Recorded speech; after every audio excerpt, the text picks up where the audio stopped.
opening vistas of space promise high costs as well as high reward. We set sail on this new sea because there is new knowledge to be gained. The exploration of space is one of the great adventures of all time. And we mean to be a part of it. We mean to lead it.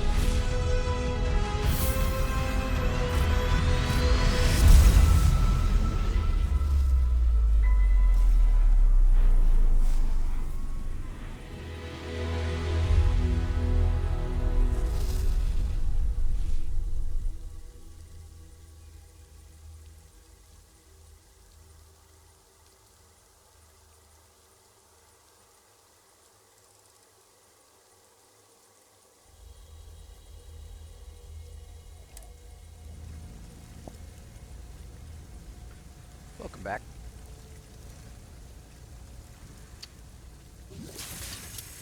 After our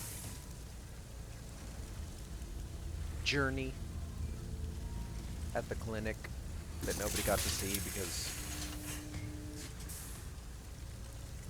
unfortunately, the clinic made me sick.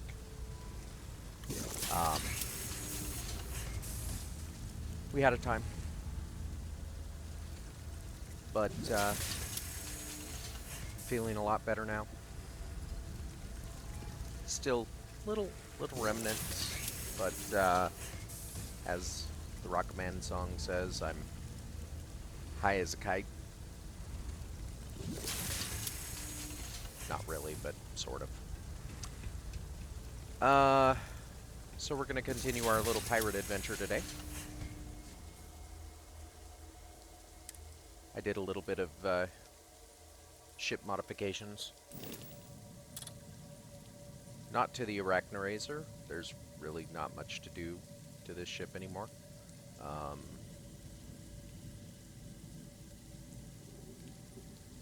mean, I'm very happy with this ship.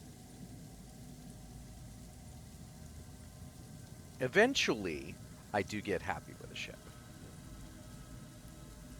Eventually. But I went in and I did a little modification to a couple of my other ships. The only thing I modified on this was I added the comm spike to it. Didn't do anything to that one.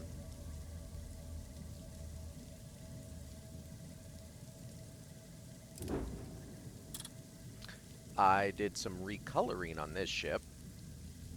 I think it looks pretty good.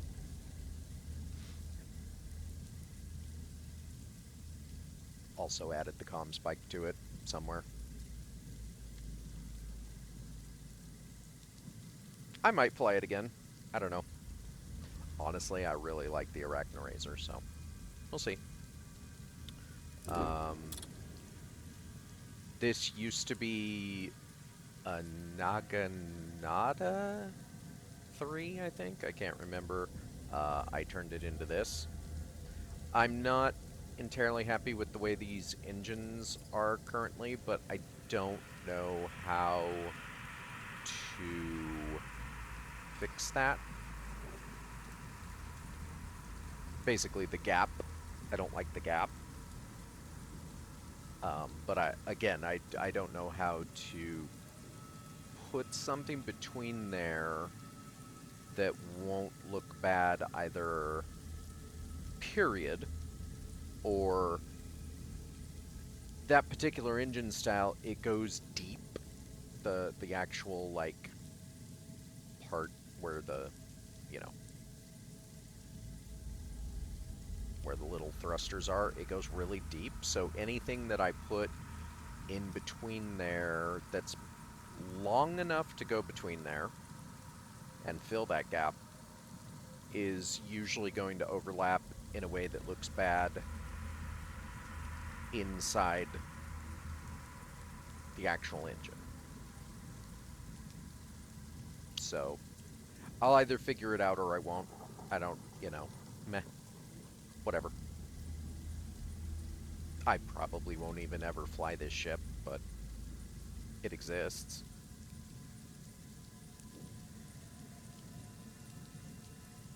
think it's pretty neat. I might want to make it a little bit wider though.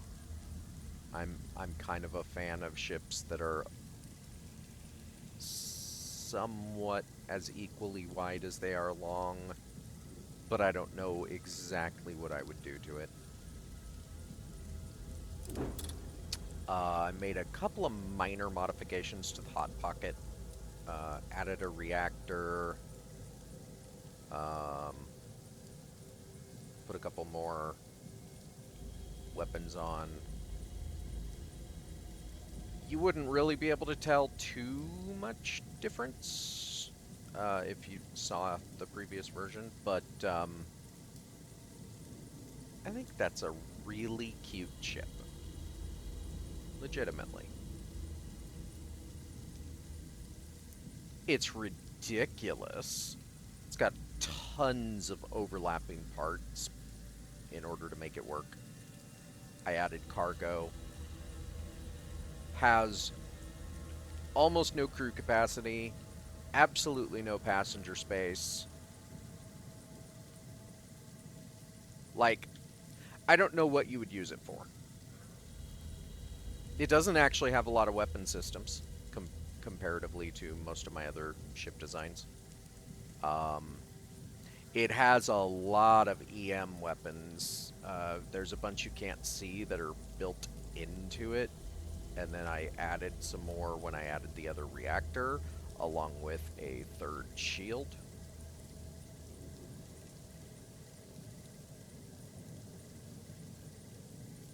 I like it. It's weird and cute.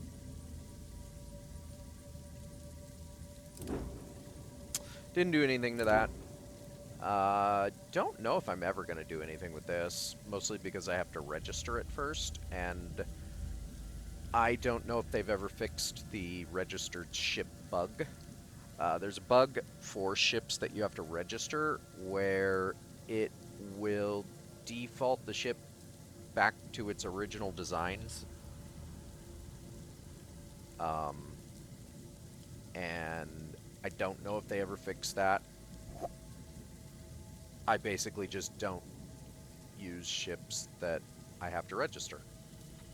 But I'm keeping it because I can, because I'm using a mod that allows me to have way more than 10 ships in my inventory, so I'm just going to keep it no matter what.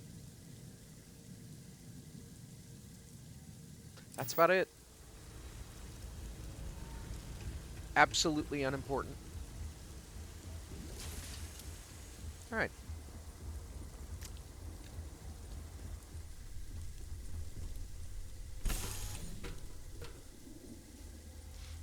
Let's go do some, Say the word, and we shall be on our way. stuff.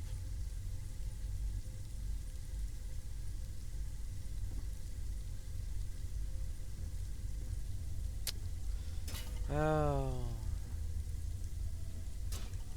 So he's always messing around with these things.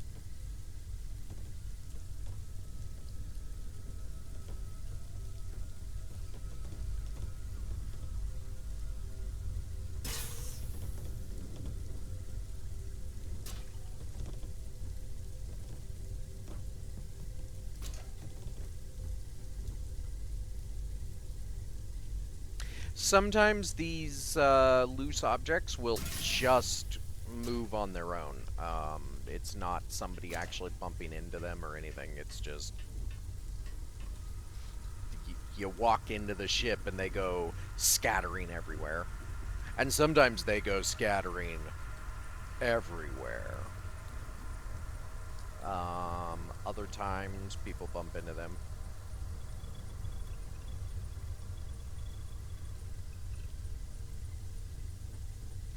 I have to say, one thing I would love to see in this game is the ability to change the interiors of the ship while keeping a different exterior. And what I mean by that is I love Nova and Hope Tech interiors. But I prefer Deimos and Stroud exteriors for the most part. and I'd love to just mix the two. I'm sure a mod could do it, but completely unimportant, you know, in the grand scheme. But like being able to utilize a different exterior element with an interior element, because I'm I'm very happy that they included the empty versions of all of the interiors of things. That's great. But I actually prefer the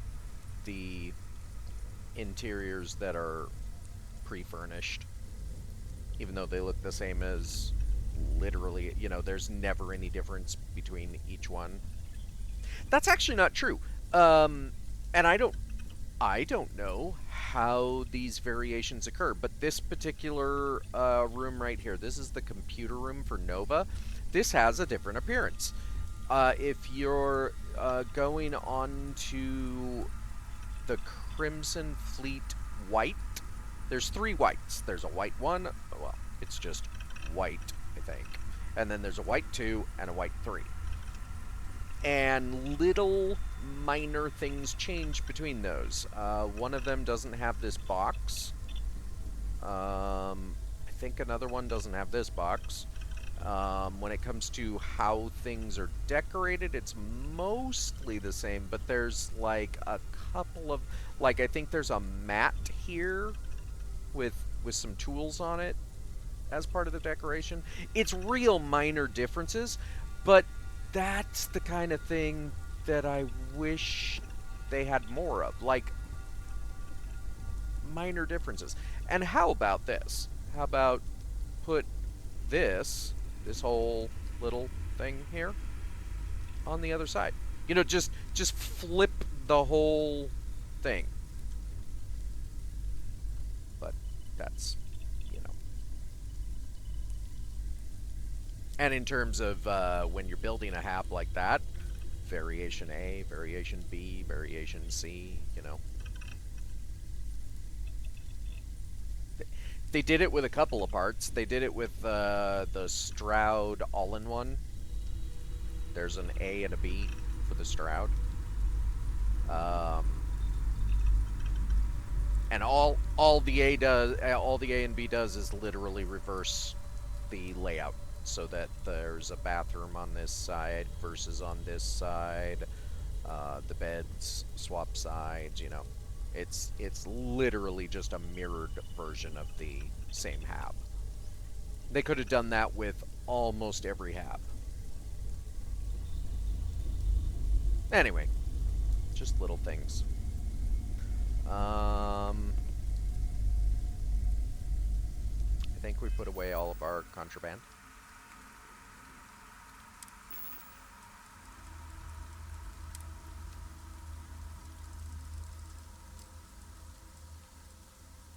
So far, I have not seen contraband in any of the other categories. That would actually be kind of nice, though, to see. Like, how about some contraband in ammo? How about some contraband in throwables? Now, okay. Generally speaking, I don't mind the UI, UX. I don't know what the difference is. I know there's a difference, but I don't care. Generally speaking, I like how this is all laid out. Exception. Um, I wish that aid was 3 categories. The 3 categories are pretty simple. It would be food as one,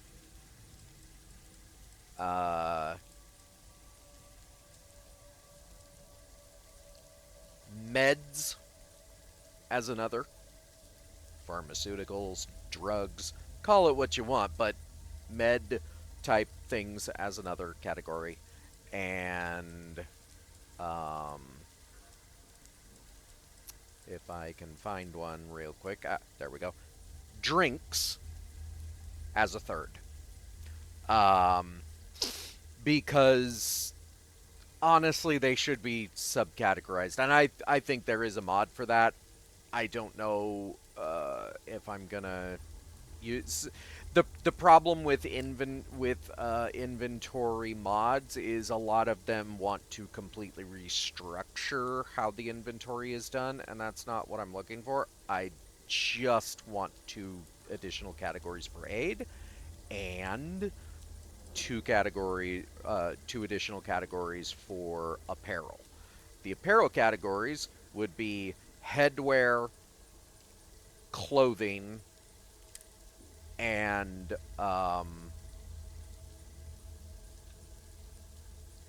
okay, you know what?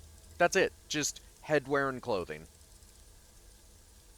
I was gonna say three categories: one for the neuro whatevers, like a category for hats, a category for face. But you know what? I can. There's not enough headgear versus facewear for it to matter. So yeah, clothing, headwear. That's it.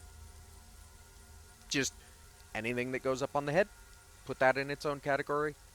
Anything that goes everywhere else goes into clothing. And then for aid, meds, food, drink.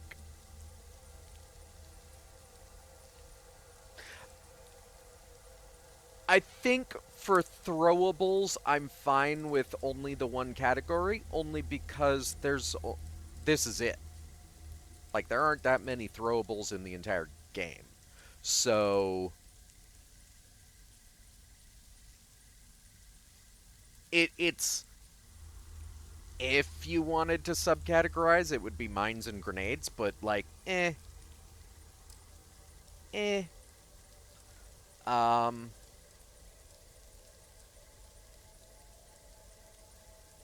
Similarly, I'm fine with all the weapons being in a single category, though if you wanted to subcategorize it, I wouldn't do more than two, and it would just be melee and ranged. That's it.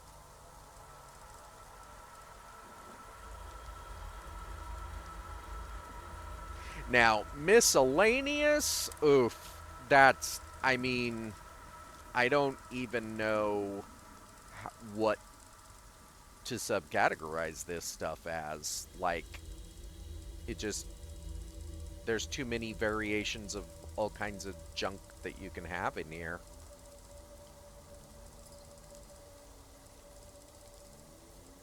So I'm actually fine with it as it is because,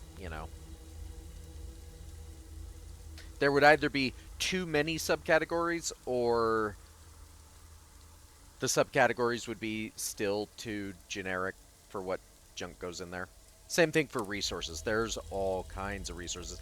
I suppose I could see subcategorizing resources into creature resources, things you get from creatures, and everything else basically, like minerals and liquids and gases and stuff. You could maybe subcategorize it in that way too, like put all of the uh, solid matter resources, liquid matter resources, and gaseous matter resources, and then creature resources. But it again, it's fine. But there's one thing that I want a sort button for stolen. Because as it stands right now, you can sort by weight. Each one has different sorting things. Name is the default that it always starts with. Then you have, depending on the category you're in, like with armor, it has damage resistance or armor value or something that it sorts by. All of them have value and weight. Um, but it would be nice to see it sorted by stolen. Because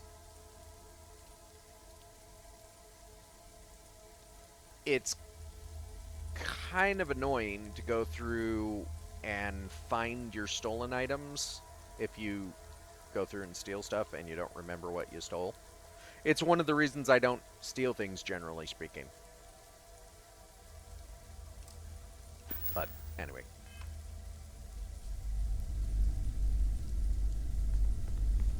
Alright. I've rambled. Obviously, I'm feeling better, because I'm just rambling.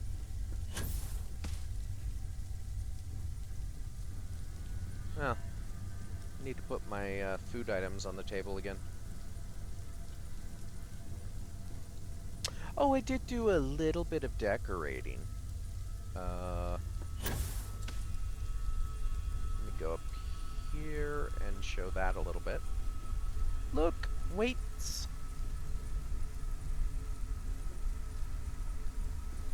More weights. And a ball.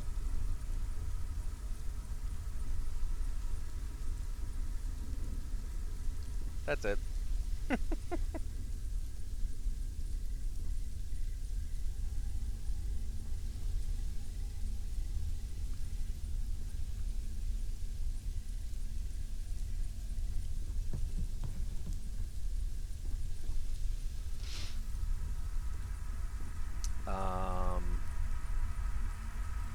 Oh yeah, I put this chair in, but as is usual, if you put anything nearby the center of where a ladder or a window would go, it won't let you access it. You cannot use this, it's obstructed. It's not, but according to the game it is, so I'm going to get rid of that right now. Right now.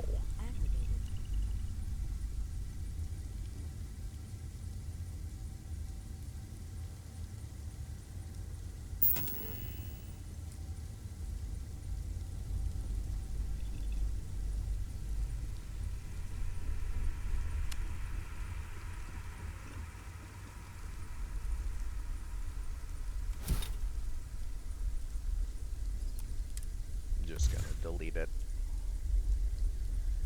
And I'm gonna look for. You know, one of the things that I noted when I first started decorating in this game is mostly I just add more chairs.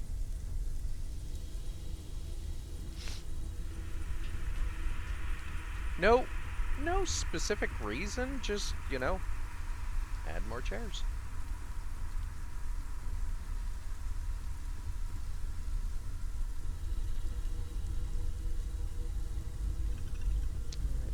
I'll add more. I've added enough. Oh.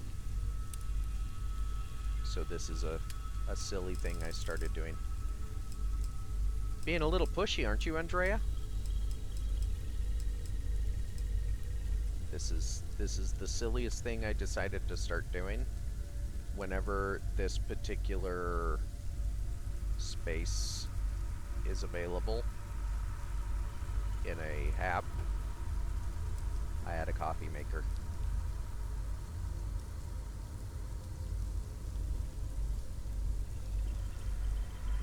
So let's make sure all of our coffee makers are available. Oh, there's one.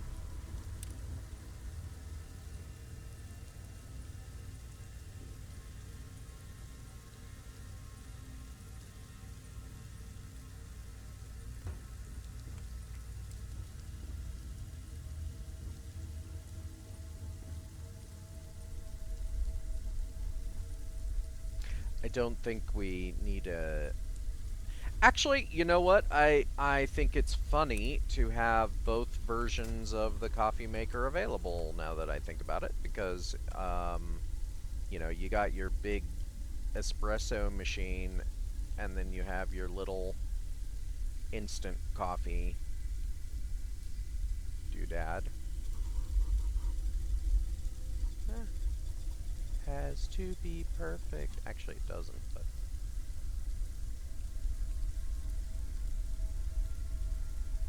Oh, just a little bit. Just a little bit. There we go.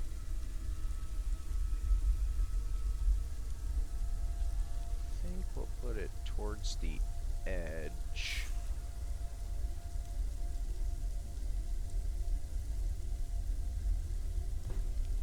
Eventually, I will put some actual coffee cups around this.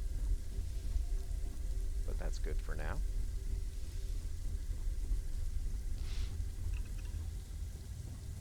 I don't think there's a space in here for a little instant coffee machine.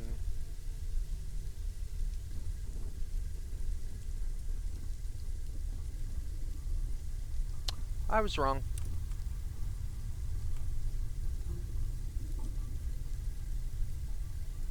Unless there's already one in this room. Ooh. Should we put it down here? No. No. Look better over here.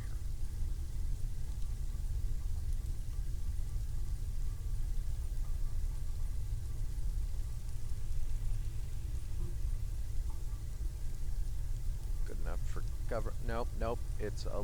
Nope. Just a little bit. Just a little bit. I don't know how they could do it, but I wish there was a super fine placement type thing. Also, kind of wish there was a grid to snap to for placing items. Be nice. I think that's it for up here. Right? So this one already has its little coffee machine. It's not an instant machine, but it's close enough, and we're gonna leave it alone.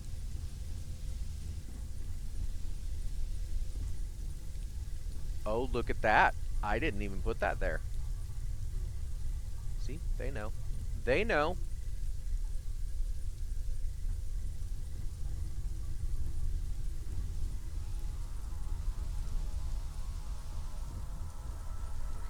Okay. Oh, coffee machine.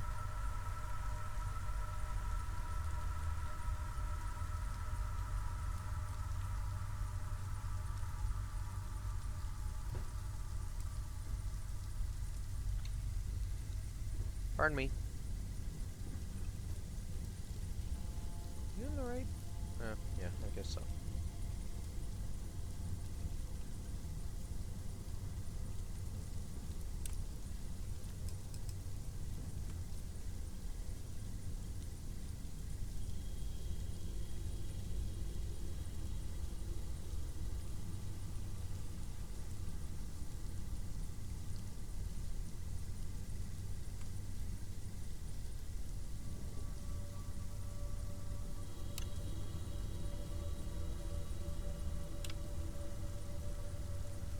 Wrong button.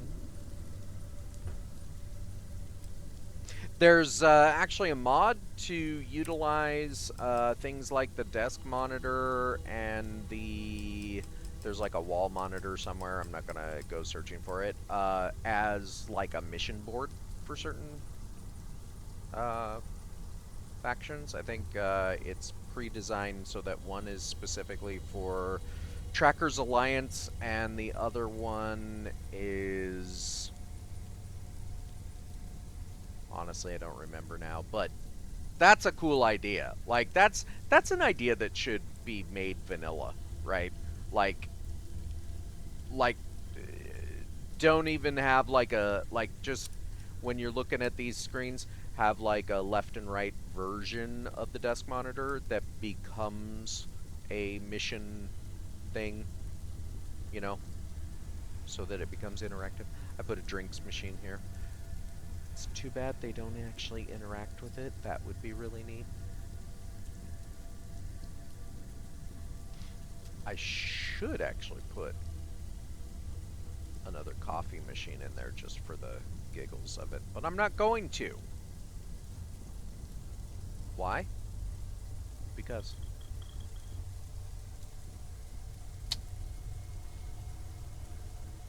Hold on, hold on, hold on. There, yep, there we go.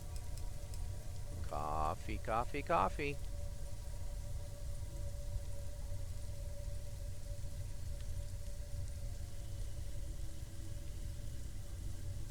Okay, here's a question. Coffee or tea?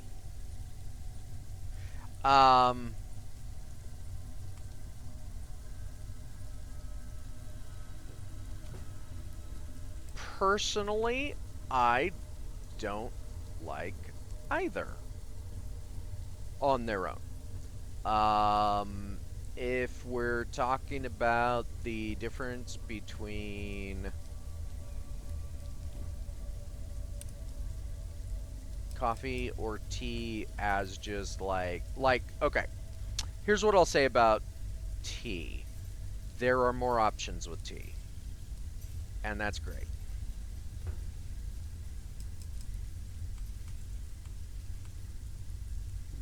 But tea on its own, no matter what kind, I don't really like any teas that exist on their own. You have to put sugar in it. Now, that goes the same for coffee. You can't just have black coffee. I don't understand people that can have black coffee. Then again, I don't understand people that can drink straight alcohol either. That, ugh. So that's creepy. You people are being creepy. You're just standing around. That's something that I don't know how you fix that exactly, but one of the ways you could potentially fix it. Huh. It says trash bin. Why does it say trash bin? I didn't put that there, and yes, it is a trash bin, but why does it say trash bin? That's weird. Anyway,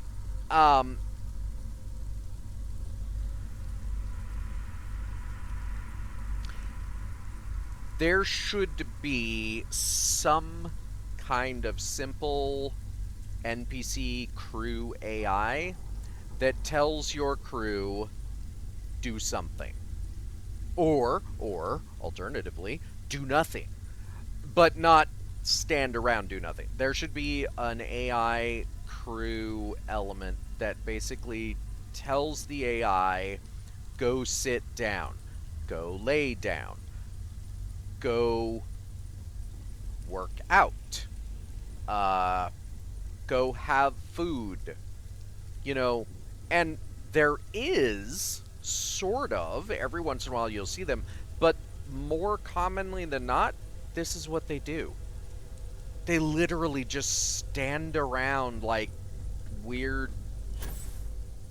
horror NPCs, you know? Like, am I in the Blair Witch Project? Why are you people just standing around like freaks? You bunch of weirdos.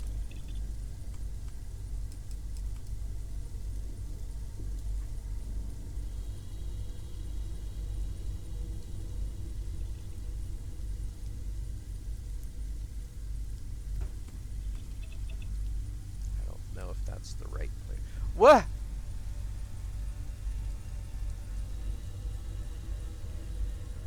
Okay, now this is a horror movie. They just teleported into that space. Like, dude, what the heck?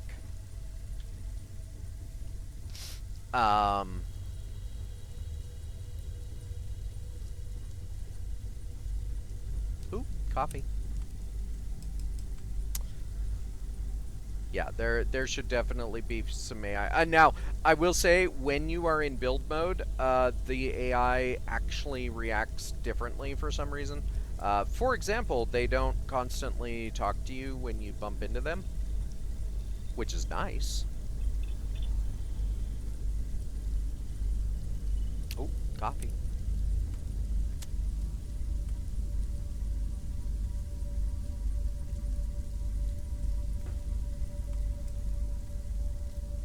Okay, you all saw that, right? She teleported there.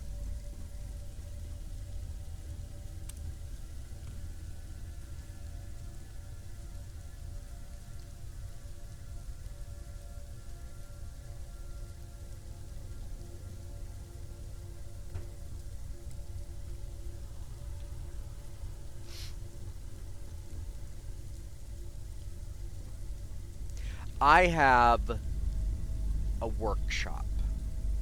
At least one person.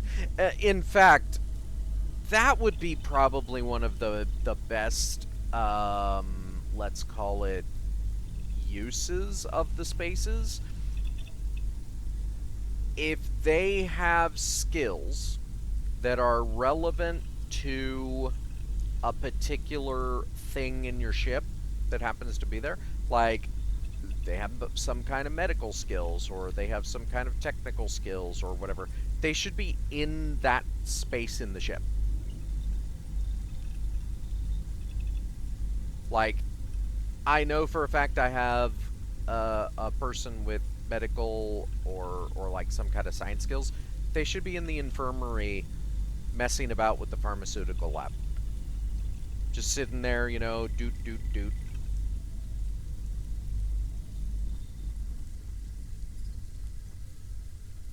You bunch of creepy weirdos. Did I think I already did this side? Yeah, I did. Okay.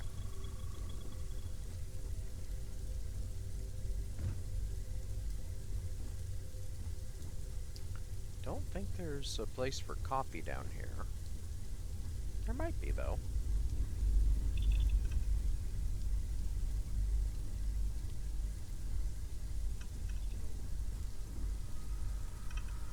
One of my personal biggest faults, aside from talking too much, is I like to have everything in my ship. So, like, I like to have one of every HAB unit. I like to have one of every certain exterior pieces. I actually have to actively restrain myself most of the time from over-designing, which is difficult. That's why you get ships like my monstrosity. Okay, let's go to chairs.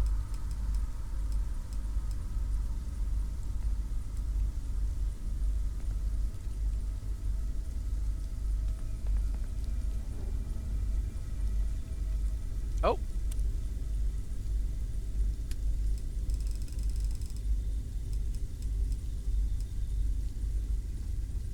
I can't believe I almost missed a space for coffee.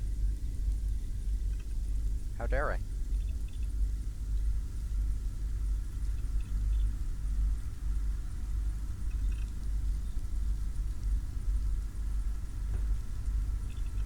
Okay.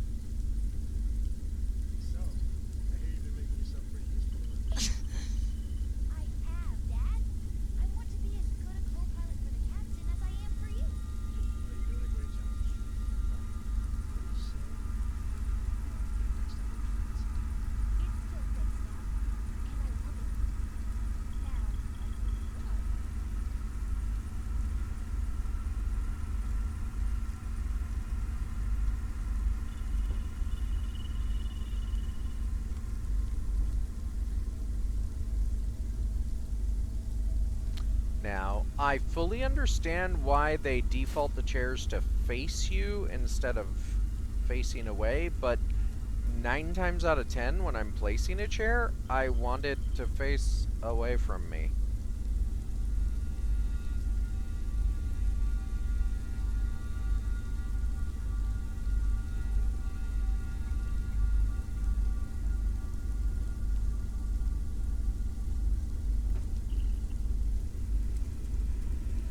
That should work.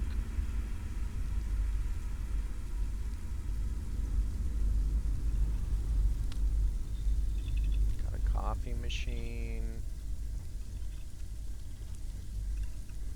That has a chair.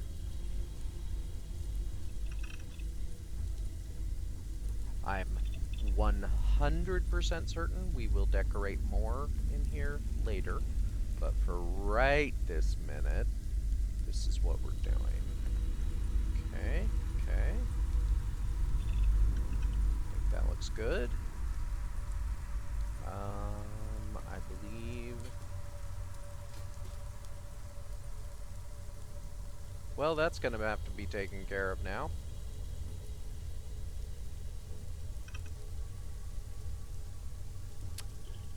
I think that's fine.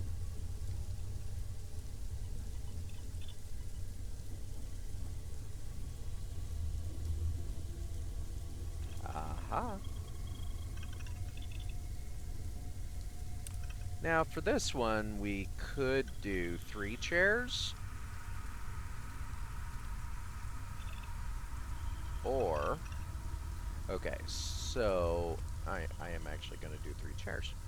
So first, we have to figure out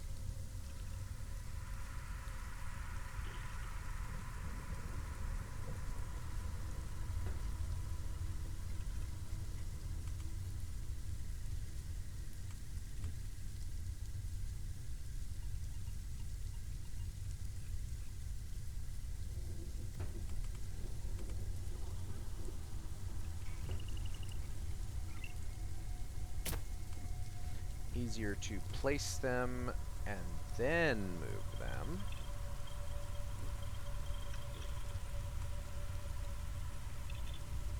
And the only question is, where exactly do we place them? Okay. Thank you. Thank you.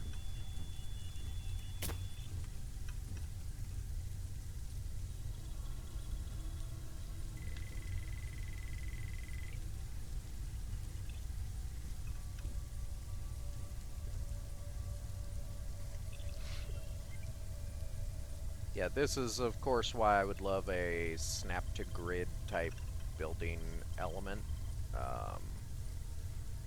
just for the sake of making this whole process a little bit easier. And turn on grid, you know, like instead of having the extremely, you know, have the option to turn on a grid similar to snapping to a grid, so that you can turn, you know, by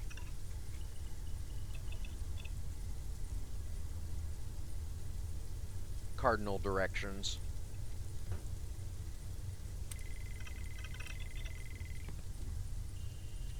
Okay.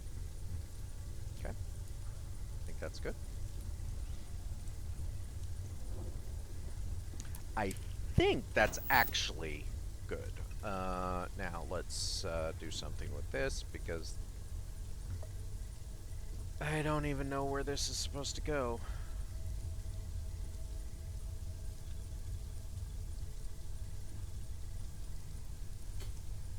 Let's just stick it right there. How about that? We'll see what happens. Alright. Just in case we crash, let's save. Oh. Right, we can also eat something.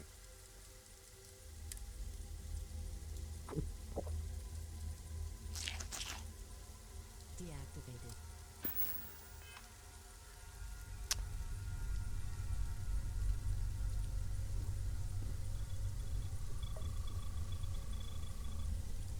definitely going to do something with this space. Don't know what yet. Probably just put some chairs down. I don't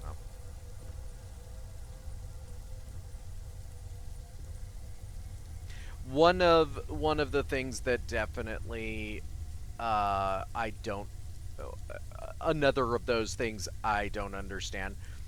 Okay, obviously in their list of decorations they have things like these chairs.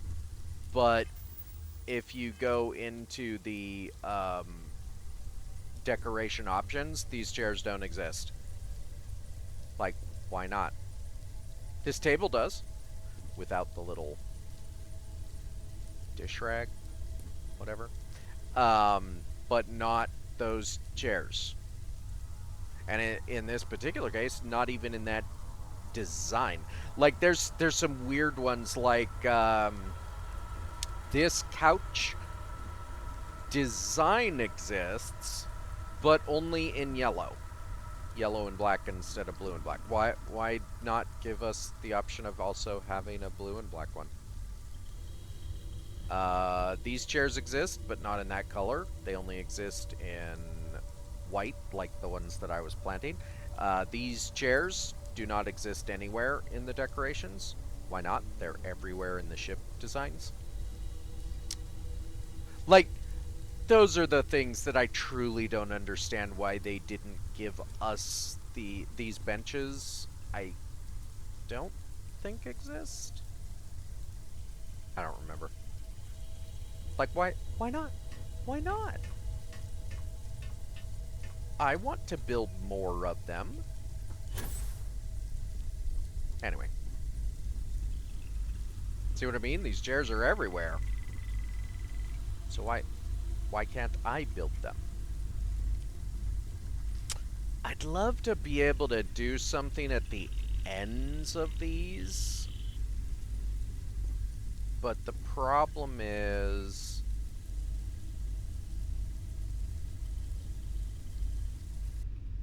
it takes up too much space. Like, the only options that are available come out too far. So you could do one at the end of one thing, but then it'd be like really tight. And what you can do is these.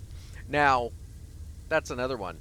These little corner pieces, there is an inverse version of that corner piece, but it's not in the decoration options.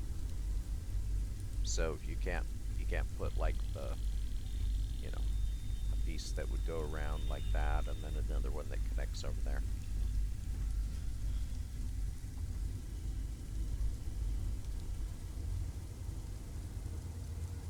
Okay.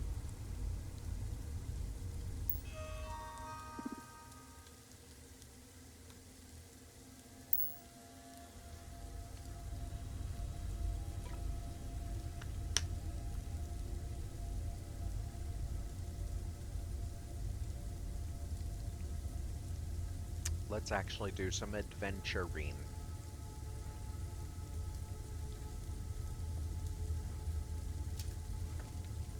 I would say that's what you've come here to see, but if you've come here to see me play this game, you came to see me do exactly what I was just doing.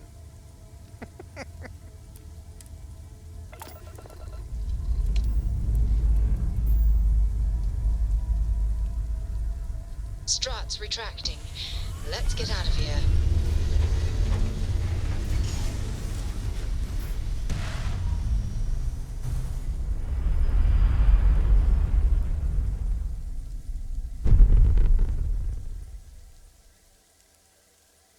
Orbital pattern locked in. Hey, there's my Andrea staring out the cockpit. I actually love that she does that. Like, I know it's just because she's my companion current, and whatever, and that's where it spawns her every time. But I love the idea that she likes to stand right at the edge of the cockpit and watch us take off and go into FTL, etc. Like, that's cool. I think it's cool. All right, let's let's So this mission right here, completely bugged. I don't know how to find Logan Cullen. I did attempt to spawn her in, but when you spawn in most NPCs like that, they kind of don't spawn in with their AI intact. So she exists back in the map. I think she's technically a clone of the NPC, and that NPC is probably somewhere in the map. But there's one of the weirdest bugs in this game is that NPCs path, right? They go places. They don't go anywhere interesting. They usually just go from one chair to another, or as you've seen in my ship, they just stand around. But every once in a while, and it's real specific NPCs too. That's what makes it even weirder. For example, Logan Cullen. Common bug, by the way. Like you can Google this and you can find that a lot of people encounter this. The ship services technician in Neon also does this. But basically, they will just wander outside of the map, right? Like now in Neon's a big giant platform over the water. And you might think, well, if they path in a particular way, then walking off the edge seems like it would happen all the time. I do agree with that, and they should have railings, just like in general. But why do they path like that? Like, for example, more than likely what happened to Logan Cullen, she walked out into the map and she went beyond the border, like, because there's like I think it's a 5 kilometer squared edge for every map square. She more than likely walked off the edge of the map, and once she did that, she no longer registers as being on the map. But here's the question. Why? What in the code, and I'm not saying I know, I'm not saying that Bethesda should know. I'm saying what in the code of this game causes a couple of real specific NPCs to just decide, I'm gonna walk over here and just keep going. Like, what happens there? That's a weird, like, I don't understand that one on any level. And again, I'm sure it's something they could figure out, maybe, but maybe they don't even know. You know what I mean? Like, maybe there's some sort of weird code interaction where their NPC AI says to do something, and then it interacts with some other piece of AI, and it gets confused, and they just walk off the map.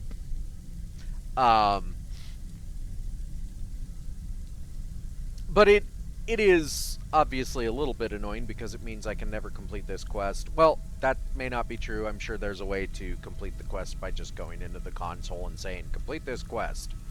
But for now,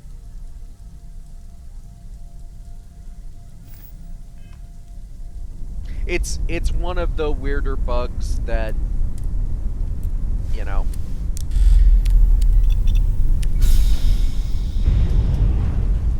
how do you even begin to figure that out?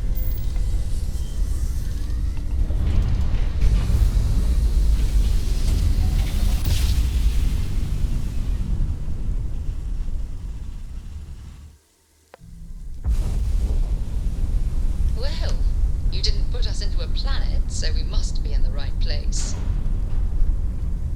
Because while common, like I said, you can Google it and you'll find a lot of people have these issues with the same quests and the same NPCs, it's still weird and random.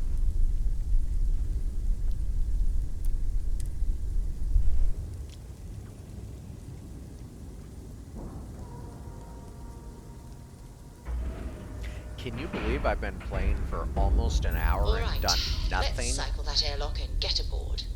If you've seen any of the other parts of this series, you can believe it.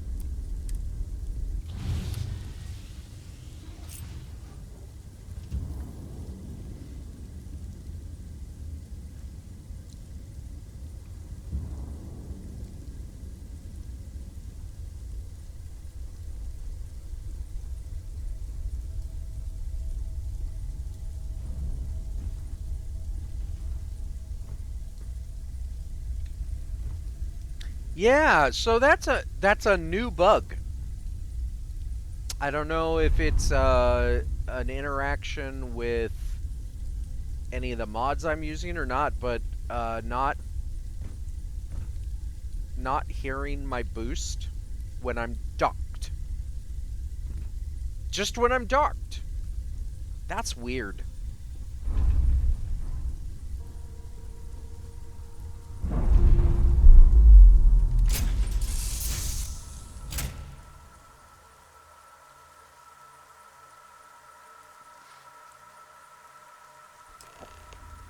Super weird.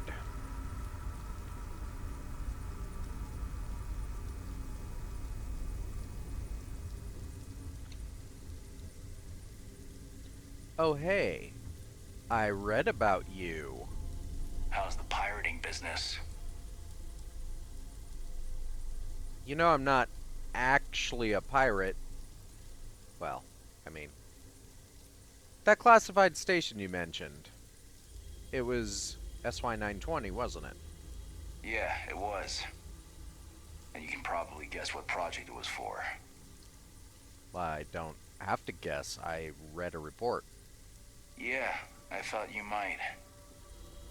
I heard the fleet sent you up there for some more pirate work. Even more impressive, you managed to do it without taking any lives. Maybe I misjudged you. That's more than I can say for myself, given the history of Project Archangel. There must be a reason you're no longer on that project. How'd you get involved? I was one of 4 pilots recruited for the program. My codename was Azrael. At the time, I embraced the name, the Angel of Death, hunting Crimson Fleet pirates in a prototype ship. But even for an angel, pride always comes before the fall.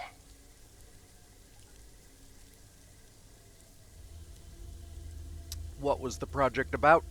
We were testing prototype fighter ships, experimental engines, weaponry, the works. The 4 of us were the best of the best. Emphasis on the were. And why are you no longer on the project? The official word is I was transferred back to SysDef because the need was great. The reality is I was kicked off the unit. I was so bored on that station, I spent all my time in the barracks drinking cases of smuggled booze. When the time came for my test flight, I was so wasted, one of the others had to cover for me. The engine caught fire right after takeoff. Pilot, crew, gone in a flash.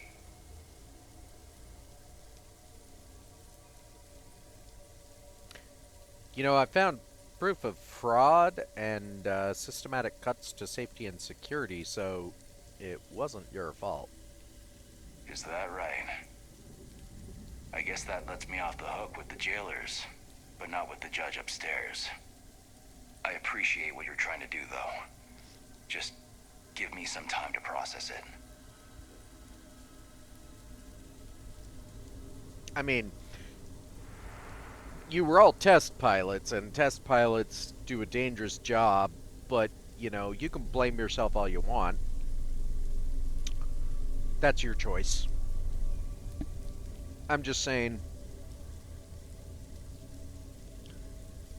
you're boozing and their deaths, it just would have been you instead. Think of it that way.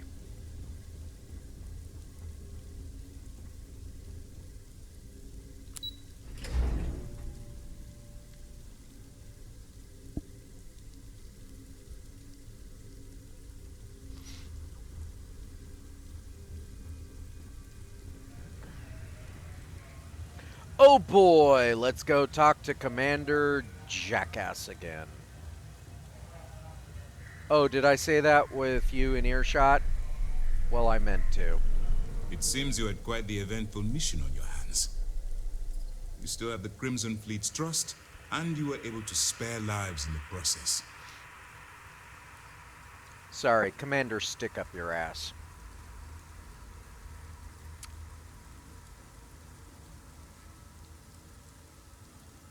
And what's Bast's reaction to this? As you probably guessed, not very well. Keeping Mast out of the loop regarding this particular mission has proven exceptionally difficult. But we've managed to keep your involvement in the dark.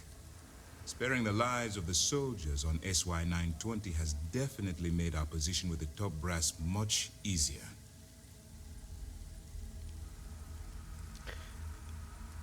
Yeah, infiltrating without getting caught was quite tricky. But you did so with an abundance of stealth and restraint. That's exactly what we're looking for in a SysDef operative. Then you were most fortunate you coerced us into helping you, not some half-mad spacer. Excuse me, sir. I hate to interrupt, but there's still the matter of the comm spike to discuss. Yes, of course, Lieutenant. Time is short, and we should get to the matter at hand. Please give me your report.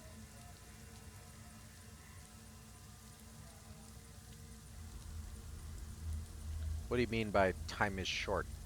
With the acquisition of the comm spike, the fleet is one step closer to Krix's legacy. And the more people we arrest, the greater the chance that your infiltration is discovered. We're working against the clock here, so let's start by discussing the status of the comm spike.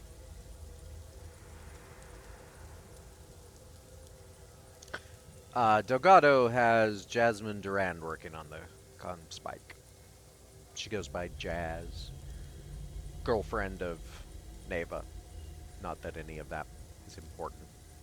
Then it's just a matter of time before she reverse engineers it to fit the fleet's purposes. So what does Delgado have you doing next? Has he solved the Bannock 4 problem? The Bannock 4 problem? Bannock 4 is an EM-class gas giant. Your ship will need special protection to ensure the electromagnetic disturbances in the planet's atmosphere don't fry your circuits. Yeah, something about the conduction grid at Neon. The conduction grid? That's brilliant, but is it actually possible? It's 80-year-old tech. Sorry, sir. The conduction grid is how Neon generates its power. It essentially absorbs lightning strikes and converts it to usable energy. It would take a hell of an engineer to modify the technology to handle Bannock 4's EM field. An engineer, like Jasmine Durand. If that's the case, inform our contacts on Neon that our operative will be touching down there in the near future. Absolutely, sir. And before you depart, I wanted you to know that your efforts are helping us gain interest among my superiors. They're finally beginning to believe that we can take down the Crimson Fleet and make amends for the UC's embarrassing mistake.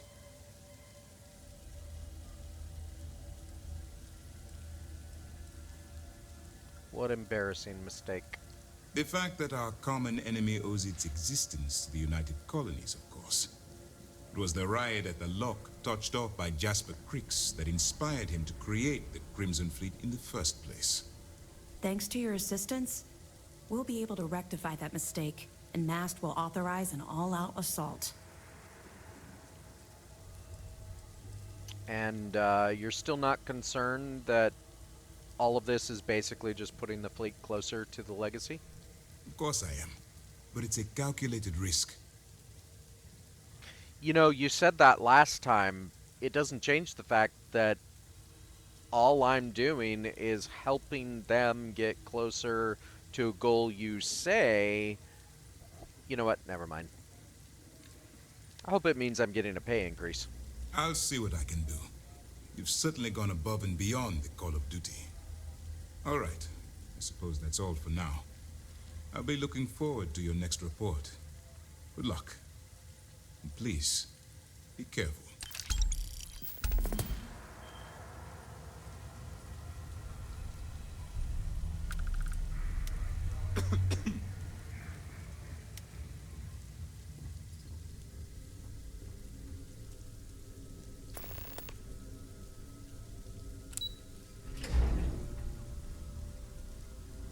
Now, we are not going to travel to Neon. Not right now.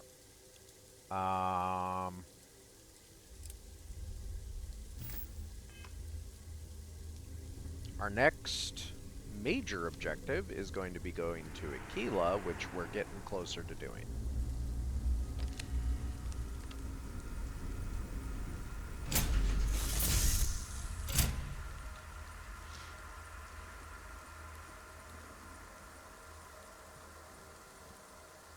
You where we left it?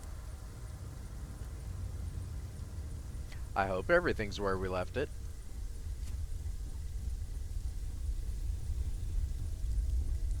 Though, honestly, not always.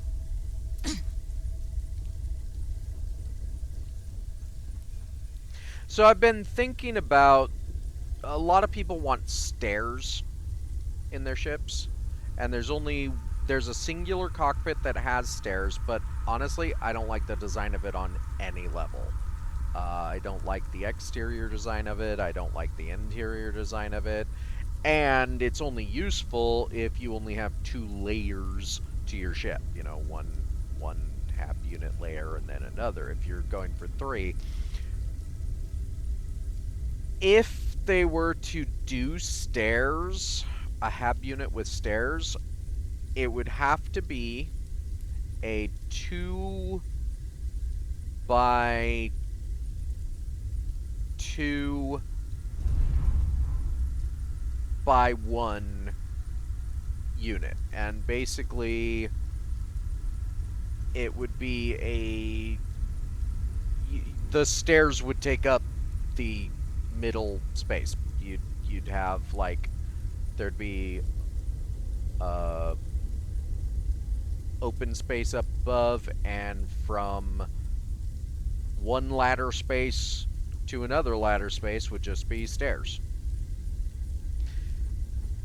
There is, however, an alternative to that, and that is an option to where you have a ladder unit, but it's an alternative layout where it sort of goes a little bit beyond where this opening is and a little bit this way, and basically you just walk into it and it quickly pushes you up. But that would require a whole, like, redesign of how certain interactions work in the game and stuff, which I don't think they're gonna ever do.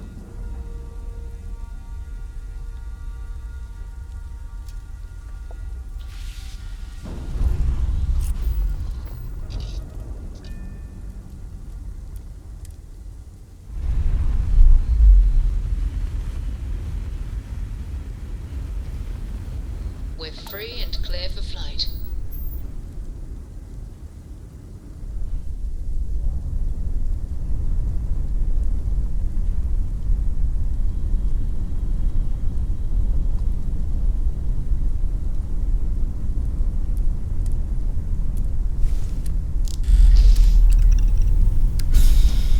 In terms of the actual design of that ladder stair combo,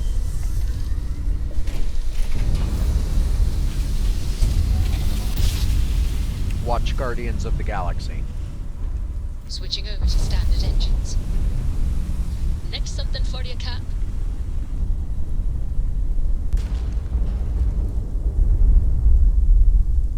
Oh, bounty hunters. Have you... We got ourselves a mark. Have you met me?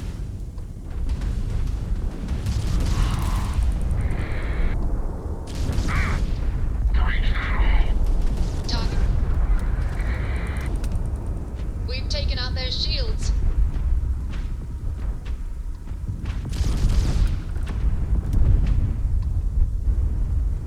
Their grav target's shields are down. They've lost grav jump capability.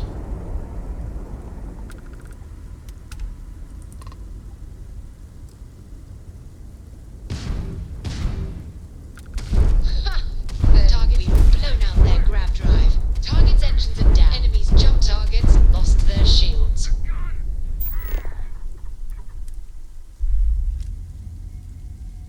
We haven't boarded one of these ships in a while. Solid docking job there. Nice work. The spider has caught a juicy fly. Wow. Cora, that looks uncomfortable. Kids getting into spaces they shouldn't. I'm not here to control what she does. That's her dad's job. I can't believe. I mean, I put one there, but we have to, unless I can't. I might not be able to because I'm currently in conflict, but I'm gonna try. Hey, I can.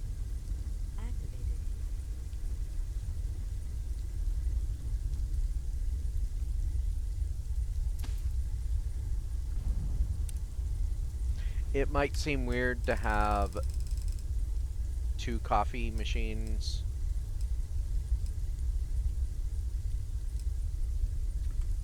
We could do that instead. Actually, we might do that also.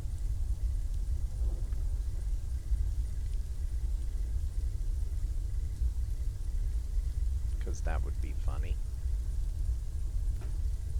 But for right now, that's all we're gonna do. Just in the middle of our little potential conflict here.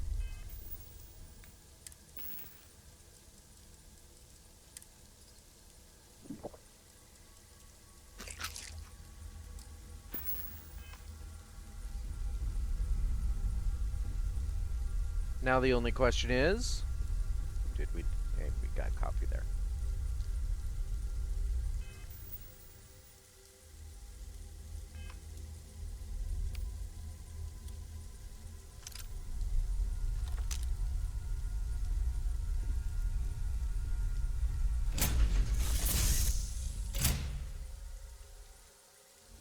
Watch for corners or hiding spots. They know this ship better than we do. You'd be surprised how well I know this ship, Andreja.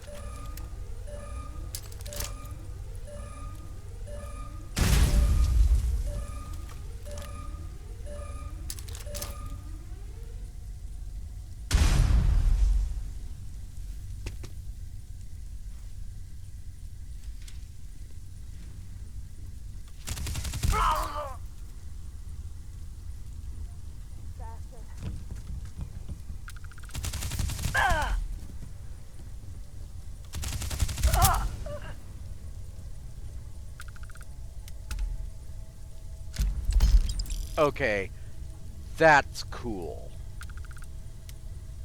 The asteroids rotating in the window below. That's neat. See, these are the, you know, like, I complain about the game constantly for the little things that I wish were better, blah blah blah. But this is the reason I continue to play the game. Like, look at that. That's so cool. It's a dumb little thing that they did right.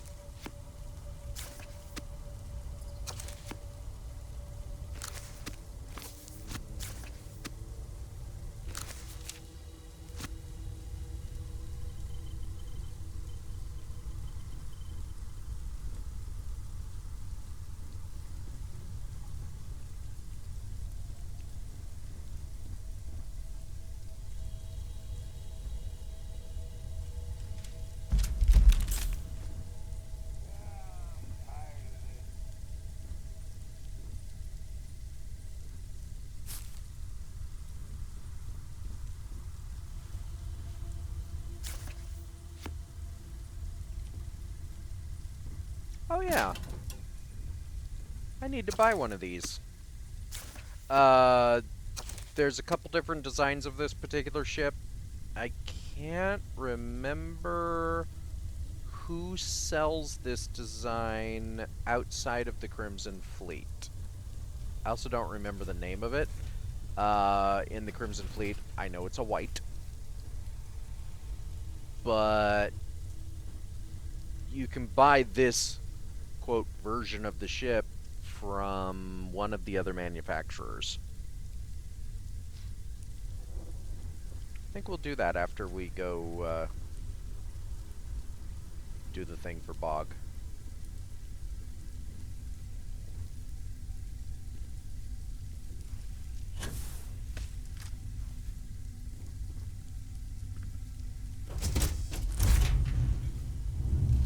Grenade!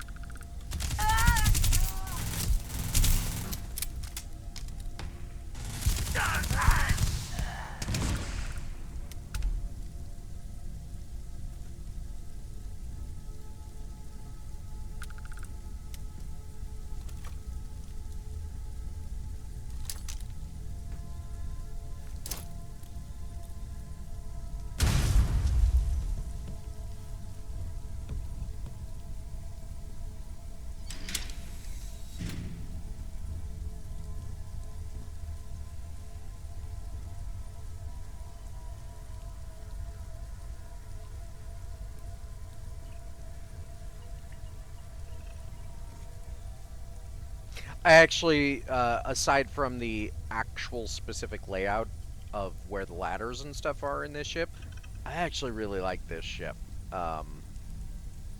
It's neat. Someone or something will clean up whatever's left behind. Oh, there won't be any cleanup, Andrea. I apologize, by the way, for constantly mispronouncing your name. I know it's Andreja. It's hard to say for me. You know, the way it's spelled, it looks like it should be Andrea, but I've heard people say Andreja, and I know I'm assuming that your friends in Constellation would know better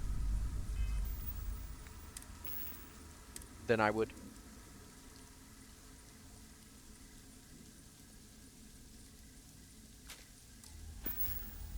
We don't take purples.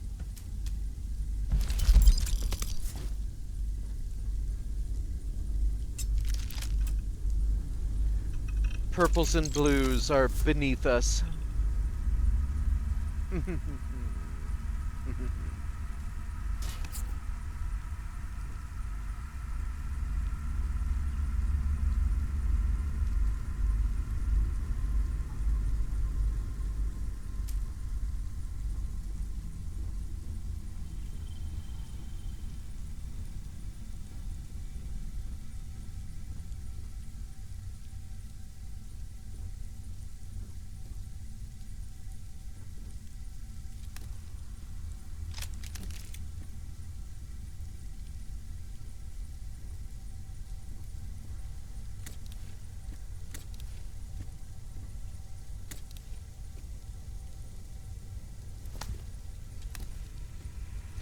Literally every time I check both of these ammo cases, and every single time they are always empty.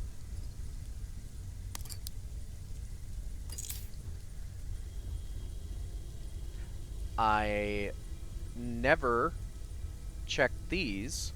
Oh, hi. You are making a bit of a scene here.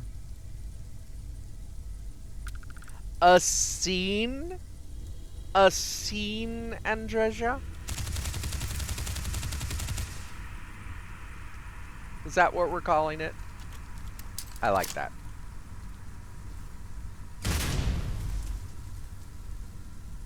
I do. It's cute. A scene.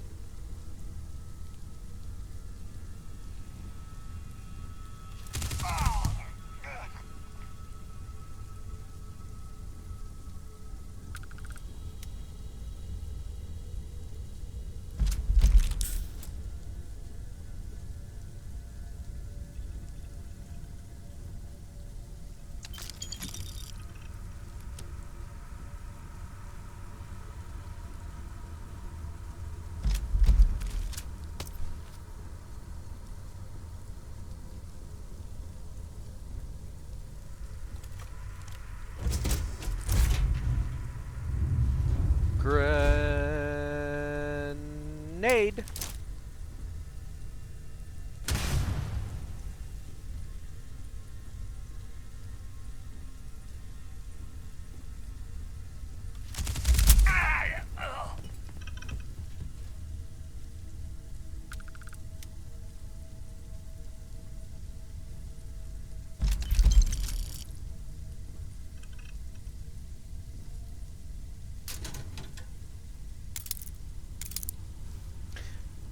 This is one. Sometimes this box is in this room, sometimes it's not. Little minor differences in the layout, and I don't know what causes the minor difference. Because, like, okay, I know why some things disappear in a room, like, for example, when you have a door in a room, right? But this door is never different in this particular ship layout. This captain's quarters is also never different in terms of the location, the fact that it always has a window there, etc. But in some layouts of this ship, this storage crate does not exist. That's it.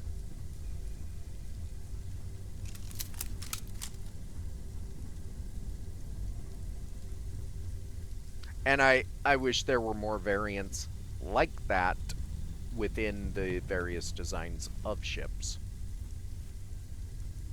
Oh, hi.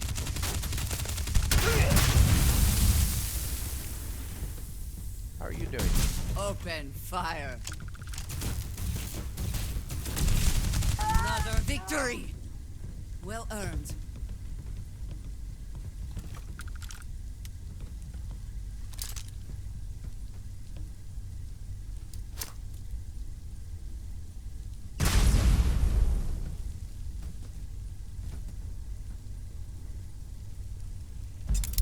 Extra ammunition is always welcome if they have any. That's why we search.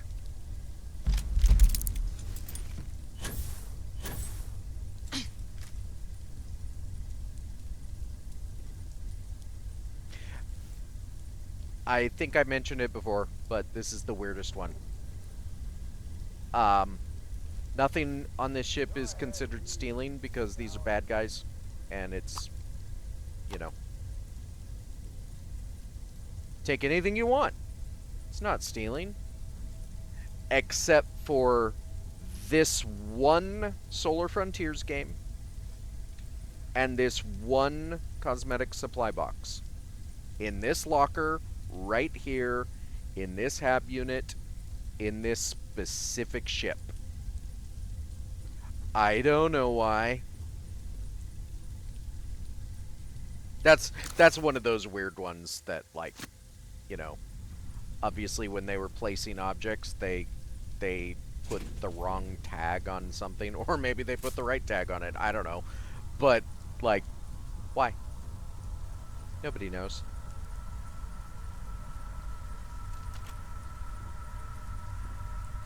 Grenade.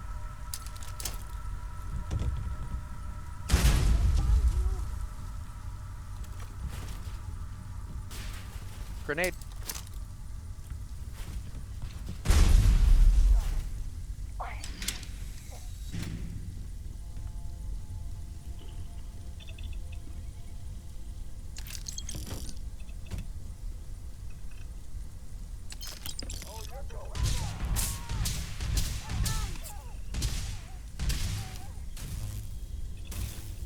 Curse you.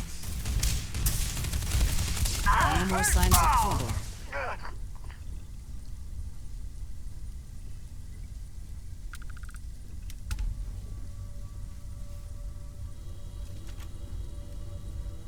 Grenade. What is it? Did you see something?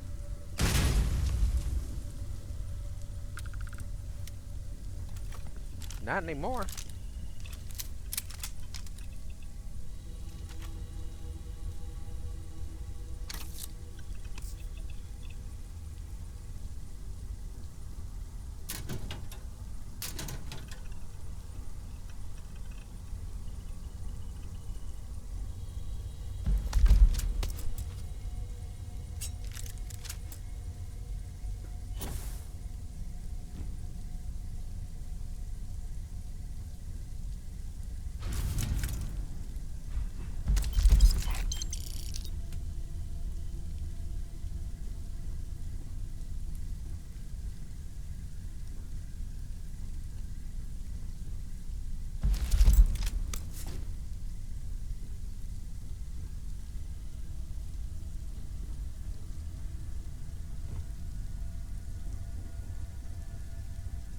And we're out of here.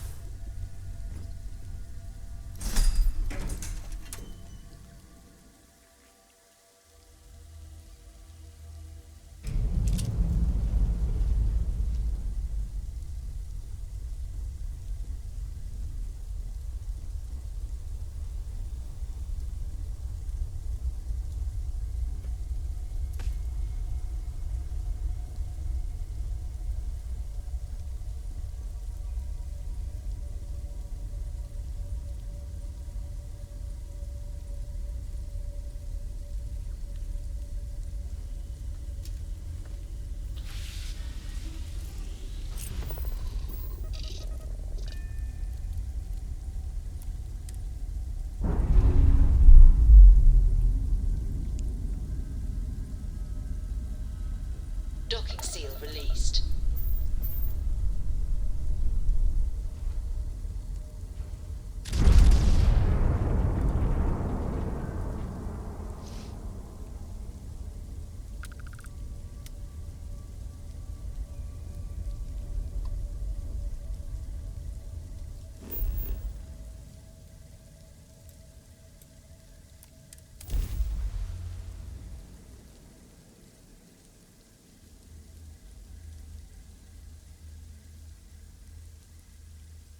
That's a cool shot.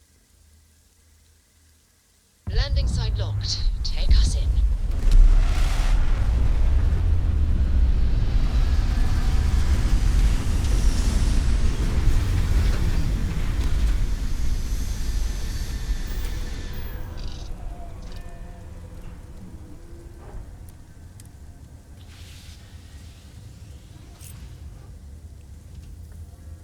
So that little effect that's coming off of me right now, I don't know what that is.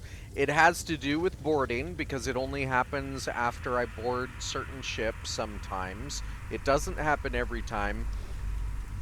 It does cause certain issues with sounds, I think, but I don't know.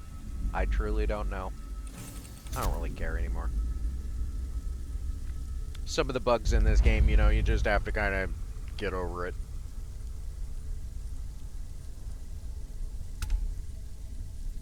Every once in a while, check the first aid kit in your bays, because every once in a while it replenishes. Don't know what causes that either.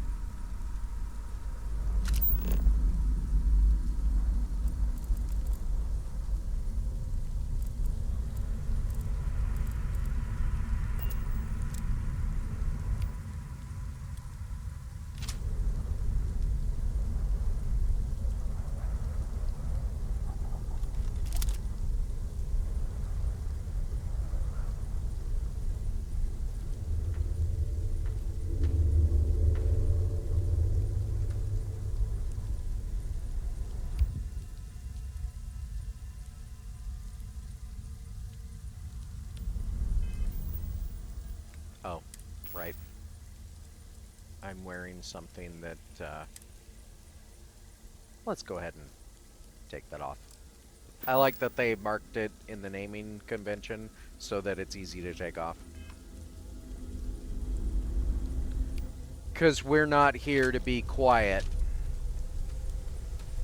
Gentlemen, can I introduce you to my little friend?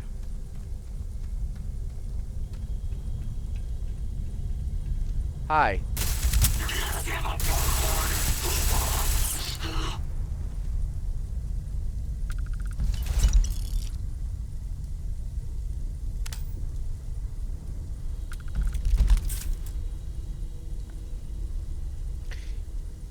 Andrea, I would like to talk to... Whoa!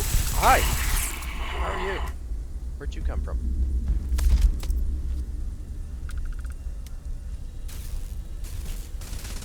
Engaging a hostile target. I am unable. Massive damage.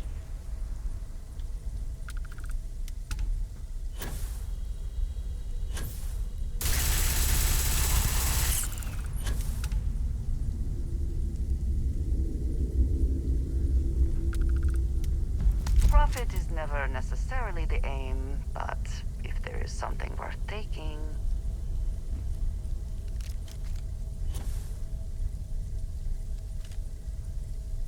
Worth taking? I am sure we could put that cargo to much better use than Ecliptic could. We should relieve them of it. That's the plan. I'd like to talk to you about your outfit, though. Is something amiss? Yeah. I keep whatever you give me, yes? That is the deal? Yes. Actually.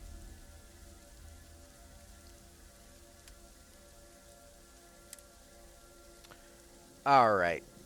What would she look good in?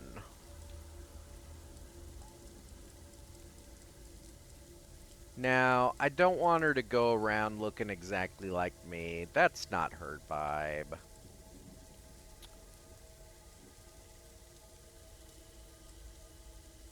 I mean, okay, don't get me wrong. She looks good in what she's wearing right now, but I'm thinking...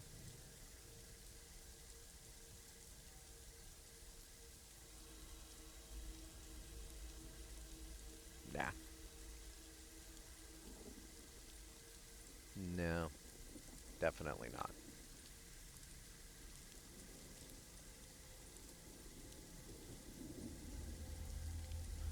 Little bit too colorful, I think, although there is a lot of black in there. I know she likes black. No, I'm not going to dress her up as a pirate. We know she does not like pirates. Now, this has a lot of red to it, but it looks pretty good. No, absolutely not.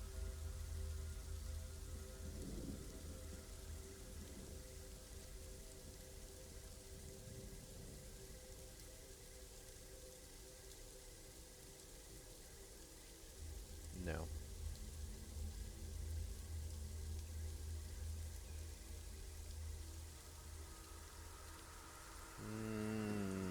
Maybe.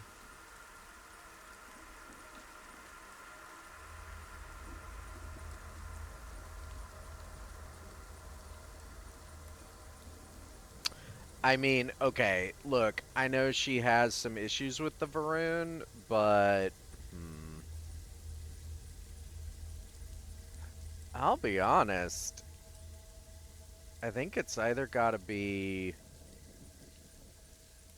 No. No. I don't... Well... This is difficult. Actually, yeah. It actually has to be this one. I know it's got some colors you probably wouldn't normally wear, Andrea, but trust me, that's the one for you. Now, packs.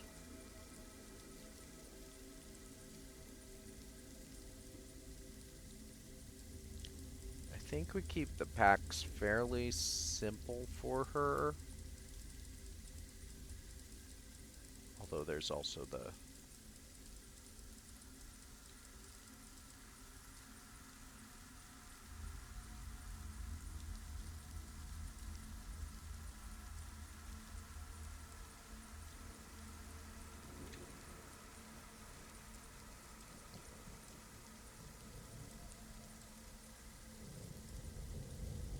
You have to consider that the pack is going to be with the mercenary look.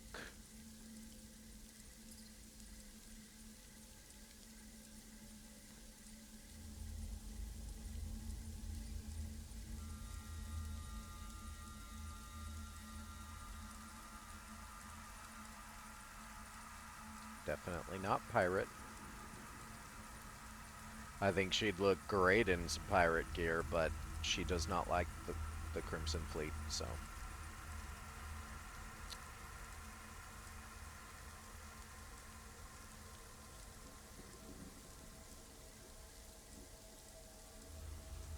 And I don't like Ecliptic. so I'm not gonna burden her with that. Probably the Deep Seeker pack. I think that'll look real good.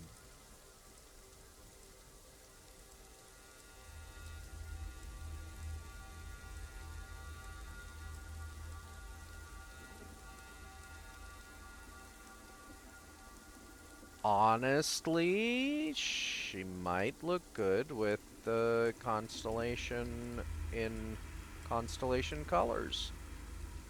You know what? Yeah, let's do that. Okay. And let's talk about helmets.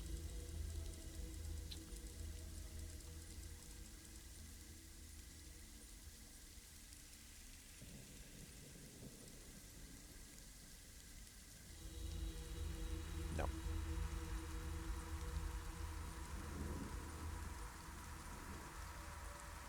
Maybe. No.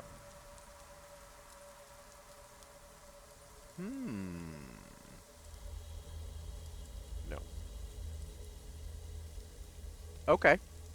Okay. That's an option. Definitely not a pirate.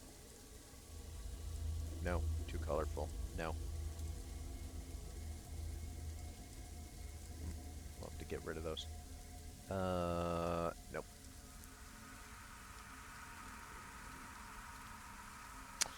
If the top of that wasn't white, I would totally do that.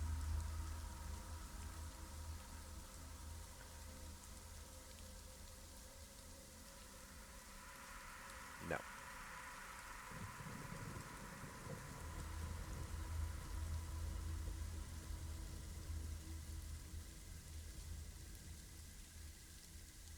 You know what? I'd like to see her face.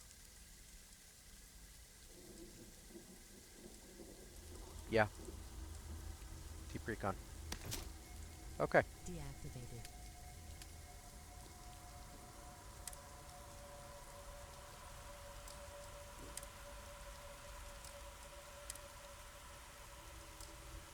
Now let's see what this looks like put together. Right. You don't like it? No, that you look really good. I think you look good in anything, but yeah.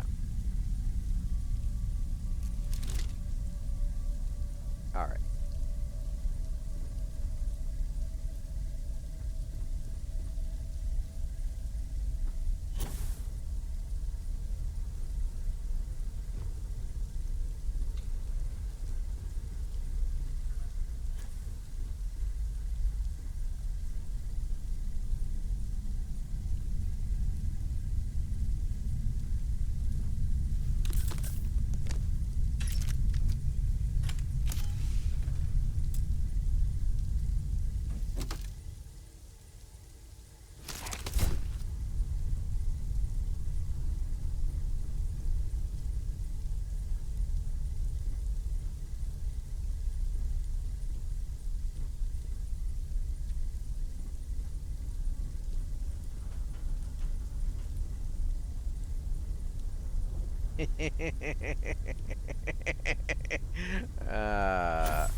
So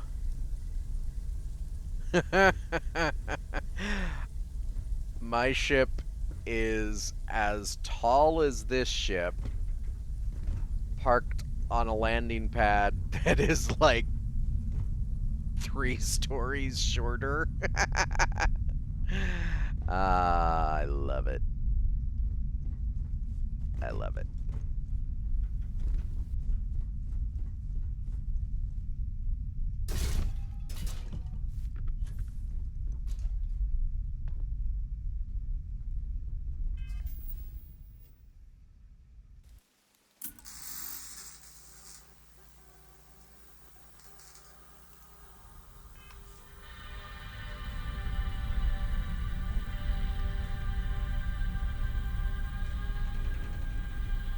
They say you shouldn't stare directly at the sun, but when you have a visor that protects you from the effects of that.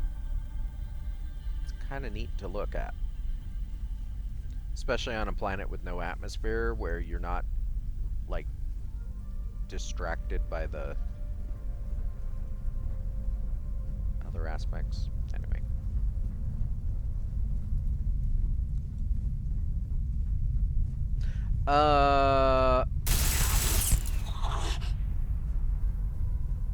Is it just me? Move on, if there's nothing worth taking. There's always something worth taking. Is it just me, or does this ship have no landing gear?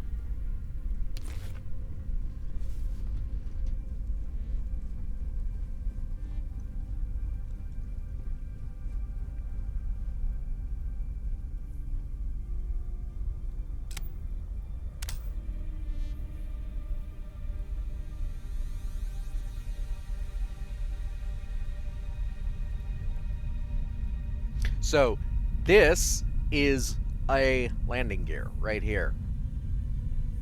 But it's not down. Like, the actual landing gear is not. It's right there. That's funny.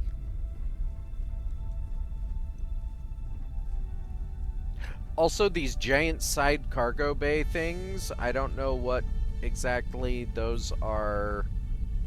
Like, they don't seem to be an access into the ship. They're just big, giant cargo bays. I want that. Like, that right there is what you should have for your vehicles, right? Like, have your vehicle, the vehicle can still spawn outside somewhere nearby, but you should have to have something like this for the vehicle. You may note I don't have a vehicle for my ship. I don't like the vehicle currently for a couple reasons. One, it doesn't spawn well when it does spawn. And two, I cannot stand the controls for the vehicle. They're terrible. Yeah, this is the other landing gear.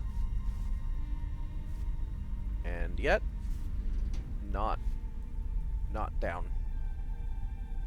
Actually, I don't know where the actual landing gear is supposed to come down in this now that I look at it.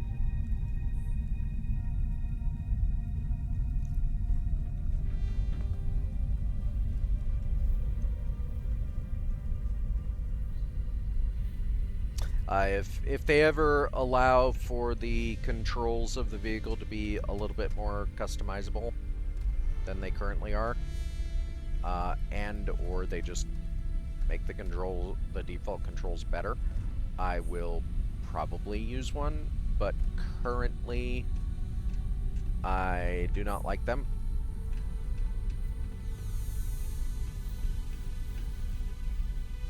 I don't feel they don't feel good to control for me. They control like the horses in Skyrim, which I also don't think control well, but at least the horses make a kind of sense. I don't think the controls make any kind of sense for the vehicles, the land vehicles in this game that they added.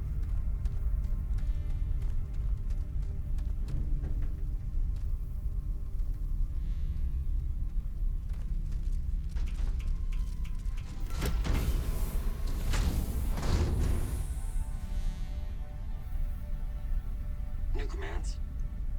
Not yet. Just be ready. Affirmative.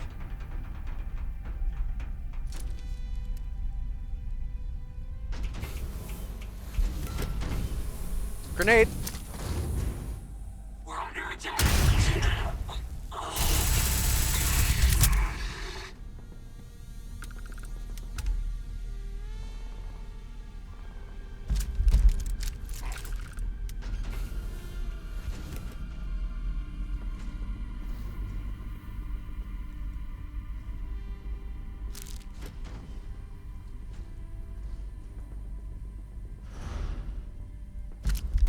For the record, I think that the vehicles should control like what do you call it?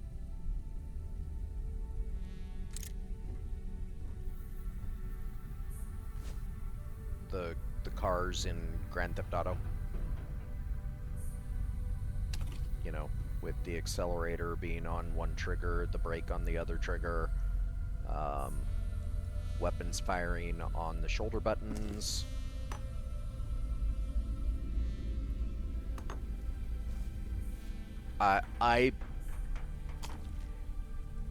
The first time that particular control scheme was a thing, because it wasn't a thing even in Grand Theft Auto. In Grand Theft Auto 3, that was not the control scheme. I believe the first time they did that control scheme was Vice City. It might have been San Andreas. I don't remember. It's been so long. But the first time that control scheme was a thing in video games, it was like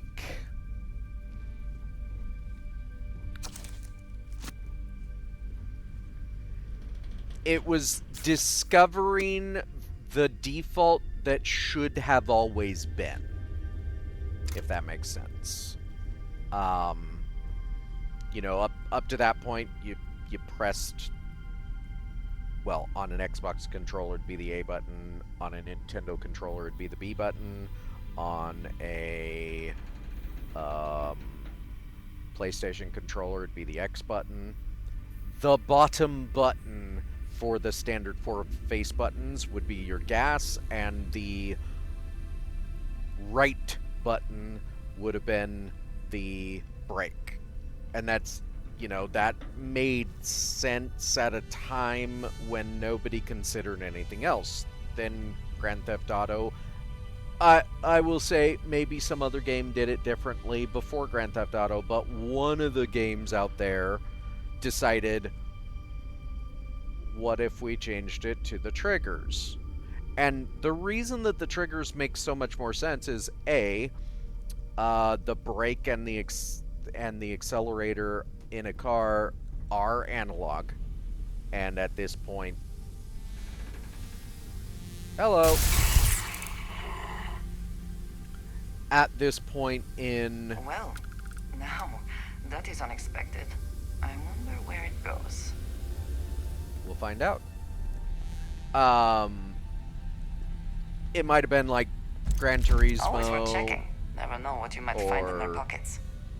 Or might have even been Midnight Club that had that control scheme first. I don't know. It doesn't matter. The point is, when I started playing with that control scheme,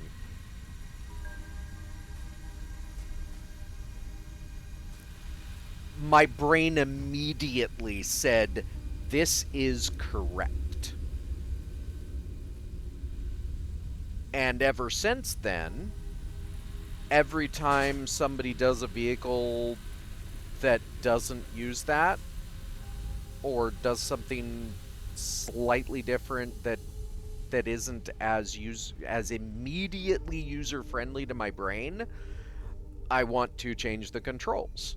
And there are games out there that do that. So when this game added their vehicle, great, but why wouldn't you put what has become an almost default in most games as an option? You know? Now, I have my suspicions to why. One of those suspicions is that they can't, based on how they make these games, the engine they use, and a few other things. But that's conjecture. I have no way to know any of that. I'm not a game developer. I don't understand how games are developed and how control systems are crafted, so I'm not going to... I'm not going to go down that line of thought. But what I will say is, if the option were available, why not make it an option?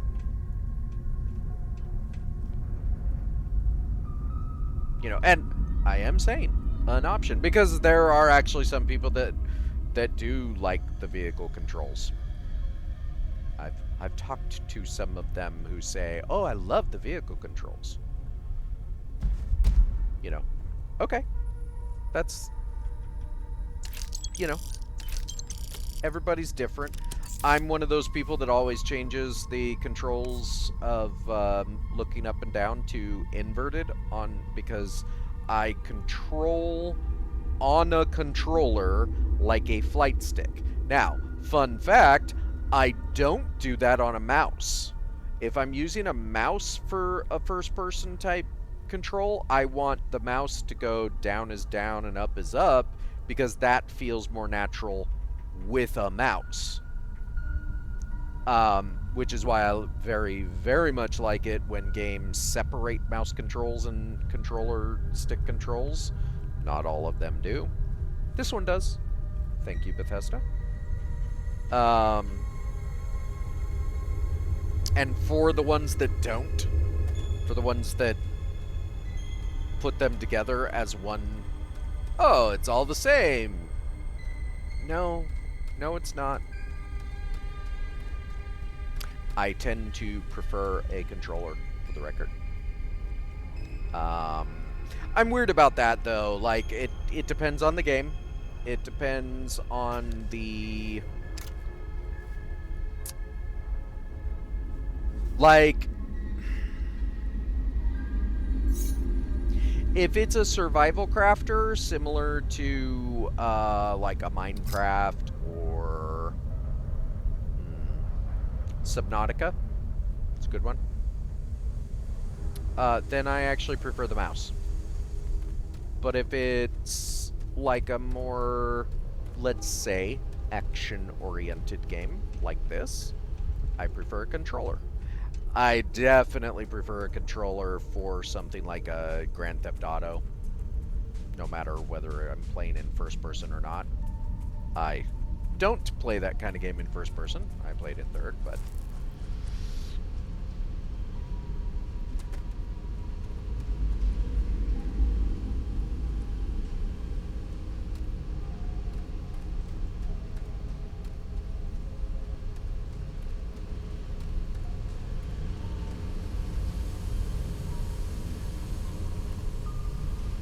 That's the room we were already in, so I guess that's where we're going. Oh, wait, no, hold on.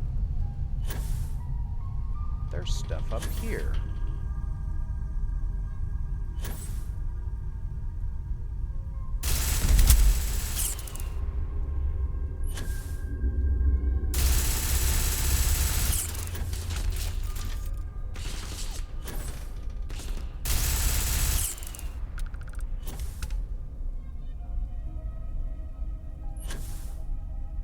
Where'd you go? There you are. Whee!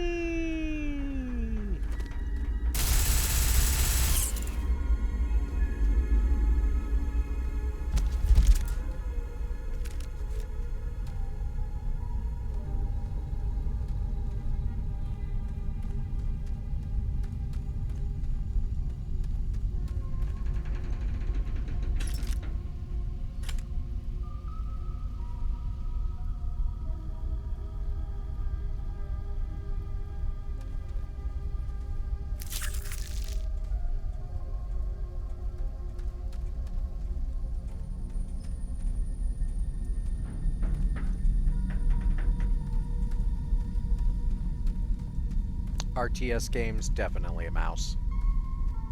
Like, I would never play one of those with a controller. That just feels awful.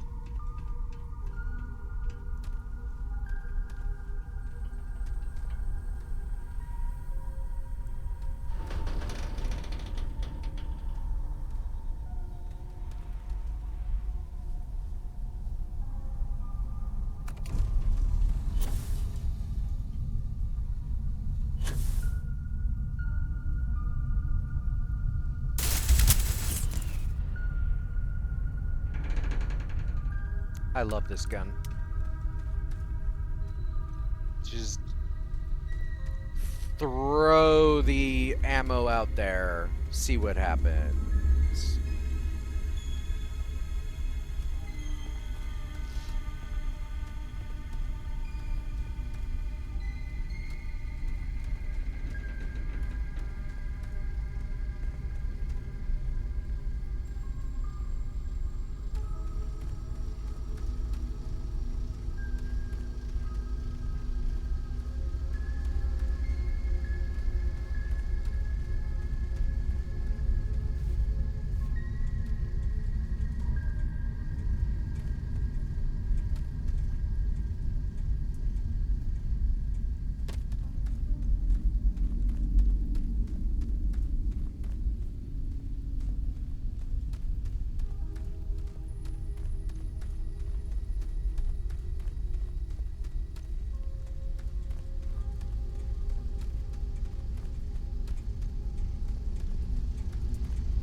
Okay, I might have been wrong, Andrea. Hold on. Did you need something?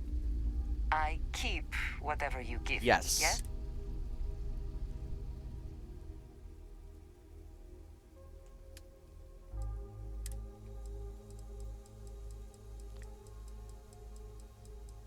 I can't remember which one it was. It might have been the Deep Seeker? Yeah, it's the Deep Seeker. Which I believe that is the one that I gave her for the helmet as well.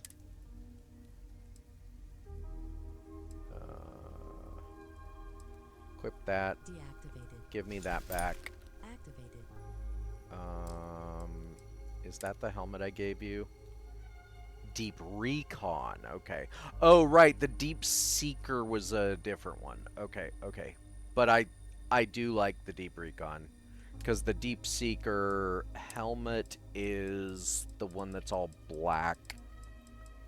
And I don't want... Yeah, no. I want to see her face.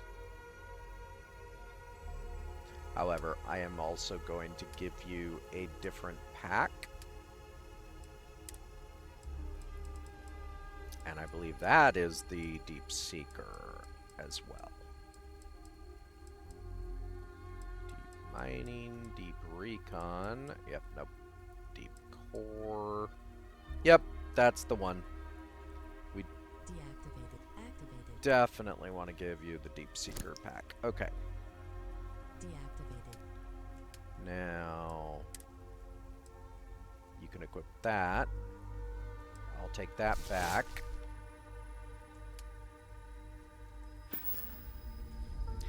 Yeah. Yeah. I mean, come on. That's Andreja. That's our goth gal. Okay. Yes? Let's talk about your weapon. I am always...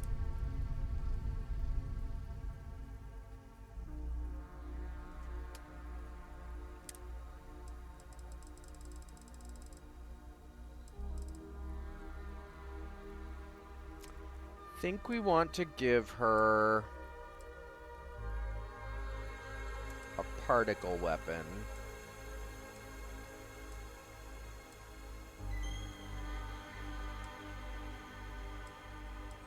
You know what I'm going to give her?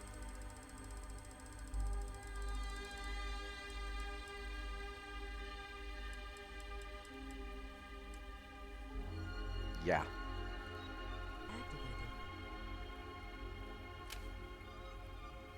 And 3 kV laser ammo.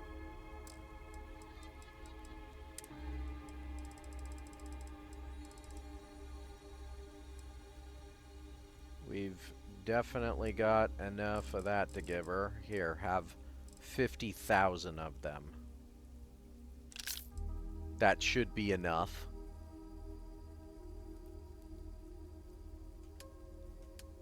Now, let's make sure that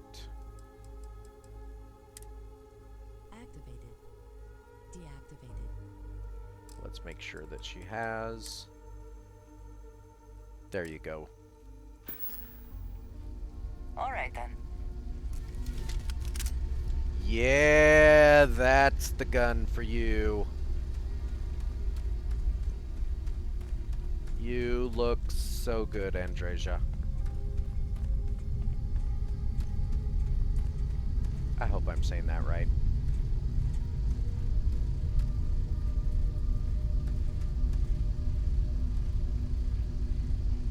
So in terms of companions, obviously my interest is in Andreja.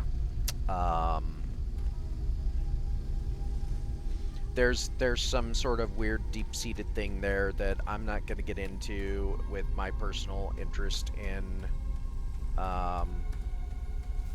fictional crushes. But overall of the choices, because there's only 4, I believe there's mods to change that, but I'm not, like, I don't care.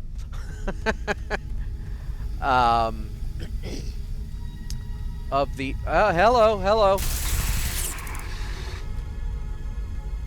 Of the options, Best not to leave anything useful behind.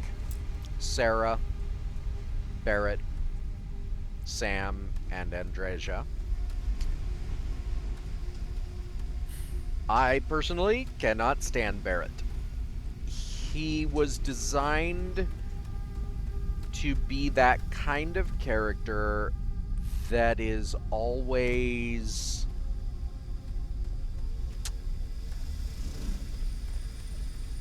charming, and I say that with a heavy question mark because I honestly don't find him charming. He's that kind of guy who thinks he's charming and like plays up that he's charming, like, hey, I'm just a relaxed guy. Hey, I hate that. I cannot stand it. I cannot stand Barrett as a result of the way he was designed. I know that does appeal to some people, and that's totally fine. But not me. Oh my word, just the way he talks, like the tone in his voice, the like, and I'm sure there's plenty of people thinking, you're not so charming. I know, thank you. But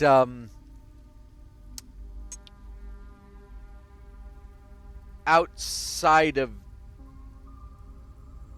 that aspect, I think that has to be it. Yep. And then this would go there. Okay, so that covers the inner and the outer. You know what? Let's just do that to make it easier. Okay. So, personal level, I cannot stand Barrett. Not one aspect of Barrett holds my interest in this game. I think he's a terrible person. That being said, I legit cried at his funeral, but that's only because they did a really good job of writing the funeral to be really, what would you call it? Good. I'm not thinking of the right word for that, but they did a good job of writing the funeral scene, and I'm sure any of the characters would make you feel the feels. But anyway,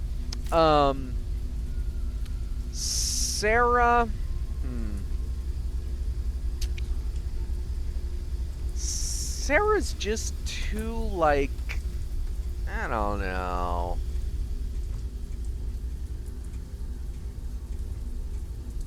She's too stick up her butt, I think, for me to be interested in her as a romantic interest. Like, just talking to her, the way you interact with her, you know, she's okay. She's got some interesting, like, elements to her, but then, you know, no. No. Now, Sam. The biggest thing I can say about Sam is he's got the charm that I think I would look for. He's got a relaxed charm. Like, let me put it to you this way. The way I look at Barrett's, quote, charm, end quote, is that he's trying too hard to be charming, whereas Sam comes across as he's just charming without trying. Like, just in general, he's got that, like, relaxed, casual charm that, honestly, you expect from a southern gentleman. And I know he's not southern in the conventional sense, but he's totally southern because that's the whole he's that western guy, you know, and you expect a cowboy to be that relaxed, charming person that, you know, they just are charming. Oh, hi.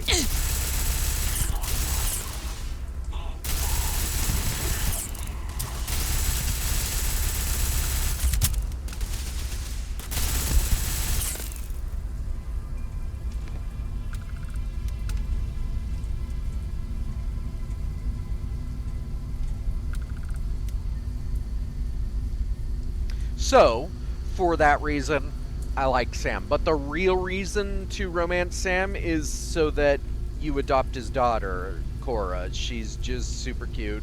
Like, that, in my opinion, they wrote Cora to be every bit the perfect design of a kid that's still a kid, but is smart enough. Like, she's appropriately written as a kid of that age. Like,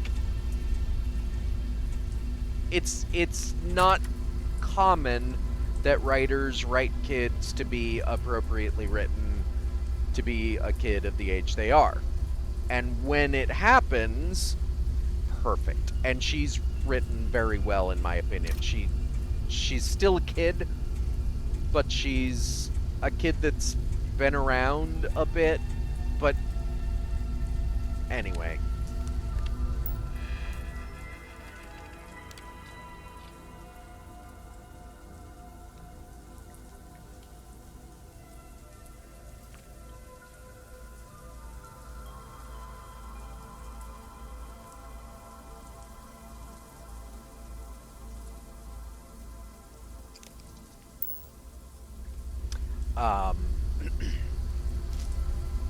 So yeah. Sam, definitely a person that I find very easy to have a romantic interest in. Andreja is my number one choice, though. Overall. Did they have anything of value? And then we've already indicated why not Sarah and Barrett. So of those four, Andrea number one every time. Sam number two or number one, depending on the mood I'm in. It depends on if I want to adopt Cora or if I want to, like, you know, if I could romance both of them at the same time, that'd be great.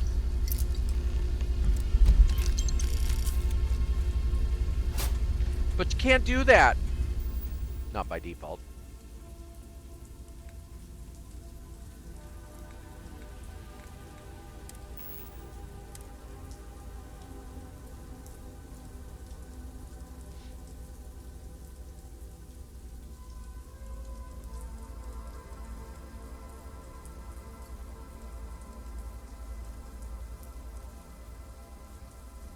Ooh, that's a neat ring.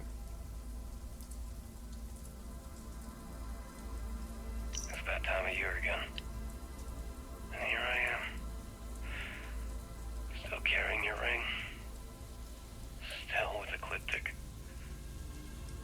Still a goddamn coward. Why'd you have to stand up for me that night? I was the one that screwed up. I was the one being stupid and you damn well knew it.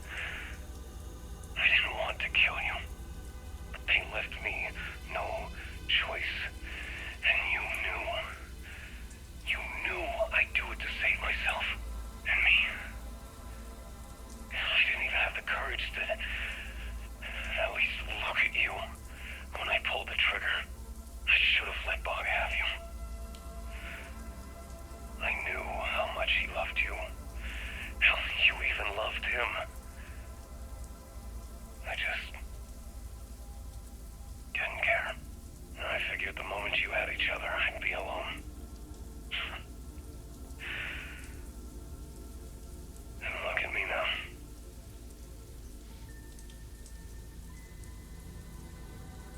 That's pretty messed up.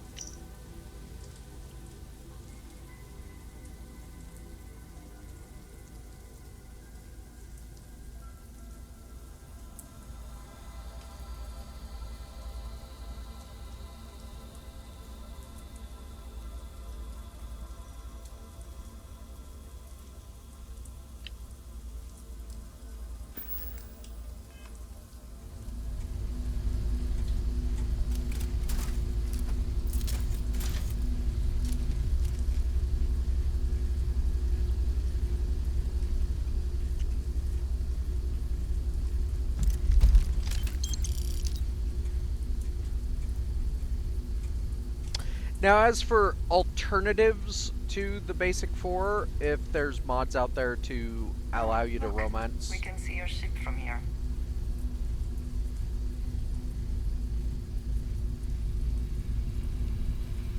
other characters, other NPCs,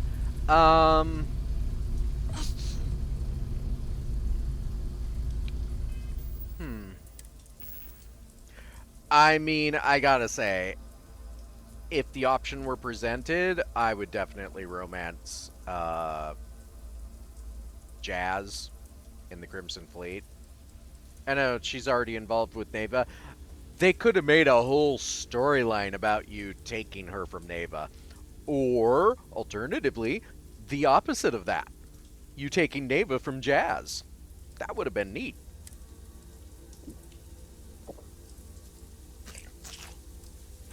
I don't like Neva at all, but... Well, okay, that's not true.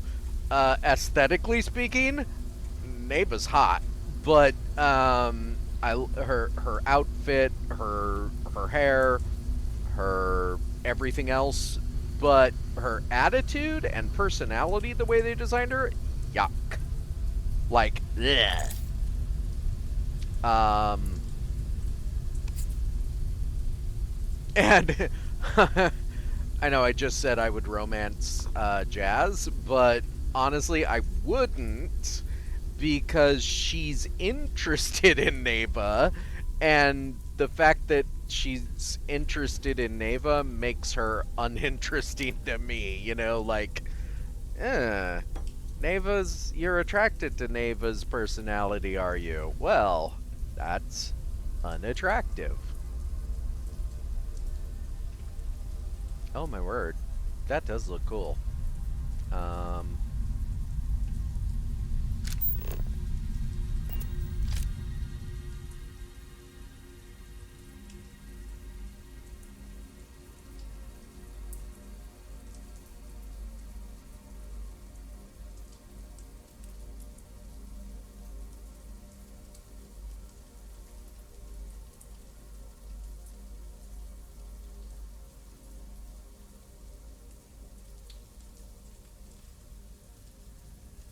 That's a cool shot.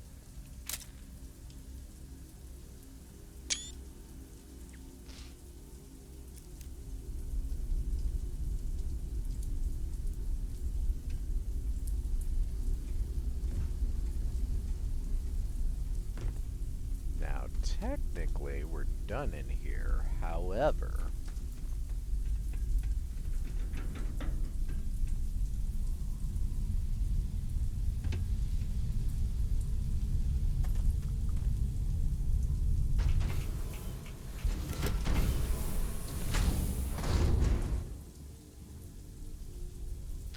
there was a mod for companions, and I think there was actually a mod in all of the games, but in, I believe, both Fallout 4 and Skyrim, that allowed you to control them on a sort of tactical level that I wish this game had. And specifically, that was weird. Specifically, it made them, like, follow you closer or farther away or at a medium distance, and the closer was like this close. They would stay or try to stay like this close to you at all times. Farther away was like outside the door. I wish this game had that. By default. Mods would be great too.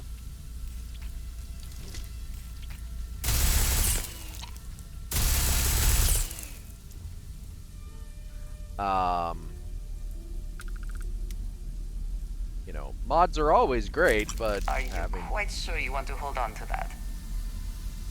I know, it's disgusting, but you never know.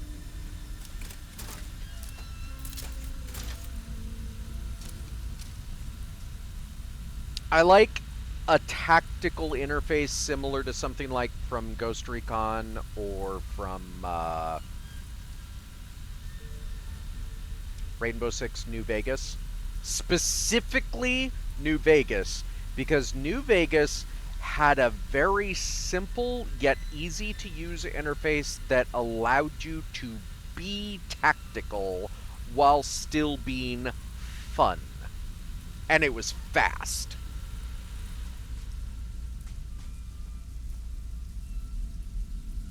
Oh, that's a lot of blood.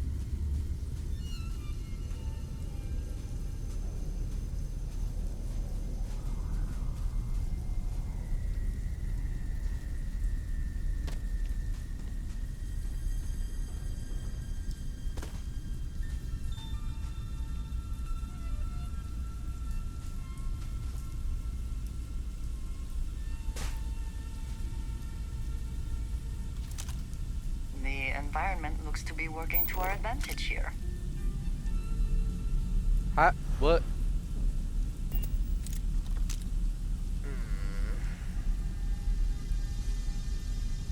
I almost shot her.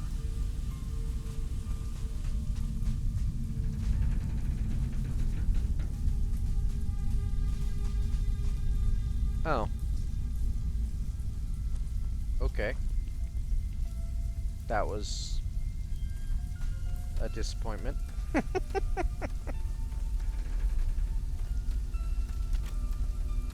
Well, that wasn't as interesting as I thought. All right then.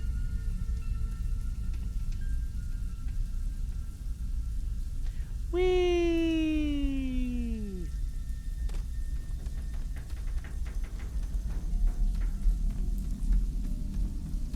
Now, there is one thing that I don't know how you would, I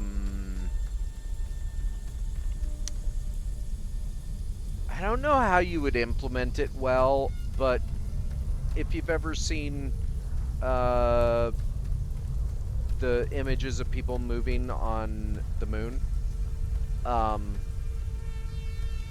they don't,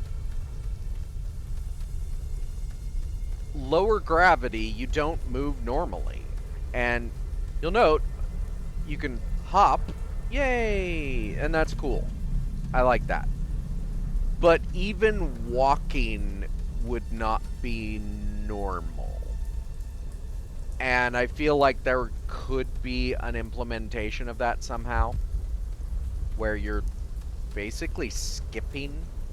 You ever see people walking on the moon? Like, they don't walk, they kind of skip. And they move very fast when they do it, because it's low gravity and, you know. That would be a neat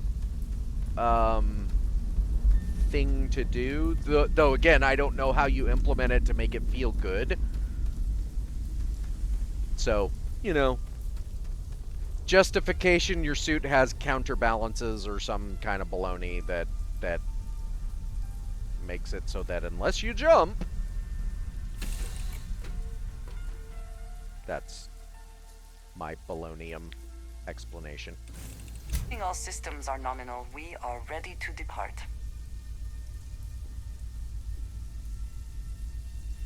You are all being really creepy. Oh, I would totally romance Betty. I would romance Jessamine. I'd romance Lynn. Though, in my opinion, if you're playing as a female character, Is my name on the schedule today? Lynn should probably not be interested in you. I know there's, like, there's people that don't care about that, but Lynn is heterosexual based on her backstory, so, you know.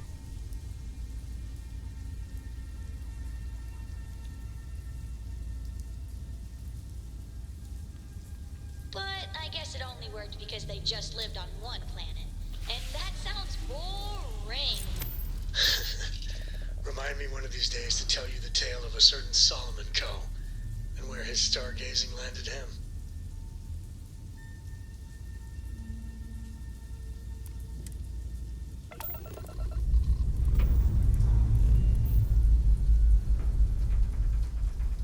Lifting off now.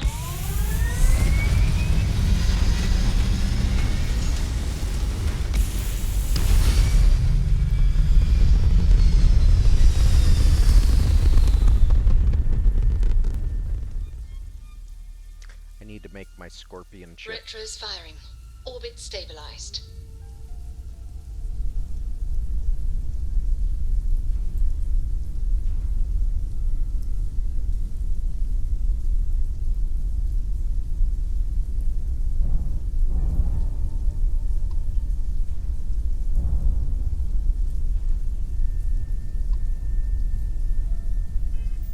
Okay, I don't know that we're going to go right back to Bog yet.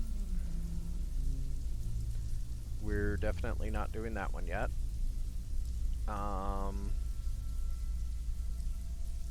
That's Neon. You know what? Yeah. Let's go meet Hadrian in New Atlantis.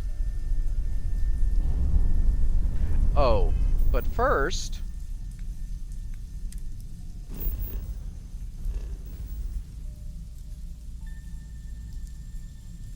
let's go drop off our contraband. Hey, I remembered.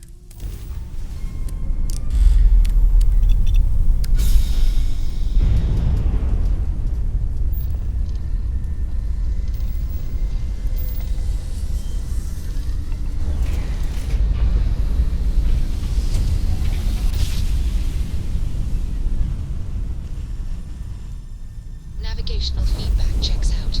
We're in the right place.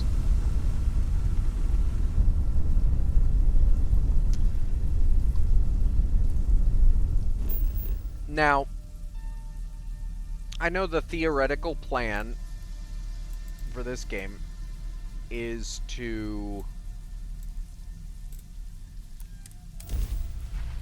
have DLC be a thing for the next, like, decade plus. However, based on responses to both their first, quote, big DLC and to the game in general. Let us see what wonders of life this planet hosts. I'm not sure they're going to be able to sustain that. If they do, great. I love this game. I would like it to continue to see updates and expansion, etc. Now, the only problem is, I feel like they're also going to nickel and dime their customer base, because that's what they're currently doing. Which is not a good thing to do. Especially when it's so blatantly obvious that that's what they're doing. They're charging for weapon skins and plushies, which is okay. It's fine in the sense of if they want to do that, that's their choice, and if people want to pay for it, that's their choice. But I'm not sure that's the best future for the game. It's already turned a lot of people off that were on the fence. And in my opinion, rightfully so. So when it comes to what they add in the future of this game, I hope that it's not what it currently looks like, but I'm not hopeful that it won't continue to be exactly what it looks like, if that makes sense.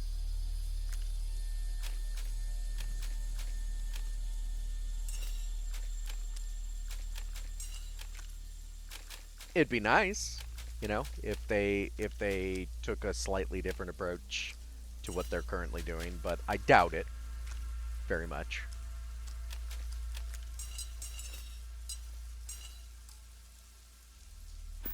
And I don't have the opinion that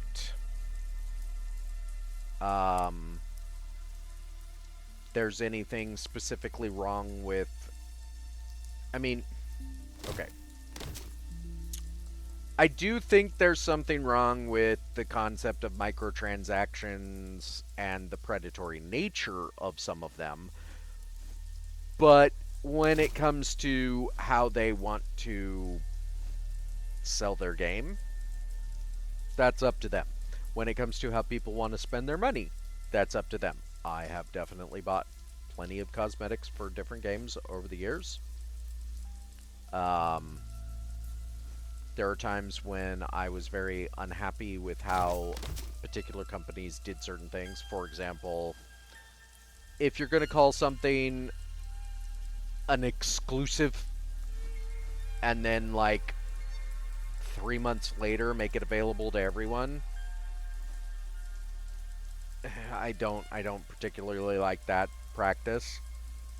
I've gotten over it in the sense of I used to be very vocal in forums and such about that kind of thing when it happened. Nowadays I'm just like, oh, that's just how it works, so I accept it. But when it comes to the way I'd like to see pretty much all games do it, I don't mind having to pay for new content. But generally, I prefer that content be worth the price. And I obviously, I'm sure everyone thinks that. But when I say that,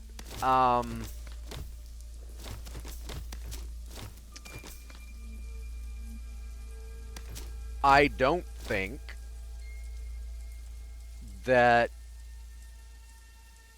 it is worth the price for a set of plushies in the game, right? Or a weapon skin to be $5 or $3. Like that's the kind of thing you give away for free. It's a weapon skin. It's not. Again, that it gets into a whole like very opinionated aspect of microtransactions. The things that should be paid for, in my opinion, that are worth paying for, are the expansions, like the most current DLC.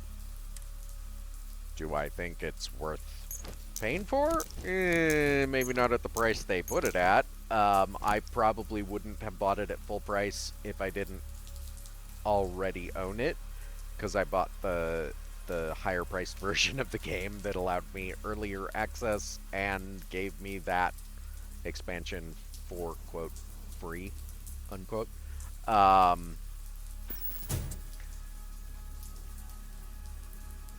But that's the kind of thing I think is worth the price on the tin. Now, the problem is they're charging for the weirdest things. I think that's more my problem than anything else. It's not that they're charging for the things they're charging for. It's how much they're charging for the weirdest things. For example, they charge $10 for a single ship hab. $10. A ship hab. It's a 2x2 ship hab that looks like a old style captain's room or something. You know, it's got like an old captain's wheel in it, and it has like a wood design to it, and it doesn't match anything in the game, right? There is not a single other similar design. Or, for example, I may have even built one. Because when it came out, I didn't realize they were going to nickel and dime me for every little thing, so I purchased everything with the free credits I got for having purchased the special edition of the game. There's an observatory that currently does nothing for your outpost, but I believe they charge like $5 for it. It's either $3 to $5. It might also be $10. I don't remember. No, it can't. It's not $10. But the fact that they're charging for it at all. Okay, I did not build it here, but the fact that they're charging for it at all, it's just. It does nothing for you. It does nothing for your outpost. It's just an old style observatory, like, you know, the ones you would expect an observatory to look like. Here, I'll show you what it looks like, if you don't already know. Pay no attention to all the power lines. Let's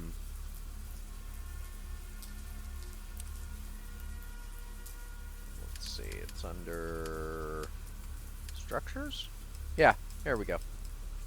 So, it's an old school observatory.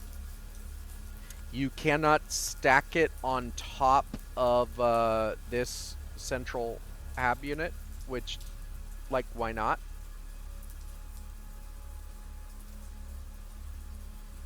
It'll attach to the sides of things. It won't attach to the top of this, even though, look, it would be perfect to attach to the top of it. It won't do that. And then in terms of what it offers to your outpost, nothing. Like, it doesn't offer some kind of bonus or benefit to It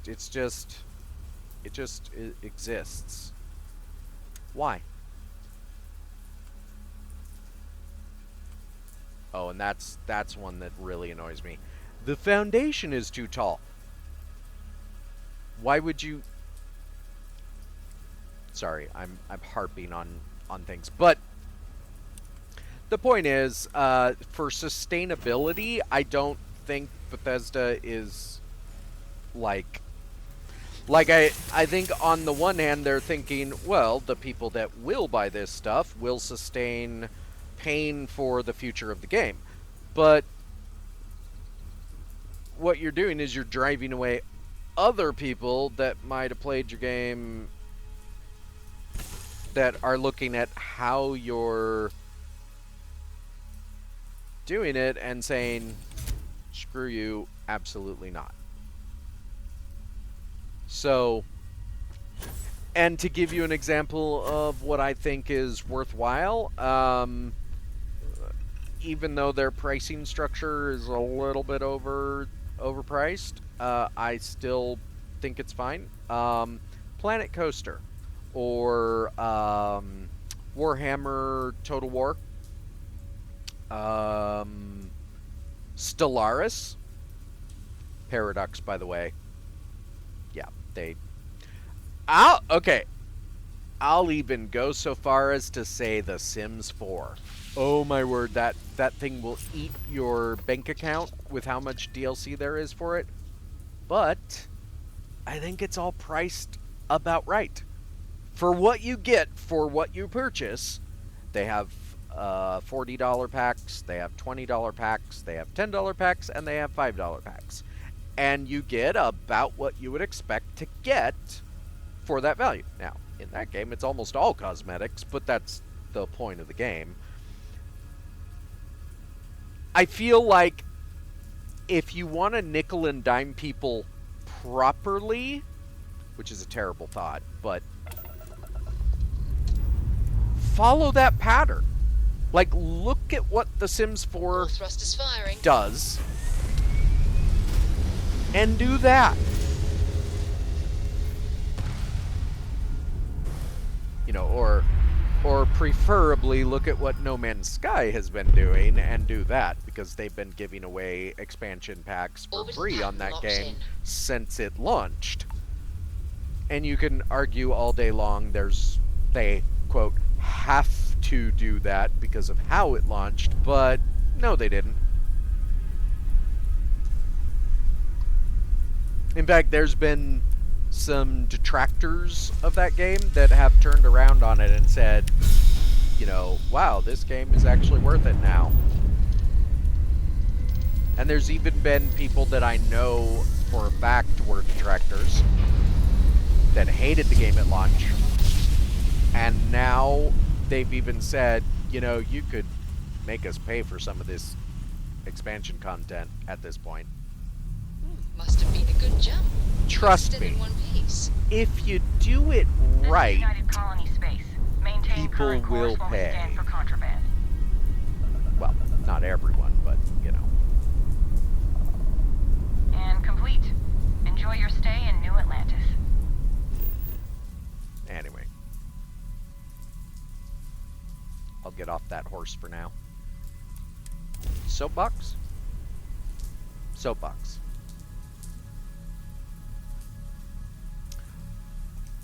What I am going to do is take a short rest. Go get some water. Stand up, stretch, as the common turn of phrase is for... Setting down, everything in the green.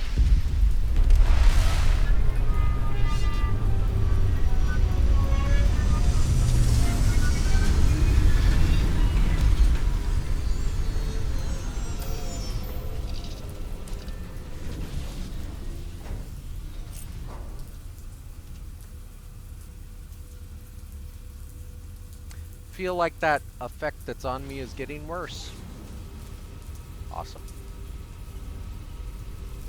And it's always good to see a friend.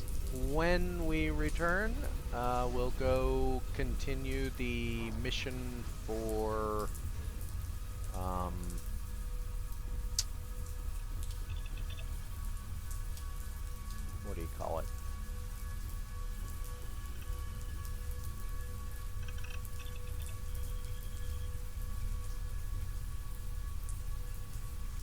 we'll continue the mission for the UC Vanguard. Until then, I'll be right back.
I'm back.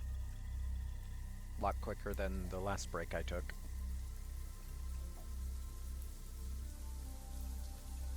Not this video, but last video I took a break that I didn't realize was as long as it was.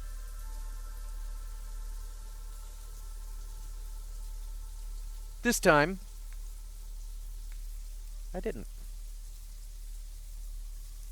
Alright.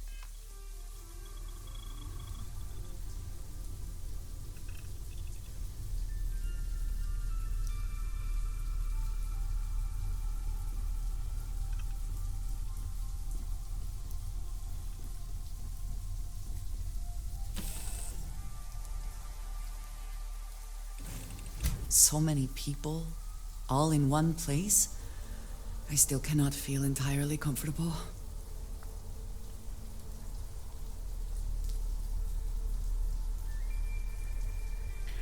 I know what you mean, Andreja. There's a reason I don't tend to spend too much time on planets. Especially in the big cities.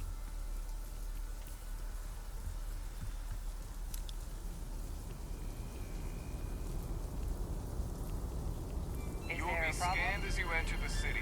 Please keep moving. Okay, no bounty. You're clear.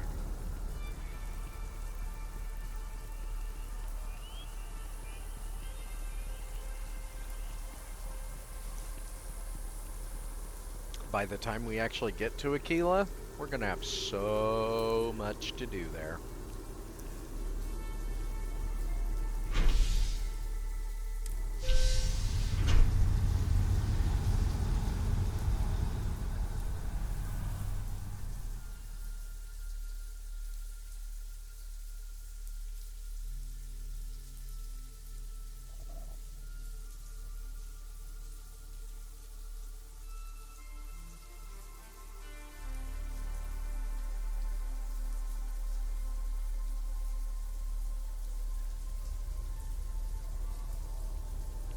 I have a feeling today's going to be a great day.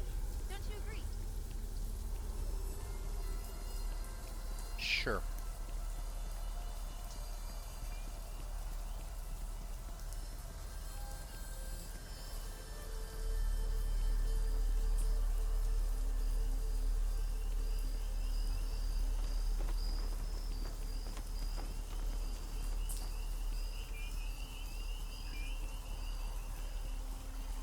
Captain! Over here!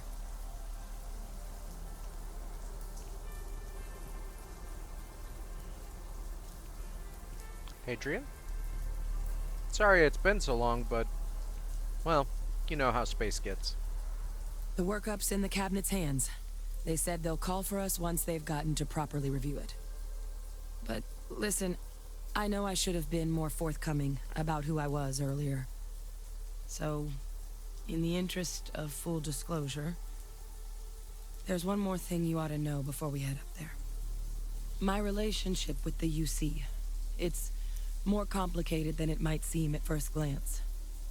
The UC's actually the only reason I'm here in the first place.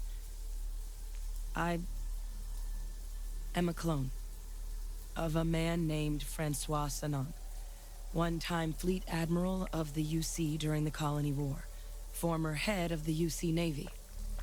They called him Ve Victus, woe to the defeated, in Old Earth Latin, a title he earned.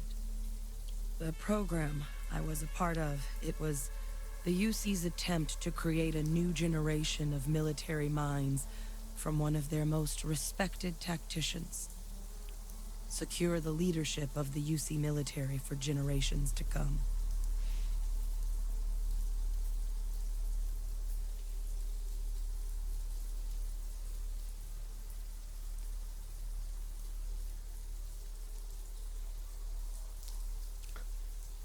I've actually had some experience with cloning before. Outside the UC, of course. You have? I mean, it's old technology. I guess I shouldn't be surprised. Some independent group might have managed to figure it out again. But in my case, it complicates things.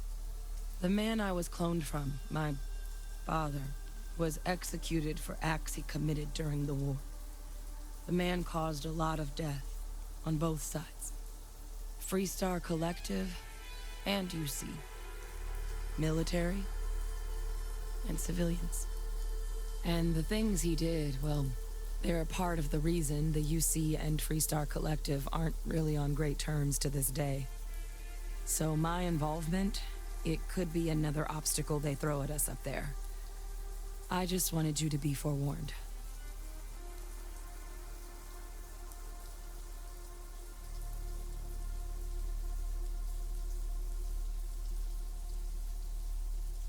I've heard the stories, but what do you know about what your father did to merit being executed? He had his men open fire on civilian ships during the Battle of Cheyenne. A battle that he ultimately ended up losing anyway, devastating the UC fleet and bringing the colony war to an ugly end for the UC. But he's also the one who ordered the bombing of the Londinian spaceport during their outbreak, condemning countless lives. Both sides agreed the settled systems would be better without him. Sounds like it.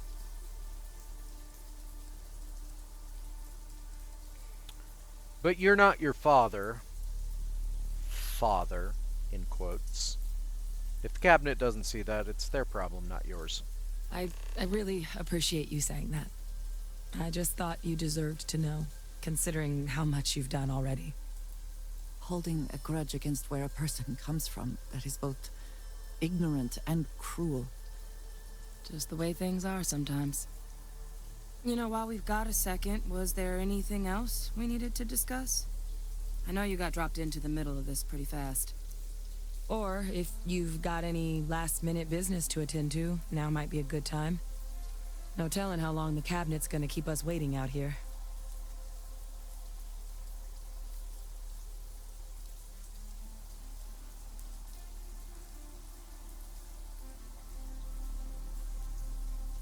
So that question right there is kind of a bad question if you already know the reason that her eyes are red, which I do, because I already talked to people about it in-game, and I just generally know.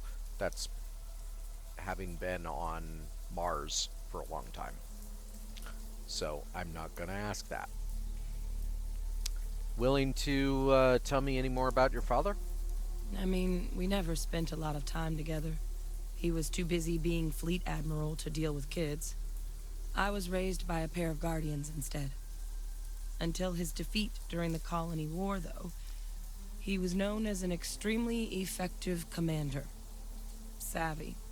Perceptive. That mind opened a lot of doors for him.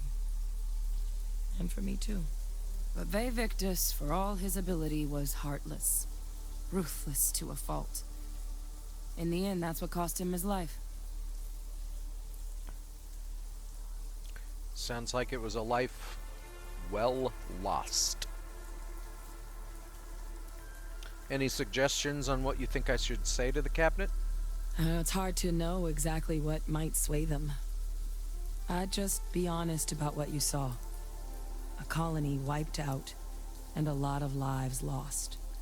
Something we don't want anyone else to have to experience.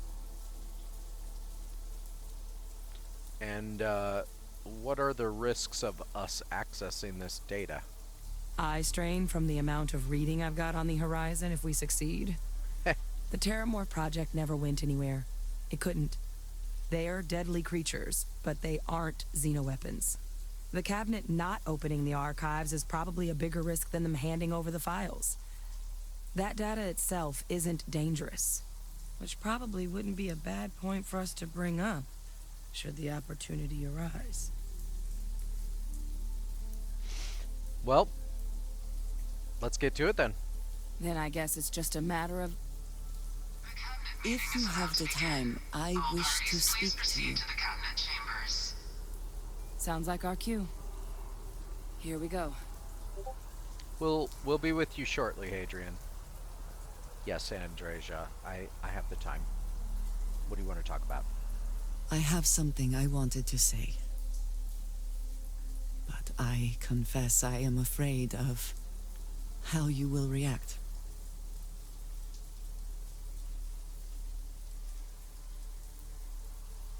I've already told you all that matters is that you have my back. Nothing would change my opinion of you. I am reluctant to put that to the test. But it is necessary that we are honest with each other. You told me that it does not matter to you whether you're alone or with others. But we have traveled together enough that it matters to me. And that time, the bond that we have begun to create, that deserves honesty. The little I have spoken of my history has been nothing but truth. I worked with smugglers. I have caused my share of pain and suffering. What I have left out, until now, is that all of that was done on behalf of House Varun. My people. My family.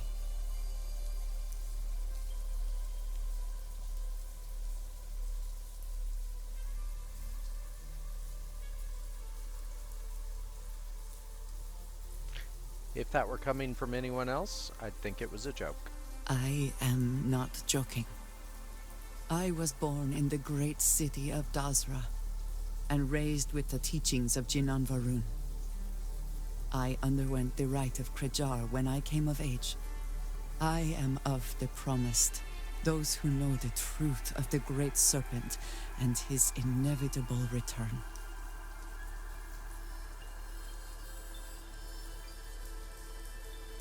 I hope this isn't one of those now I have to kill you scenarios. Your ability to find the humor in a situation is remarkable. No, I will not kill you for knowing, but you must understand that this is privileged information.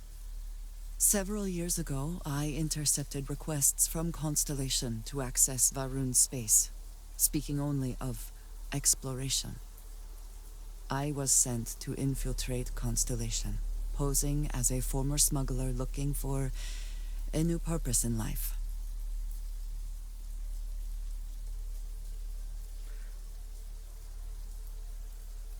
I always thought there was more to you than you let on. Yes, well, you were not the only one. Several weeks after I arrived, I attempted to access secure records within Constellation's archives. Vladimir and Sarah were waiting for me.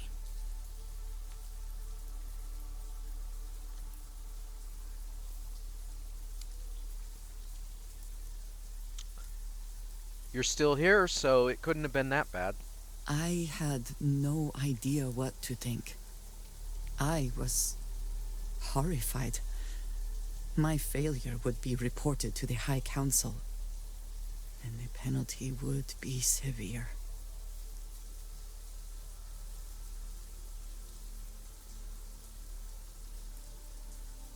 What information have you been sending to House Varun?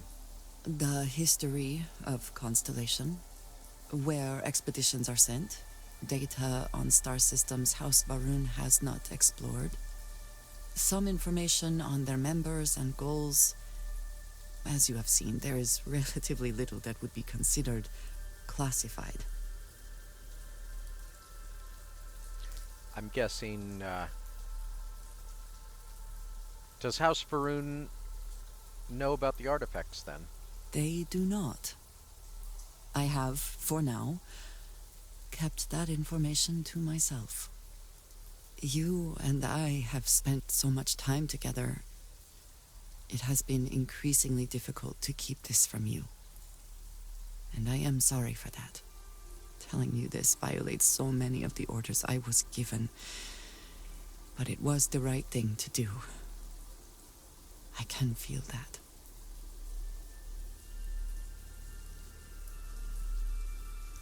As far as I'm concerned, you're still just Andreja. You have no idea what a relief that is. Thank you for trusting me. Hey. I don't just trust you because you've proven to be trustworthy. But we'll talk more about that later, maybe. If we can avoid entering that building, I would prefer it. Let us just say I am allergic to bureaucracy. Yeah, I hear you, but unfortunately, we're... Ah, Captain. Congratulations on joining the ranks of the Vanguard. Yeah. Well, we'll see how it goes.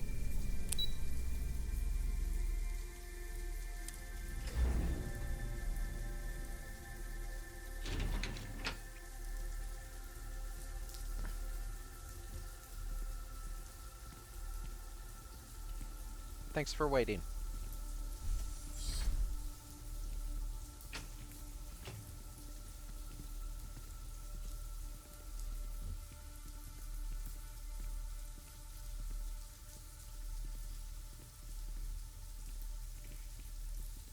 I guess I stand here then.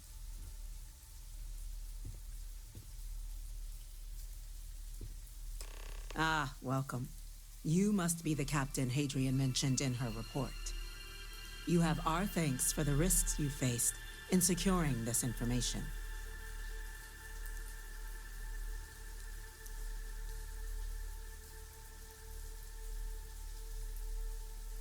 Yeah, she made it clear that this issue requires the utmost urgency, which is why I got here as soon as I could. Oh, I'm sure she did. Yes, well, precisely how urgent is what I hope we'll determine here today. So now, we have two petitioners here making a surprising request. Access to the UC Xeno Warfare Team's Terramorph data, currently housed in the Armistice archives. A request which will require not just this body's agreement, but that of all three Armistice signatories.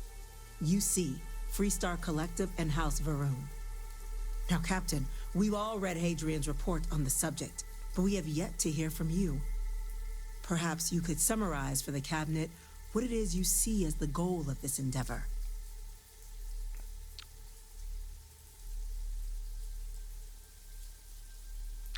I'm just here to talk about what happened.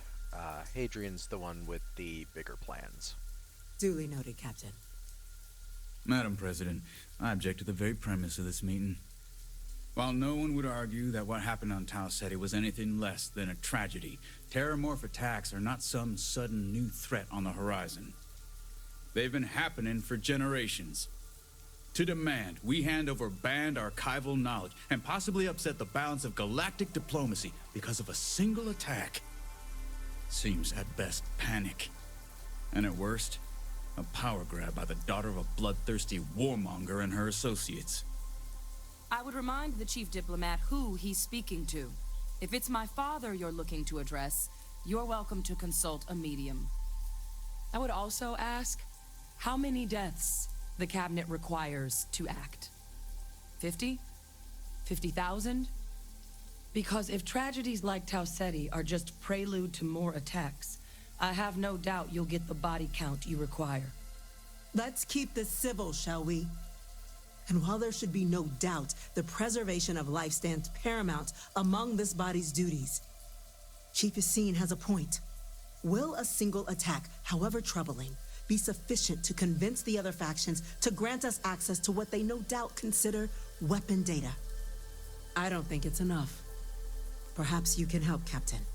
As the one who actually collected the sample in question, did this Terramorph seem at all alarming to you? To me? I mean, no. But, I mean, it wiped out a colony that never saw it coming. That seems pretty fucked up. That is worth considering. This attack took place on an almost completely uninhabited world. The casualties were minimal as a result. But if there's another attack, will we be so lucky? Yes, a fine point, Admiral. So then, Captain, Given the discussion now and the information you've been privy to thus far, if you were in our position, would you grant the request made to open the archives?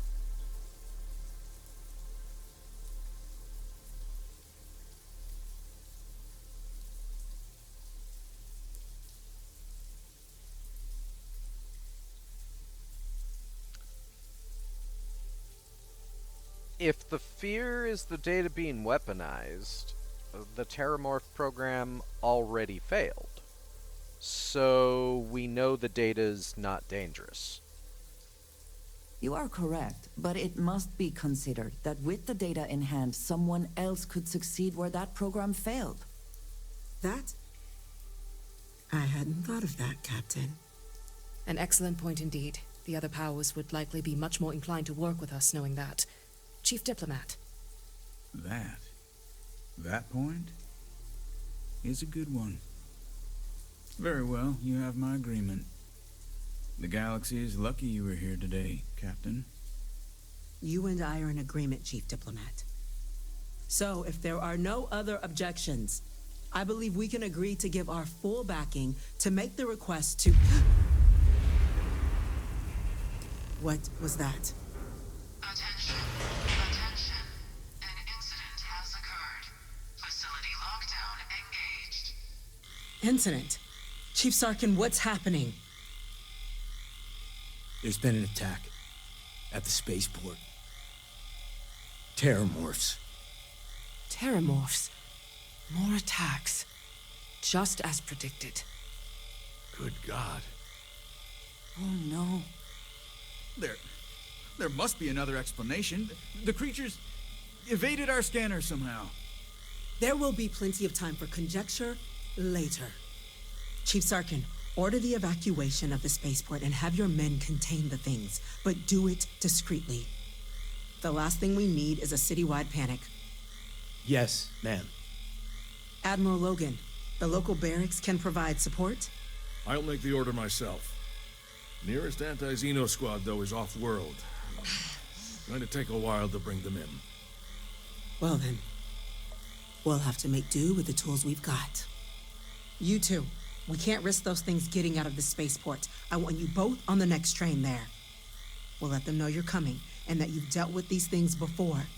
Now go show them how it's done. We're on it, ma'am. Captain, I'm right behind you. Let's get down there.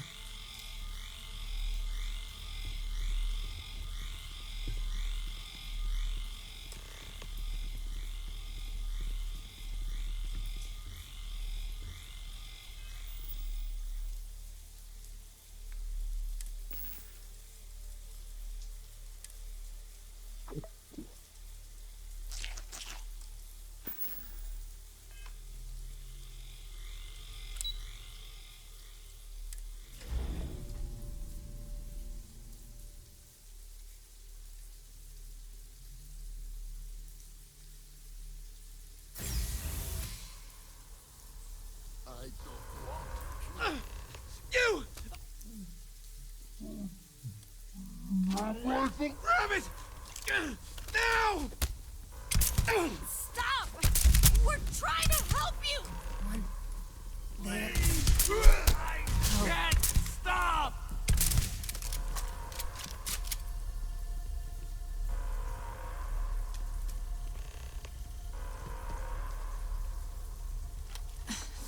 Thank you for what you did. We didn't want to hurt them. The way those people were acting, I've seen this before. They were under the Terramorph's influence, weren't they? I don't know. They were down at the port and they just started screaming. We tried to restrain them, get them on the train to get them out of harm's way, but some of the other officers down there, we couldn't restrain them fast enough. They just started firing on us. People we knew. They went berserk.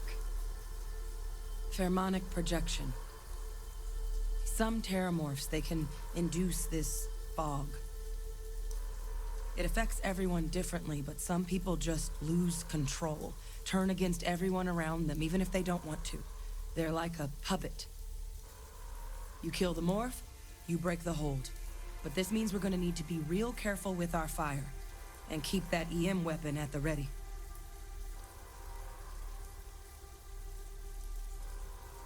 So you're saying Terramorphs can control people's minds? I'm not suggesting. It's documented behavior. The result of the projection, though, can vary wildly. Some folks just shrug it off. Others hallucinate. And some lose control altogether. They'll lash out at anyone around them, but still be aware while they're doing it. Those cases, you'll either need to knock them out with EM fire, or free them by killing the Terramorph. So does this mean I need to worry about you turning on me? I honestly was just wondering the same thing. But no, you don't need to worry about me. I've had a Terramorph try it on me before. I'm not susceptible. So we'll just have to make sure to watch out for each other down there. Guess we need to hustle. Let's do it. Nat's unlocked. Please, do what you can to help them.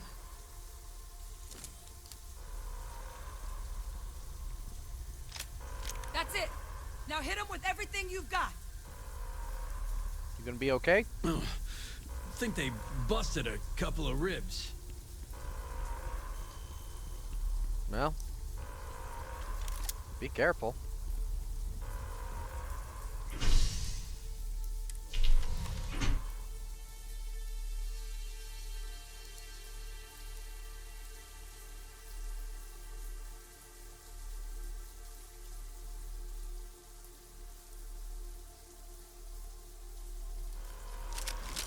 Quiet.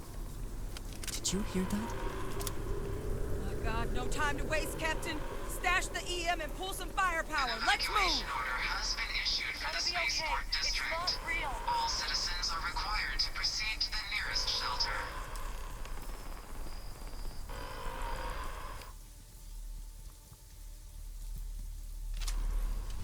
Terramorph! You might back up. Don't just stand there. Good.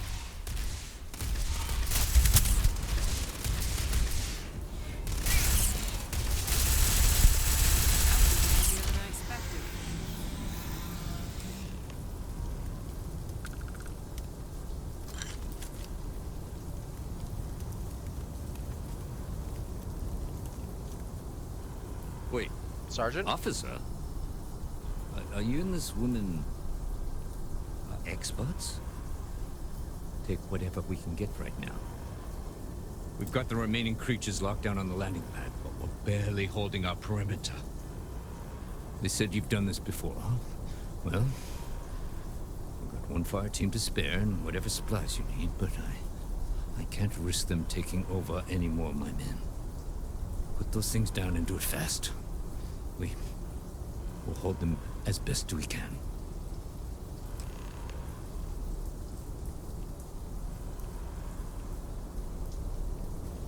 Let's go.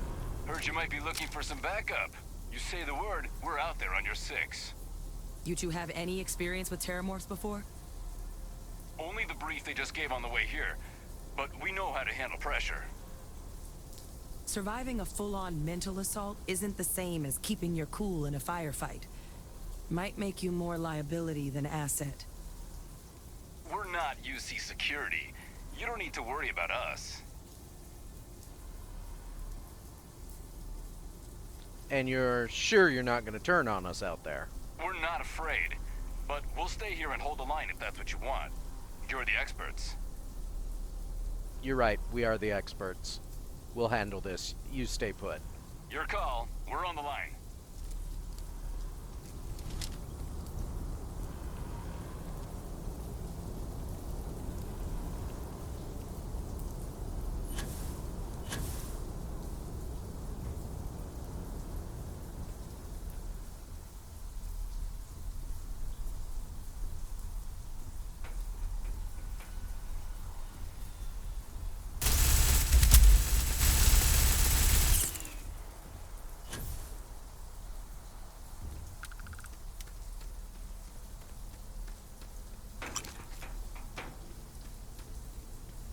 Looks like they might have come out of that ship.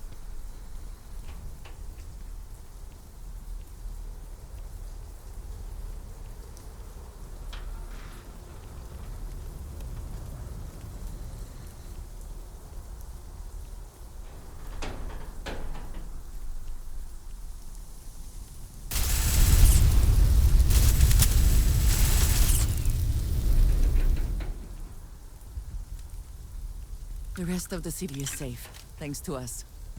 You deserve whatever accolades you have coming.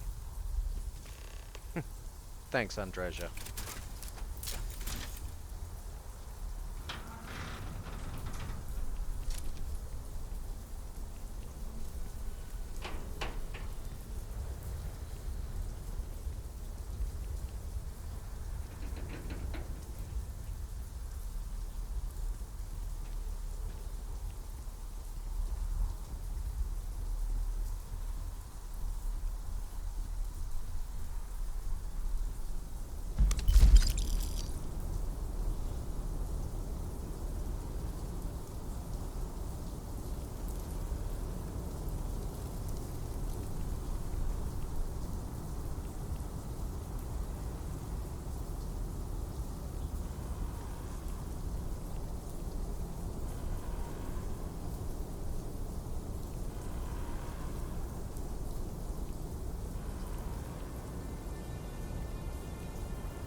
Sergeant? Guess they weren't kidding about you two. Universe put the right people in the right place.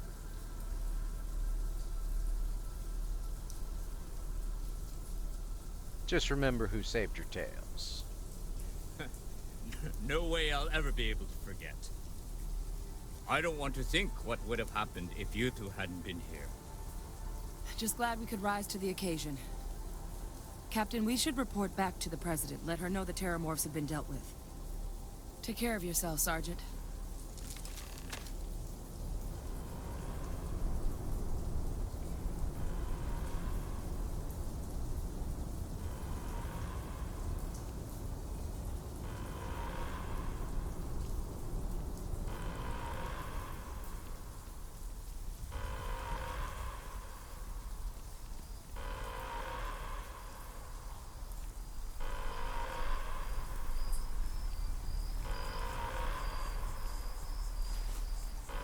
Attention. The spaceport has been secured. Safety precautions remain in place. Please wait for the all-clear signal before exiting your homes. That is all.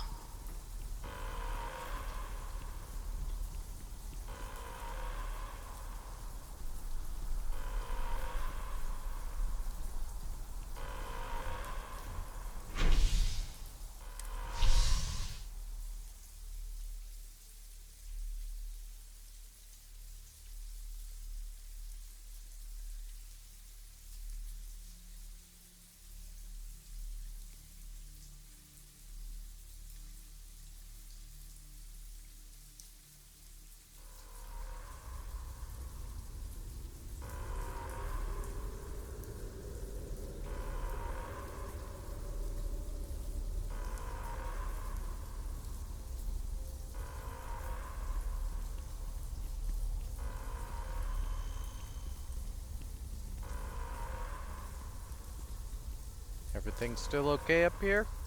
My partner's all right. He's getting stitched up instead of zipped up, thanks to you. All right. Away we go.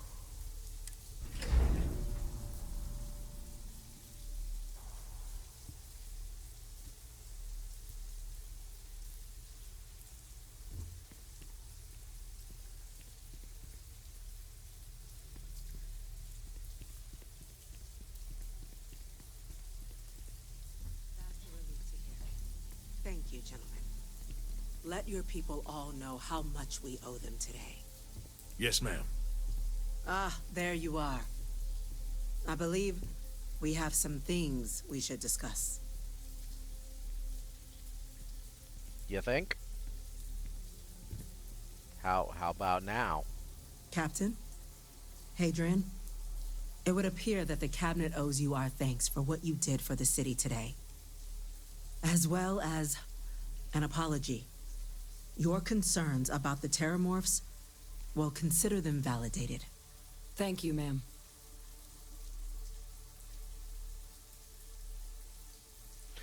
I'll take my gratitude in credits, real estate, or luxury goods. I had some ideas on that front, Captain, but we'll get to that.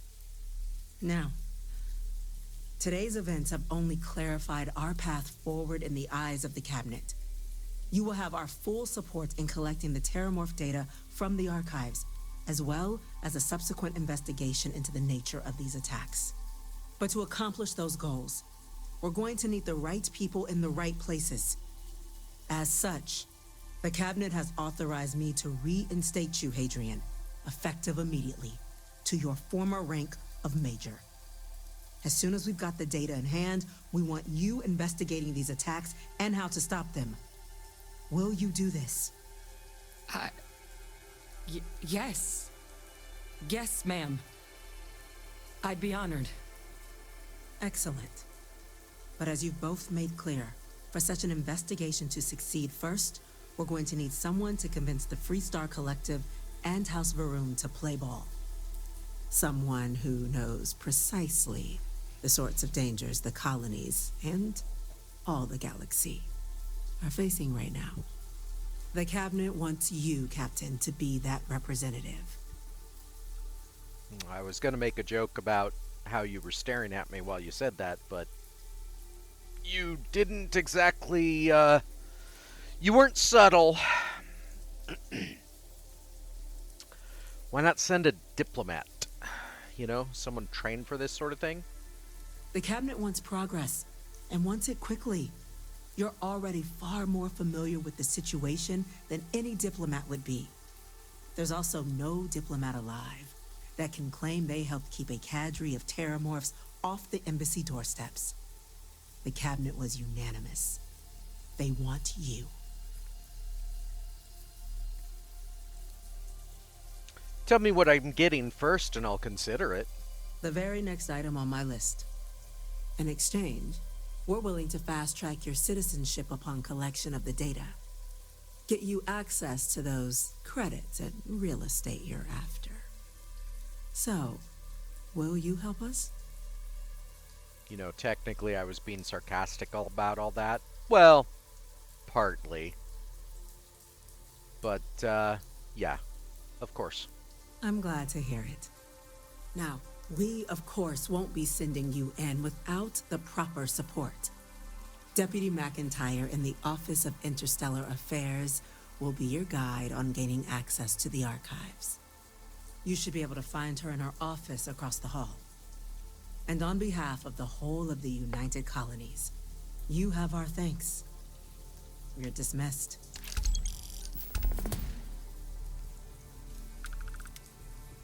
Hey. People keep I'm gonna go check in with dismissing Chief Engineer me. Kulkarni. Start getting a plan together for that data. As though I work for them. And I mean, technically, I am in the Vanguard, but the Vanguard's kind of a loose association. I suppose it doesn't matter. Whatever. That's what you get when you interact with the military.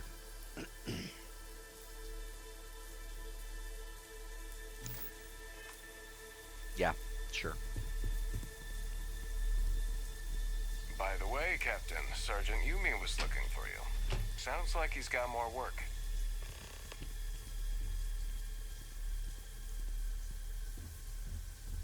Chief Yassine, these orders.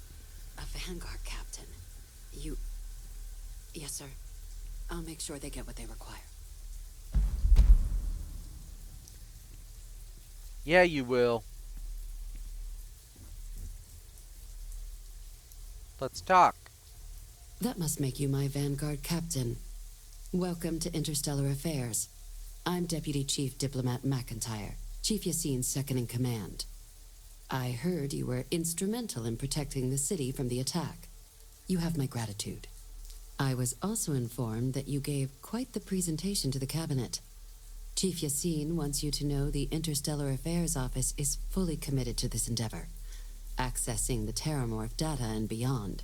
We're going to do everything in our power to make sure you have the tools you need. And that means first getting you into the archives. You do know what the archives are, correct? Yeah, I've been told.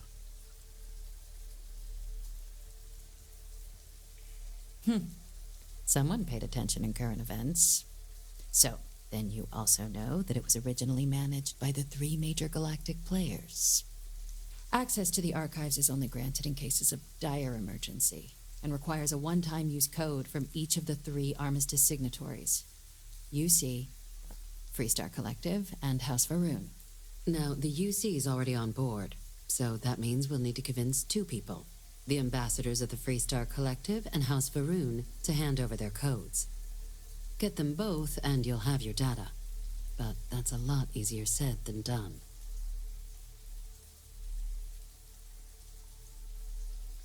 No problem. I'm just gonna need some electrodes, a tooth extractor, and some sodium pentothal. Very funny. This is going to be hard enough already.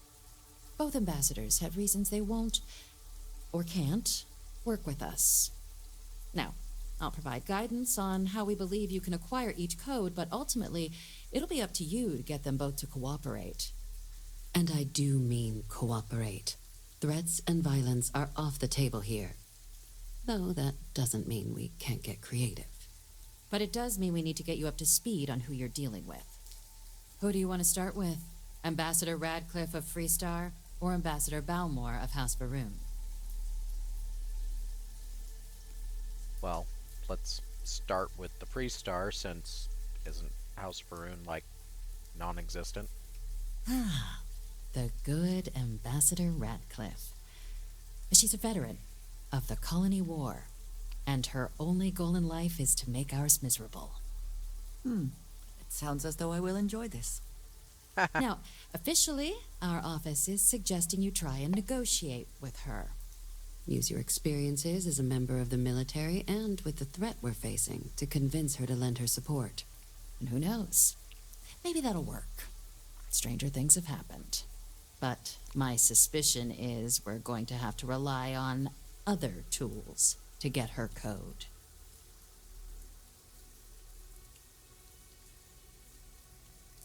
I think you're underestimating how delightful I am. Huh. Well, if that's the case, I'll wait to be pleasantly surprised. But we do have one item up our sleeve. UC Intelligence has a recording device planted in the ambassador's living quarters, which we suspect you can use to your advantage. But getting caught trespassing is a quick way to land yourself in an embassy holding cell. So, if you are going to try and access the device, you're going to need to find a way in there without being seen. Now, we recovered some intel we believe should be able to help with that. But there's also a disgruntled staff member you might be able to pump for information. Maybe even convince to work with you. What can you tell me about this staff member?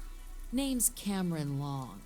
He's younger than Ratcliffe, bears less of a grudge towards the UC. He works closely with the ambassador, making him a promising source for information on the ins and outs of embassy life, and someone who very likely hates her guts. Any other things I should avoid doing inside the embassy? Yes, many. Don't steal anything. Don't get caught anywhere you're not supposed to. Absolutely do not harm anyone. If something goes wrong, we'll do our best to smooth things over, but I can't make any promises. That's all the info I need on Radcliffe. All right. Here, your diplomatic ID. I'll give them a heads up you're on your way. Not likely to let you through the door otherwise. And take these. Chief Yassine wanted you to have some options on how to proceed in there.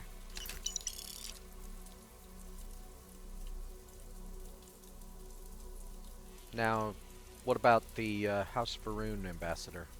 Ambassador Balmore's a challenge. When the rest of House Varun retreated into seclusion shortly after the signing of the armistice, Balmore stayed here. He's since lent his support to a small number of archival requests, so there's real hope he might again. Though claiming to know how a member of House Varun thinks is a quick way to earn yourself a psych eval.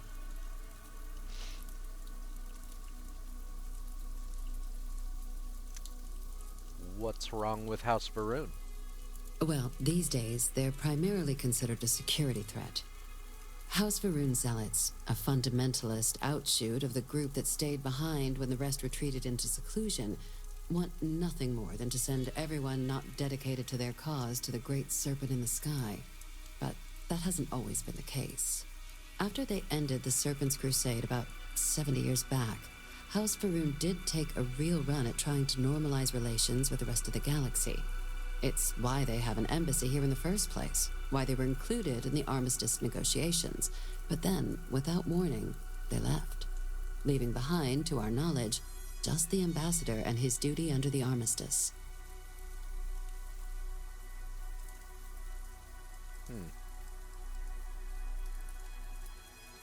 Sounds like there might actually be some promise there. It does, but there's a concern. We're not 100% sure Balmore is actually still alive. His public appearances were always rare, but it's been several years now since he last poked his head out. Scans of the facility show life signs, but not the kind we were expecting. Your task is to find him and kindly but firmly remind him of his duties under the armistice.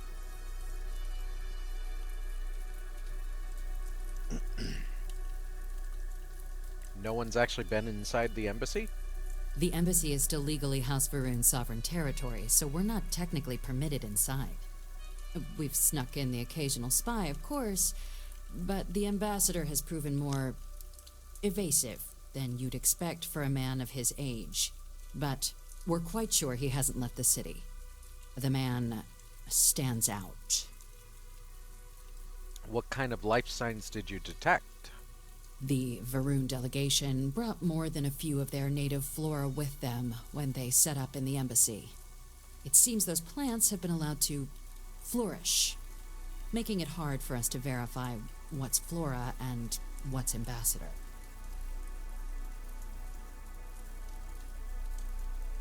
What do I do if he's dead?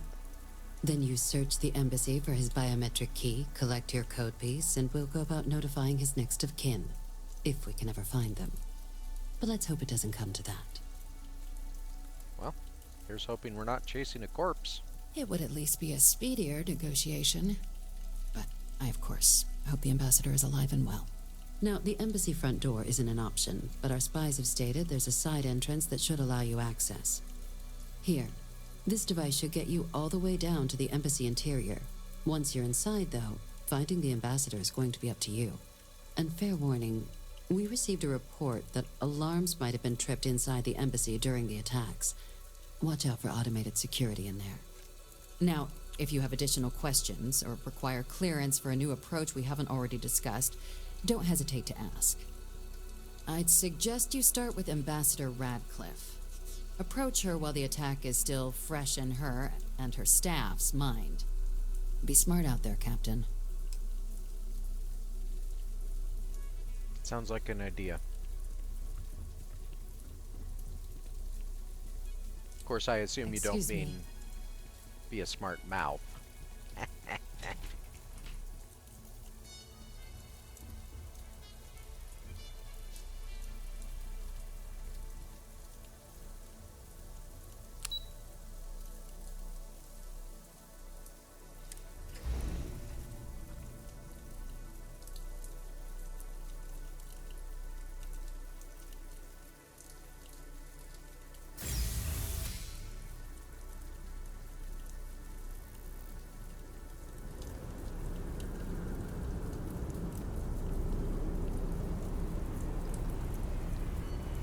Twala, any thoughts on things?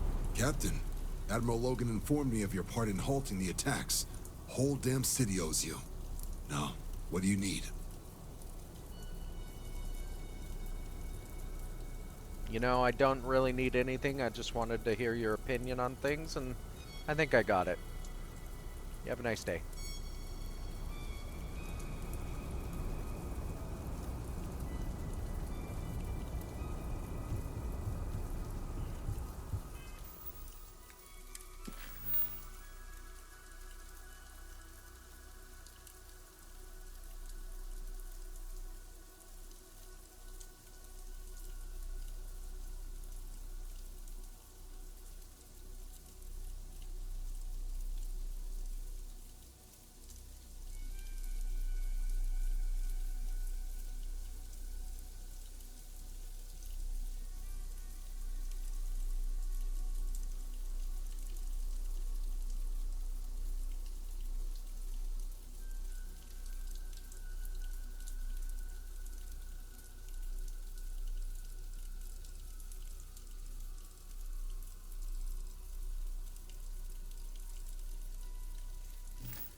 Let's go talk to Sergeant Yumi.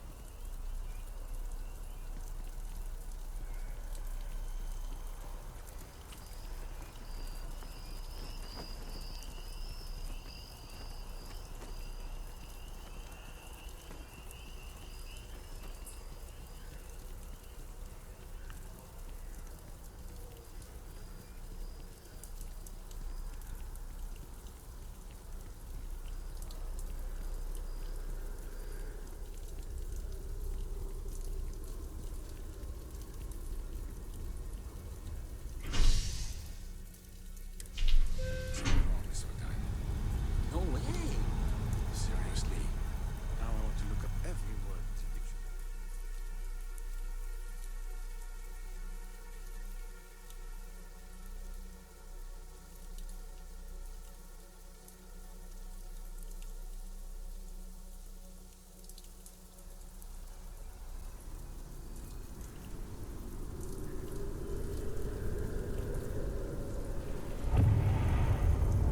Wow, they cleaned up fast.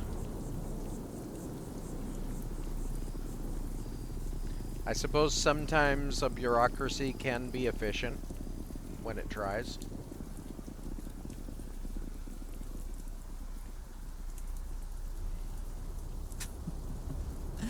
New Atlantis puts on a wonderful show of security, does it not? It does.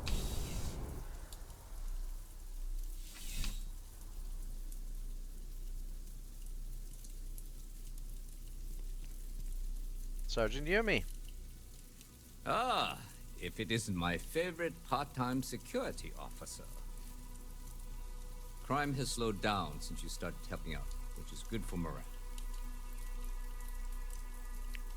What fallout has there been from the Terramorph attack? The whole department is in the process of recovering, myself included. If I'm being honest, I still have nightmares of my team turning on one another. Things can be replaced and wounds can be healed, but building back that trust in each other is going to take time. Luckily, we've built a good culture here, and we hired some new recruits who were inspired by what you did. I've got faith we'll survive this. I heard you have work. I do. Thanks to you, the spaceport is up and running again, which is good for commerce, but also for smugglers. We've received a tip that someone has been bringing in contraband into New Atlantis through the spaceport, and we need to investigate.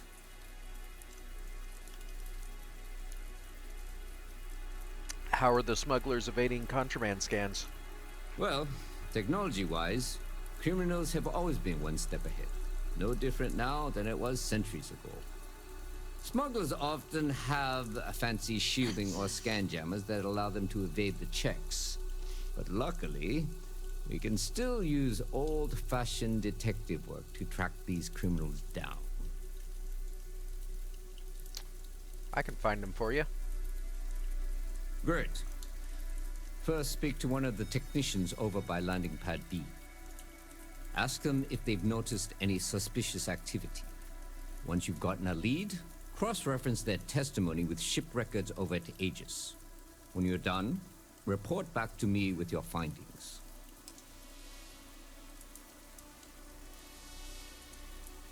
tell me more about these ship records? Remember that job you did for Agent Plato? I finally had a reason to call in that favor he owes us. I asked him to pull the names and cargo of every potential smuggling ship that docked in the last month. He said he'll have a slate ready for you to examine. And you said the technicians are on Port B? There should be a few working on the landing pads. If they don't know anything, move on to another. Right now, we don't have any good leads. But if anyone's seen anything, it will give us something to go on. Otherwise, how are things going? It's a lot of work, as always. People like to say, New Atlantis is the safest city in the settled systems. How hard could your job be? Well, safety doesn't happen by accident. It takes a lot of work and a lot of people. Hopefully the recent hires we've had will help solve that. You have a good day, Sergeant. See you later.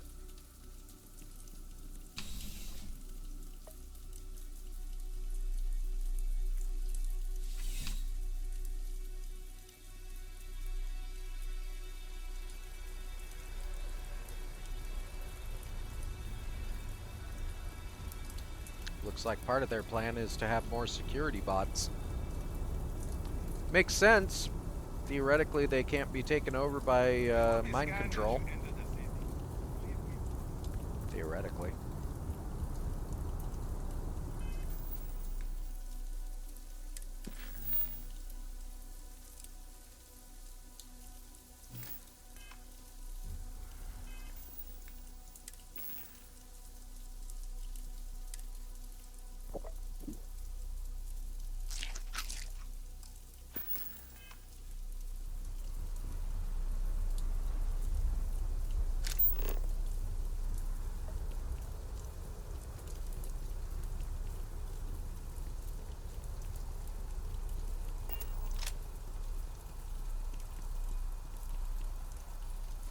Excuse me? Okay, hello.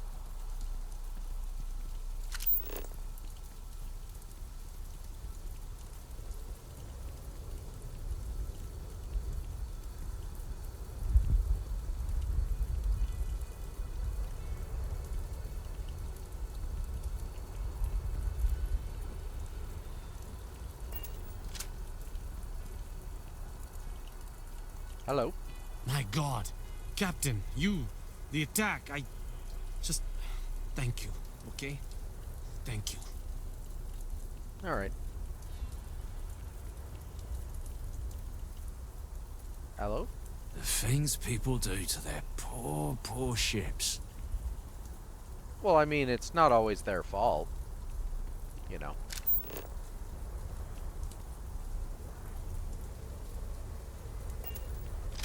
Sometimes you just get involved in some situations and your ship takes the brunt of the attack. Excuse me. Something I can do for you? Well, I'm investigating for Sergeant Yumi.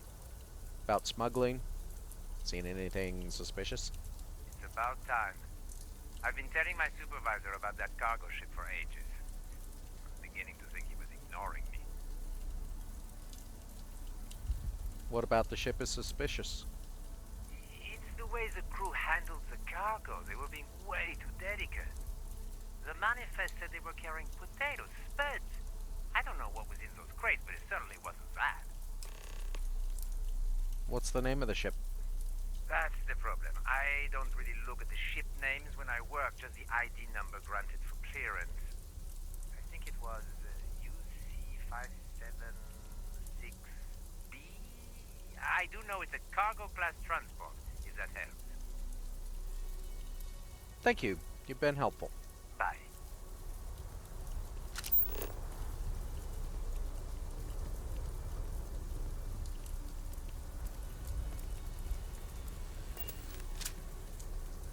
Excuse me. Hello.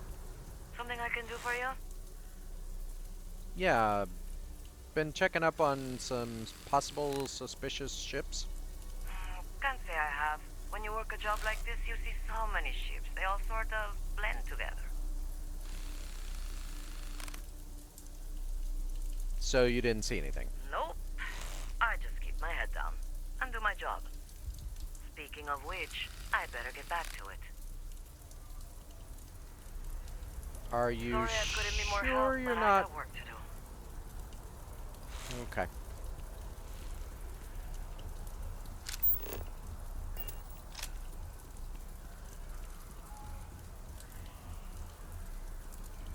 Alley-oop. Ugh.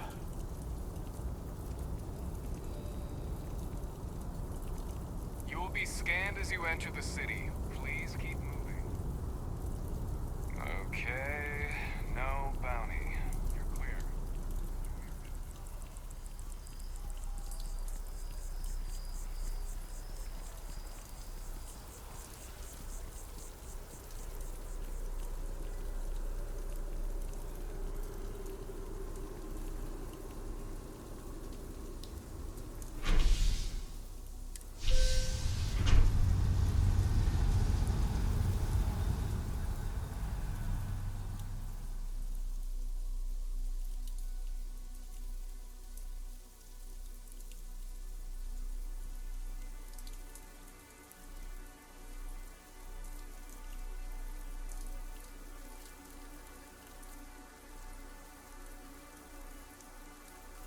What did you need?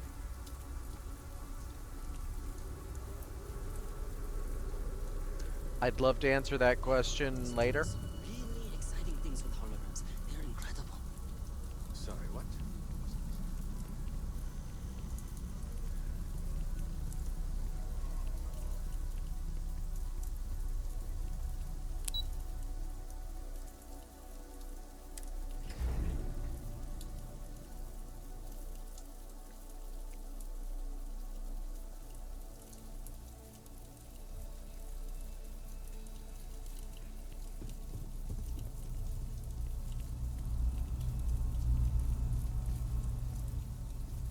Mr. Plato.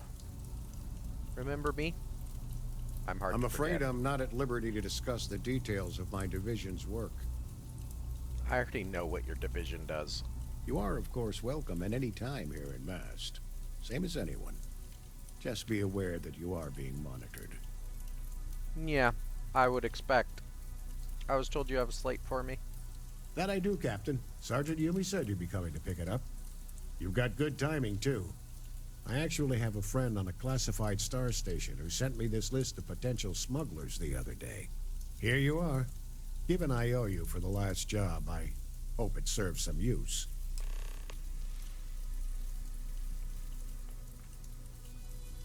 Classified star station? That's right. Classified station, top secret projects, etc., etc. And from what my intelligence tells me, you've already been on board that station, Captain. So you don't need me to fill in the details. I don't know what you're talking about. If the intel is for a star station, will these records be useful here?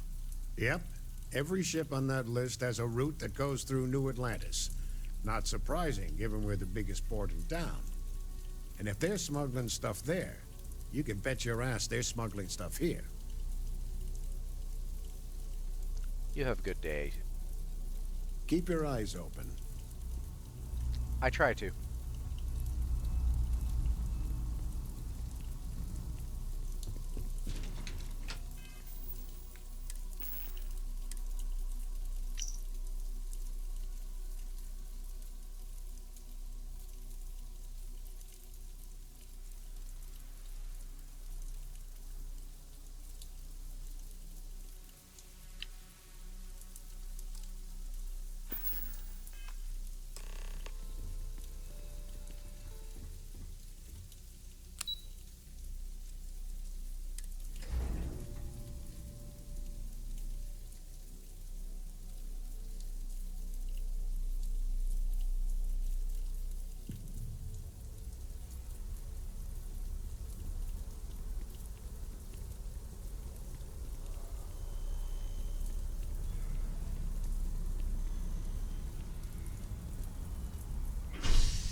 Sergeant? How's the investigation going?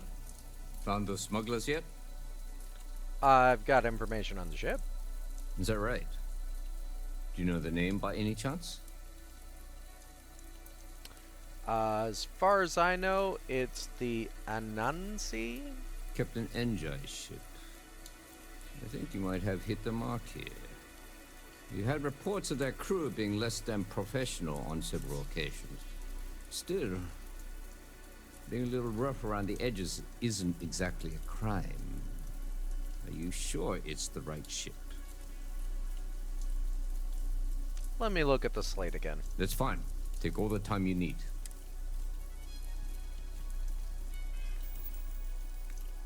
Got me second guessing myself now.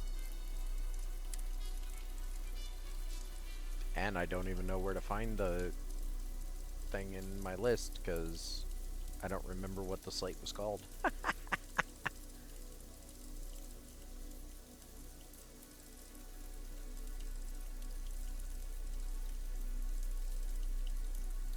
I'm pretty sure that's the one.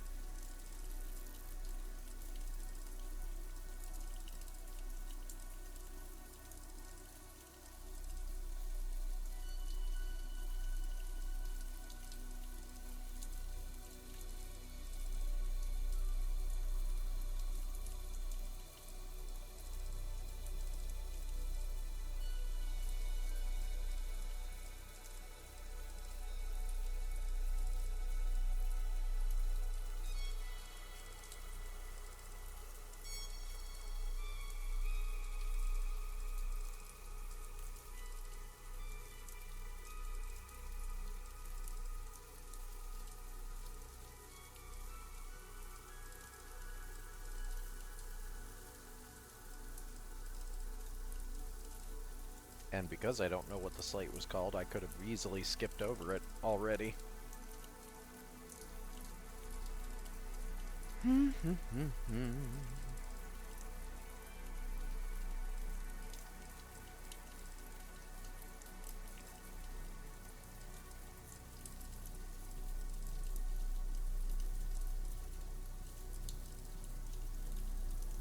I suppose I should have paid more attention. But do I ever? Not really.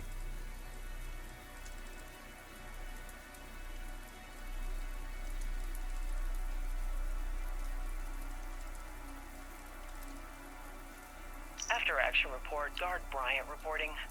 We got a tip from an inmate about some equipment. That's not it.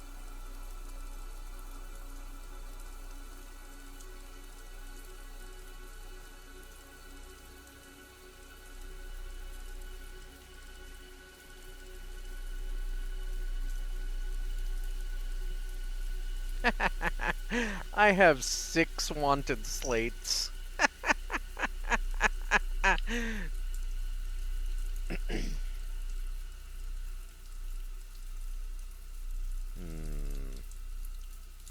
Okay, I've definitely skipped over wherever it's supposed to be. This probably isn't it. No.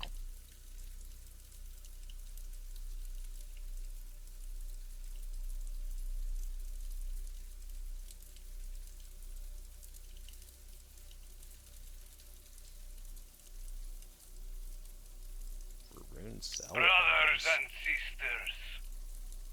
Oh, yeah, I've heard that.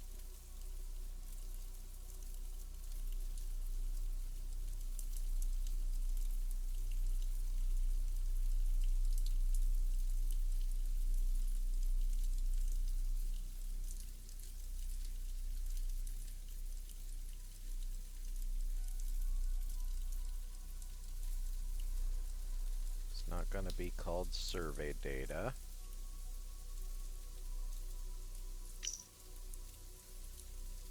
No. This one? After action report. Nope. I already looked at that one. Oh, boy. I think we need to increase the number. Nope. Yep. I didn't think so.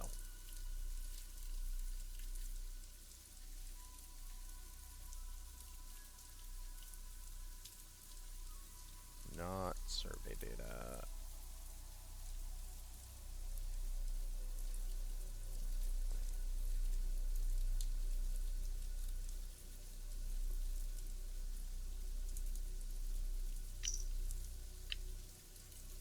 Yeah, we've already been there.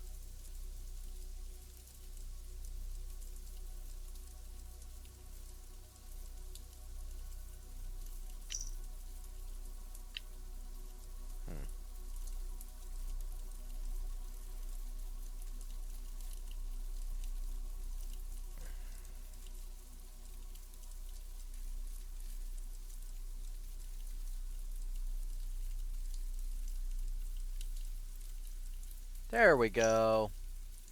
Okay. So, yes, okay, I am sure, because the one guy said it was UC57 6B. Person. Don't know if it was a guy. That's my bad. So, and then C. I am sure. Hey. How's the investigation going? No major hiccups, I hope? Is that right? Do you know the name? Yes. Anansi. Captain Enjoy's ship. Yes. You had reports of their crew being less than professional. Yes. Still. Yes, I'm sure. Then the next step is searching their cargo for any smuggled contraband. And, as luck would have it, I believe the Anansi has already arrived at landing pad B. I'll make the call to have the ship detained until further notice. Your job is to board the ship, locate any illicit goods, and return them here. And if any of the crew puts up a fight, I trust you know what to do. Good luck. I mean, I know what I'm gonna do.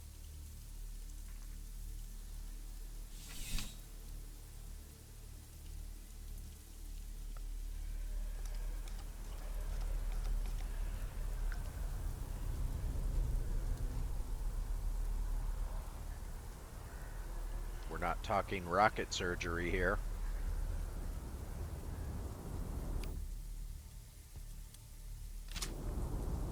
The scan is perfectly safe.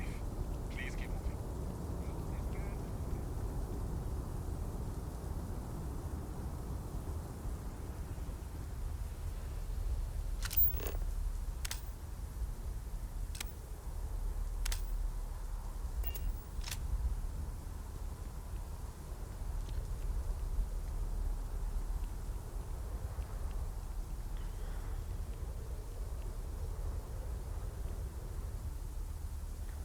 Coming aboard.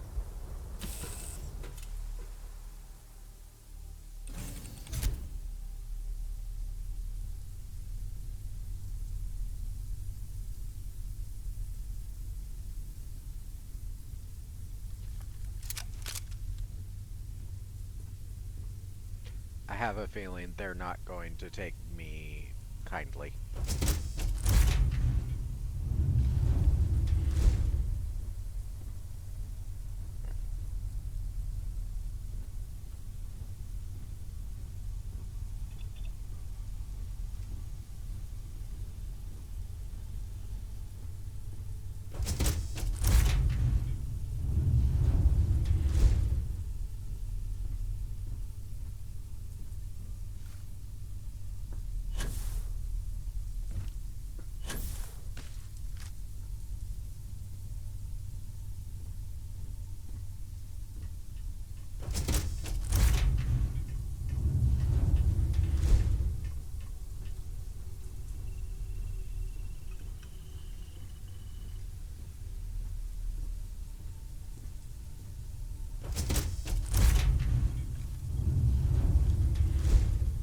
Captain? Looking for something? Yes. I'm just gonna go ahead and go see what I can see. Are you gonna give me any issues? Considering you're ecliptic, I think you are. But you know. Gee, Not even trying to hide it? Well, it looks like you got me, officer. I guess this means my potato shipping days are numbered. But maybe you'd be willing to give a first-time offender a slap on the carpal bone. I don't suppose you're interested in a deal?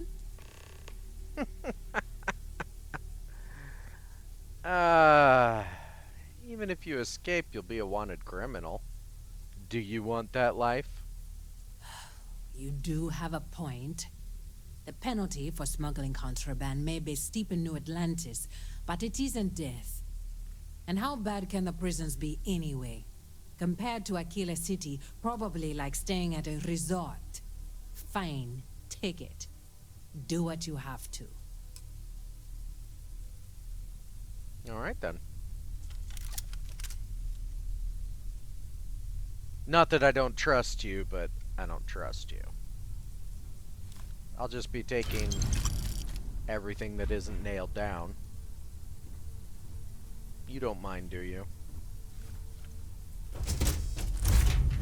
Your crew's not going to give me any problems, are they?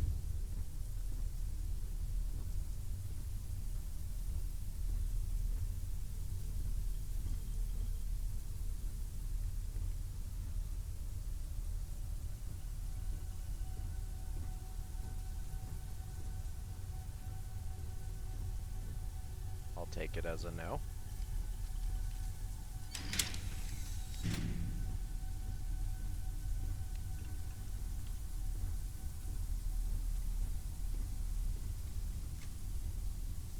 Well. This isn't over. I'd shoot you just for saying that, but I feel like I'm gonna walk away from this one peacefully. Get out of my face, pig.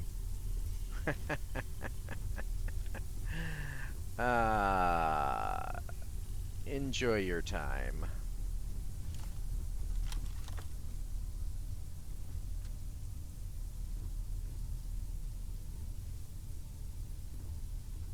Captain.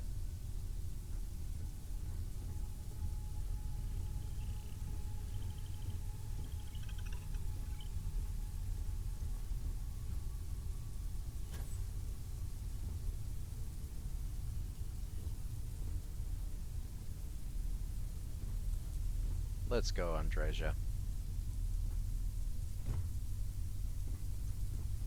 They're not worth it.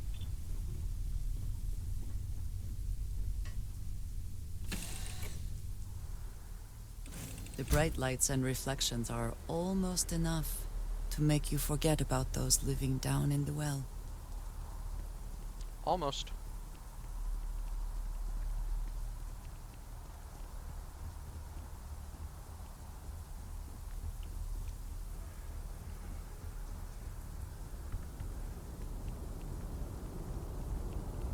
Well, You will be scanned as you enter the city. Please keep moving. that went better than expected, honestly. No bounty. You're clear. Enjoy.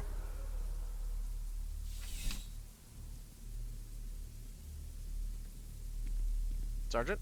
How's the investigation going? No major hiccups, I hope? Holding your breath won't work. Well, I searched the ship, and they weren't trying to hide it very well. Good work. Did you find anything? Got it right here. Very well done, Captain. Time and time again you come through for us. Initially, I felt bad for having someone of your rank doing security, but frankly, you're worse the guilt. In any case, I'll have a team move the ship off the landing pad and do a full sweep. Make sure there's no other surprises on board. Yeah. Oh, and before I forget, your payment. It's well deserved. Why, thank you. I wonder if...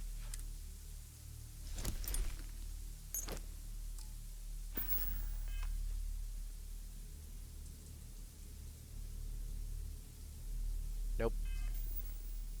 Okay. and I don't know what affects it.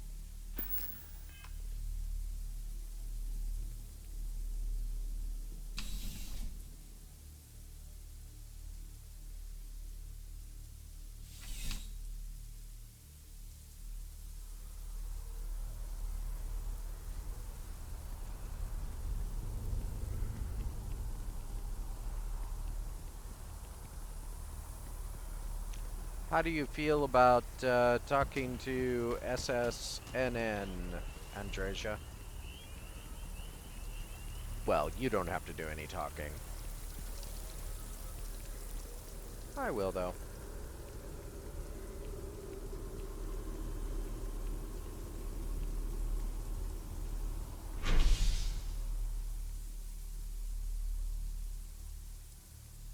I believe that's the commercial district.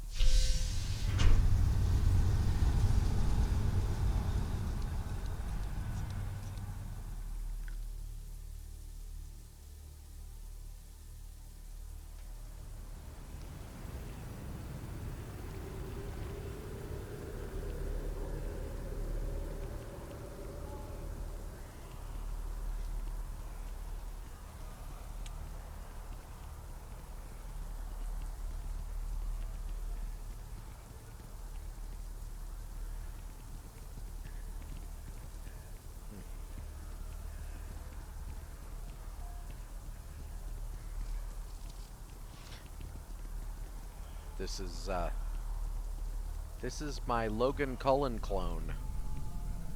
She doesn't interact with me.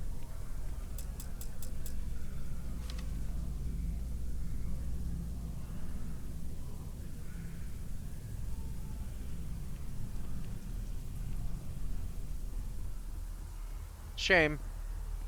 Yeah, my guess is that Logan Cullen walked off into the distance somewhere. Like, way off in the distance. She could even be in the water somewhere. That happens sometimes. And once they're in the water, their interactions become negative. Like, it's like they don't exist. I am glad there is still a reliable source of news in the settled systems, though it often travels significantly slower than light. You have another story for me? I do. I was at the Terramorph attack. Really? To say you have my undivided attention is an understatement. A lot of people were there. The accounts we've got were chaotic. What was your role in that?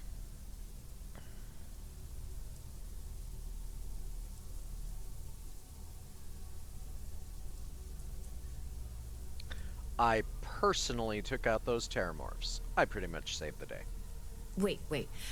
I heard someone from Constellation was involved. That was you? Oh, this is great. Like, embarrassingly important award-winning great. The whole city is still on edge over the attack. We were fortunate, damn fortunate, that casualties were so low. What was it like in the thick of things?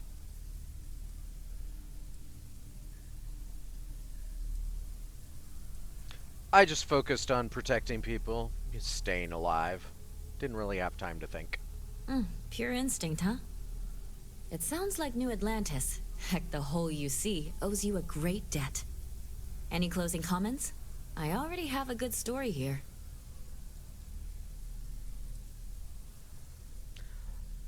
I won't be resting until the Terramorph threat is ended.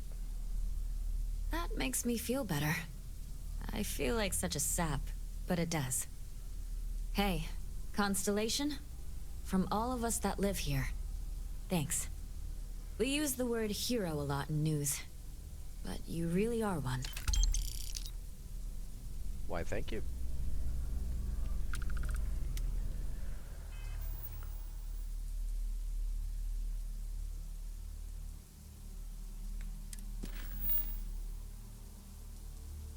Well, I think that's, I mean, I can click on that and see what happens. I doubt.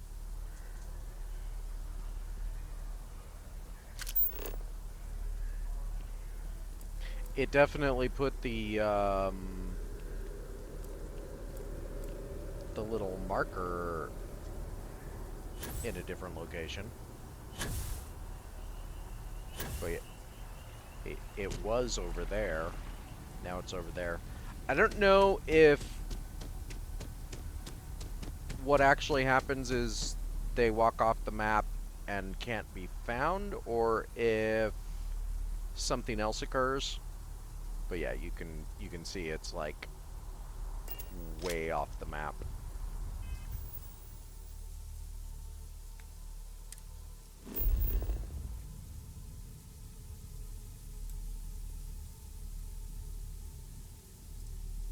Well, hold on now. You know, I'm gonna give it a shot. Probably not, but let's.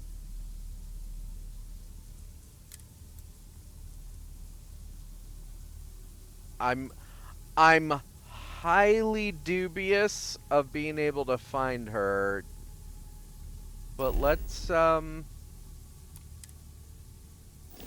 give it a try. Ready, Andrea? We're going on a little journey.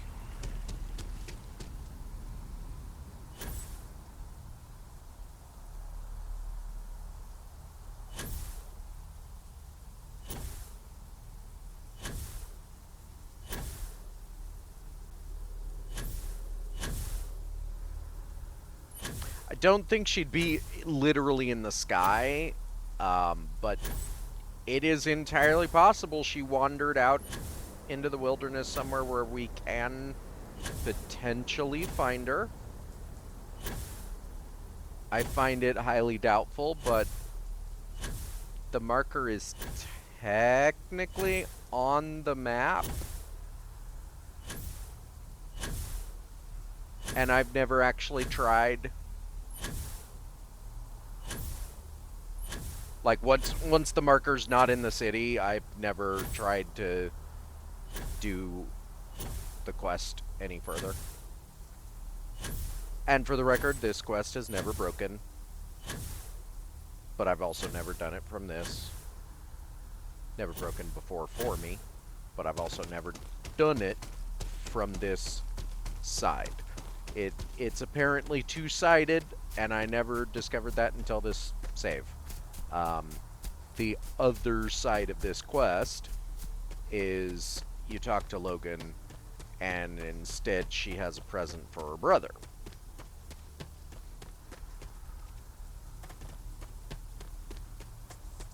But I did it the other way, where I talked to her brother first.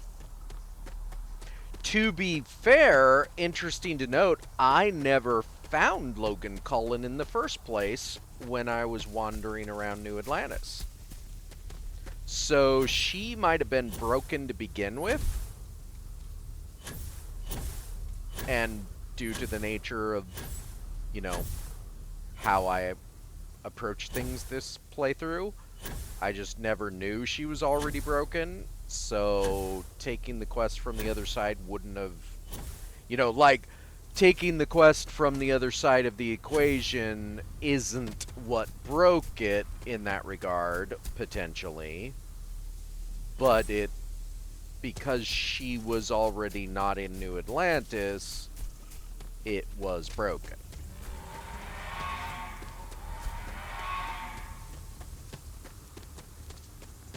I don't know that for certain.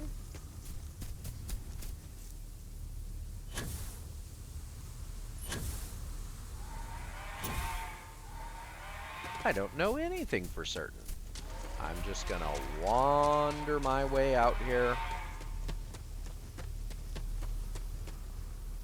Listen to the big monsters.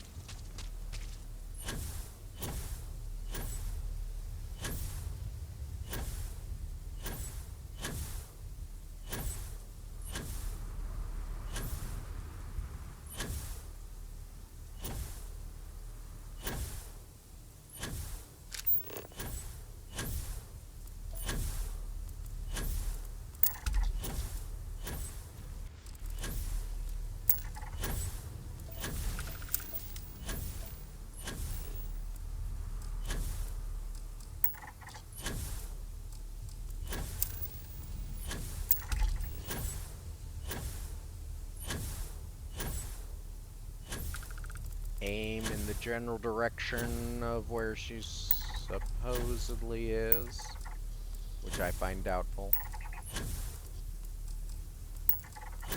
And if I happen to find her out here, which is actually looking more promising than I expected.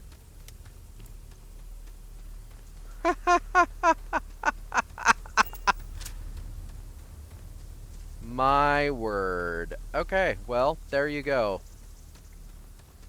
Like I said, sometimes the NPCs will just wander away, and who knows why. Logan! I have a special delivery from your brother for your birthday. What? Oh my gosh, thank you so much. I wasn't expecting this since Chris can't visit this year. How's Chris doing? Is he okay? Don't take my word for it, he wrote you a whole letter. You're right. I need to start trusting what he says more. It's just that he's so far away, and we don't know if he's okay. Oh, well, there I go again. I'll read his letter and see how he's doing. Thank you so much for bringing these to me. Here, take this for your trouble. You enjoy your time out here in the wilderness. You weirdo. Do you even know where you're going? I don't care.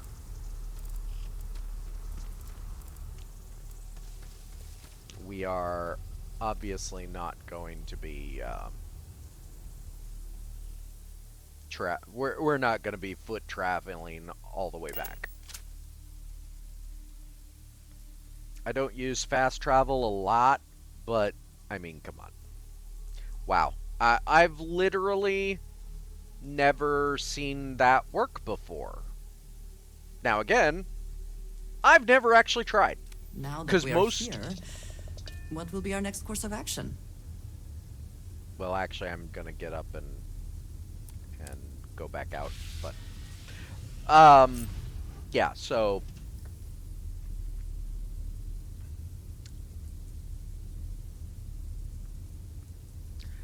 I swear this effect is getting worse, whatever it is.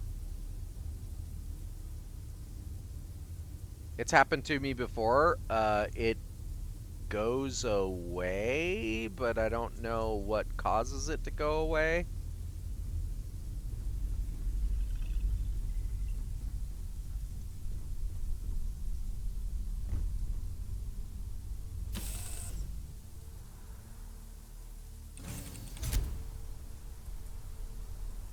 Before we continue, I'm going to go ahead and find a place to sit for a moment. And I'm going to take another short rest. It's been a couple hours since the last one. Drink. You'll be scanned as you enter the city. Please keep moving. Stretch. Okay. You know, the usual suspects. I think we'll take a break at the viewport. Seems like the most, seems like a good place to take a break. Oh, hey, it's this guy. So, this guy's quest is weirdly bugged in that one of the parts of the quest is... I can find it in here. Top of the list. One of the parts of the quest is survey a habitable planet. And after you survey the planet, you're supposed to turn in the survey to him. The quest is bugged so that when you turn in the survey to him, he just stares at you. The game soft locks. So you have to load a save and never turn in this quest. That's it.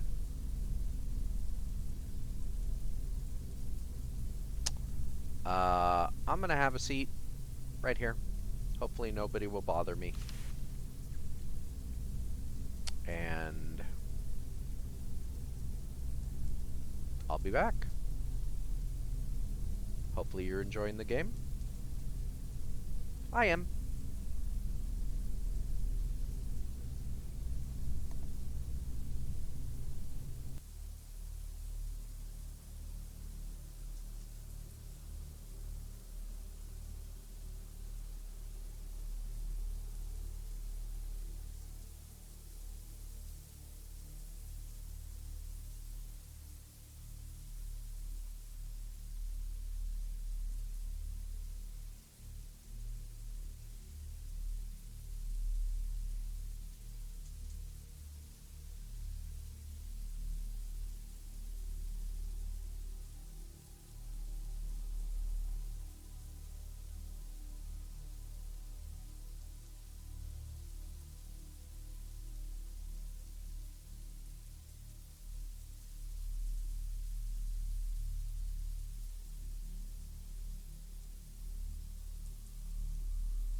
Alright.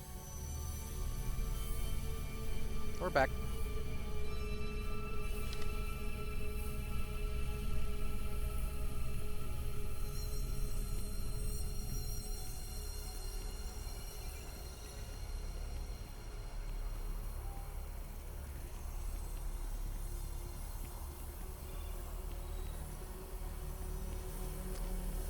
Let's go talk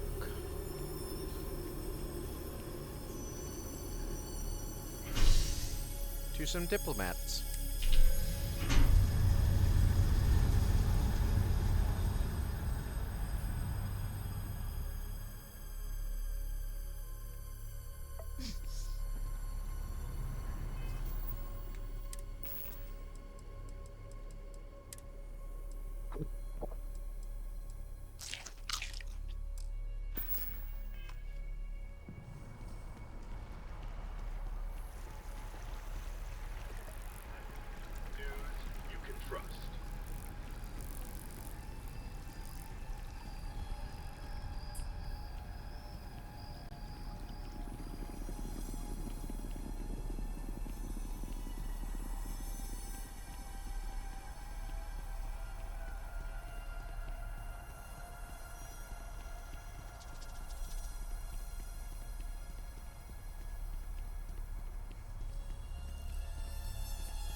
I love the spaceports.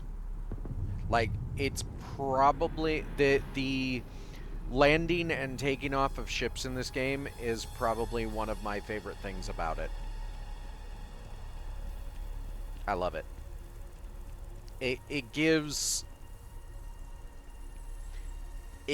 a feeling to me that this is a real place in a way that almost nothing else does. Like the NPCs in the city, meh. They have that obvious lifelessness to them. You know, wandering around doesn't improve that. Sitting randomly, having their conversations in little packs, that's okay. But it's the ships coming and going. That's what tells me this world is alive. I cannot help but notice that the Colony War Memorial is in direct line of sight of this embassy. I suspect that was very much intentional. Seems like it.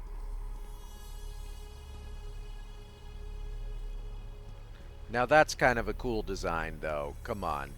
Like the open waters and the whole, like, I mean, we're basically crossing a bridge here.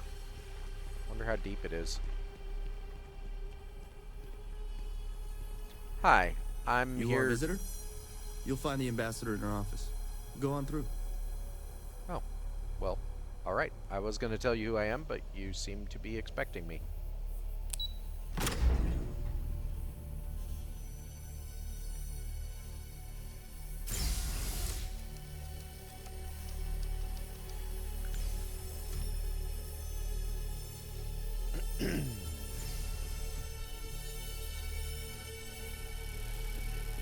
Hi.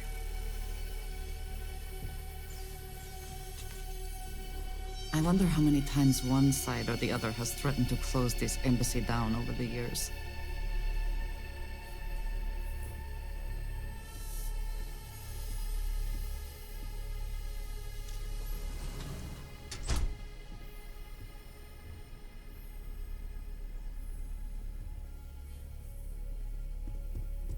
How many doors do you need into this place?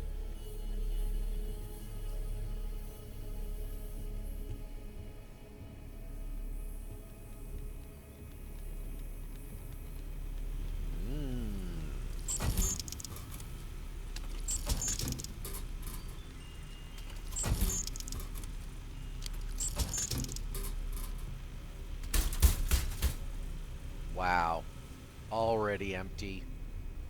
What, I get like 3 things out of there?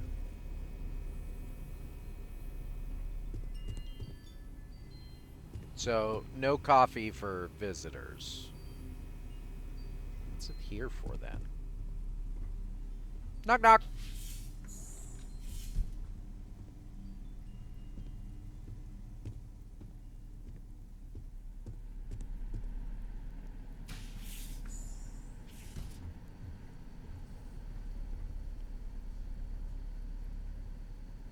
Well, I mean, come on, you know I have to.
Hope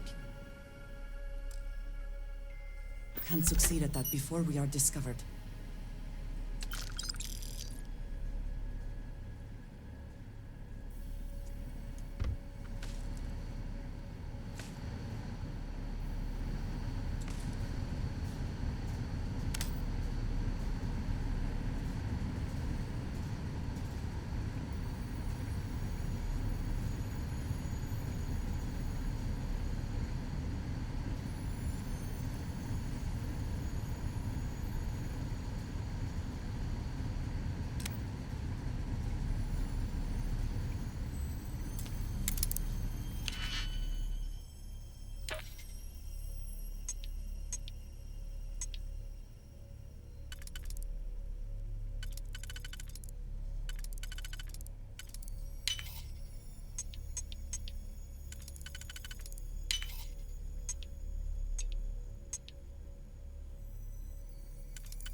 Okay, so that kind of stuff. very, very annoying. Let's be honest. She should be following me, not teleporting somewhere and then popping out where she could get me discovered. Like, come on. I'm going this way. You go this way.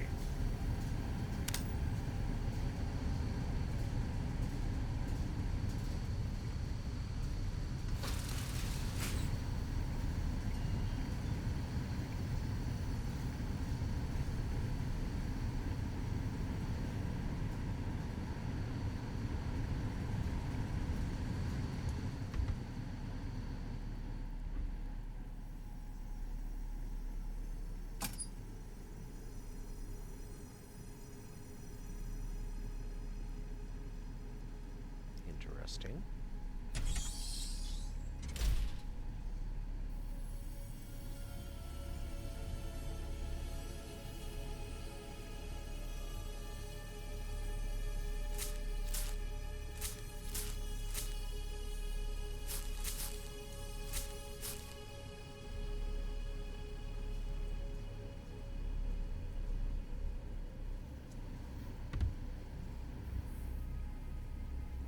See, why are you going over there, Andreja? Follow me. Don't wander your own direction.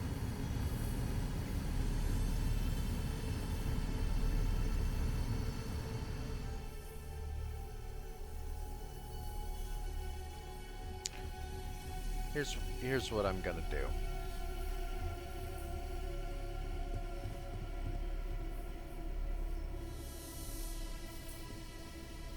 Where are you? Andreja, where are you? Visitors are Hi. only allowed in the lobby, offices, or conference room. That means you. Yes, I assume that means me.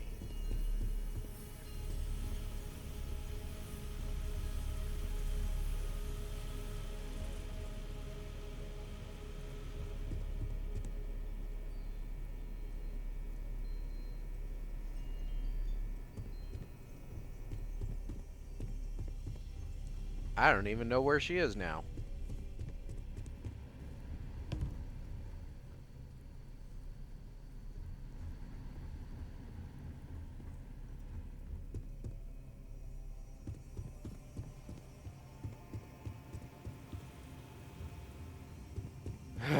Well, she'll pop up somewhere, I guess.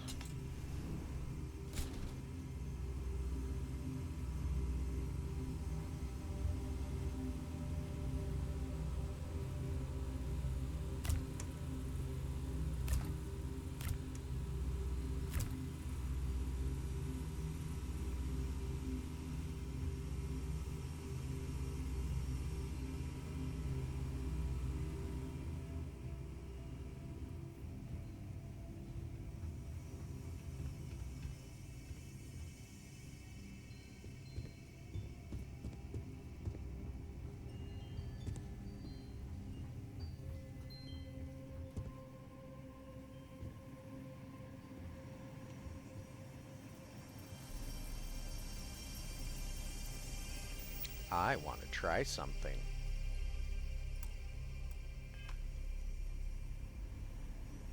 This Oh, building hi. is Freestar sovereign territory, so in here, we're the law. I will not aid you in this. Okay, well, I just...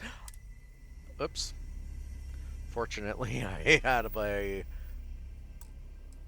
load. Let's just go ahead and get rid of that one.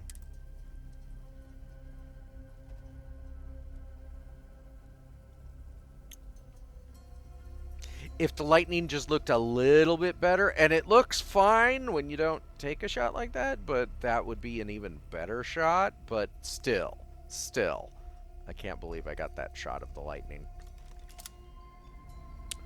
This building is Freestar sovereign territory, so in here, we're the law. Absolutely.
Well,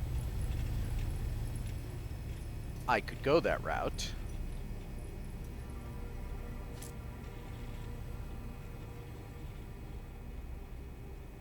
But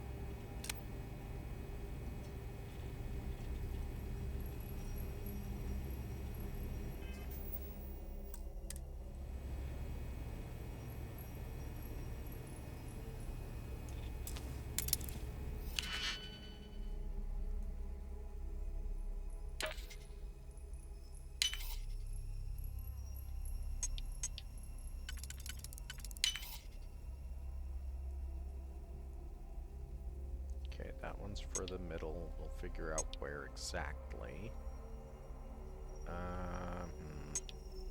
Okay, that's better. No. Yes. Okay, so it could go either one. If we do it that way, then this one goes there.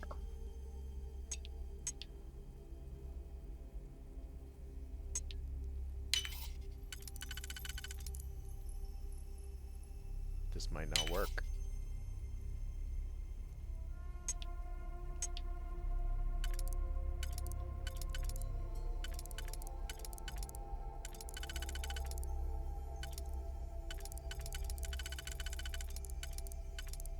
Okay, no, no, no, no, no. Okay, so that one has to go there. Okay. It's actually pretty rare for you to have 3 pick spaces, whatever you want to call it, go into slot. It's actually pretty rare for 3 slots in one ring. Usually it's 2 or 1.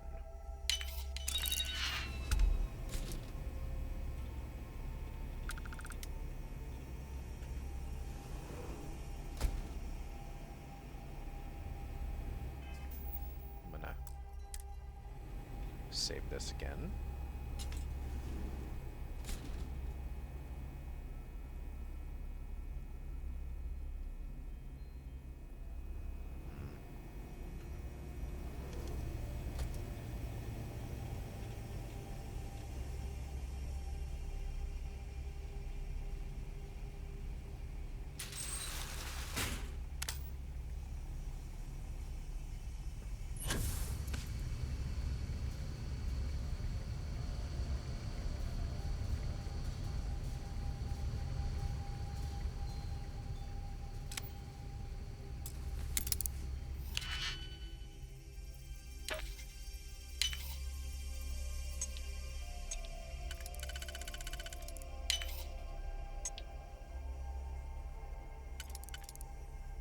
Okay. Which means that one goes there, right? Yeah.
So, sometimes when you go in like that to a safe after you've unlocked it, it doesn't show anything as being stolen, but if you go out here, it is. And if you're still in the transfer menu, these objects are still stolen objects. So, after you unlock a safe, if you're in an area where you're stealing stuff potentially, exit out and go to this screen to see if it's free stuff or if you're stealing it. Because if you don't want to be stealing it, then you need to know.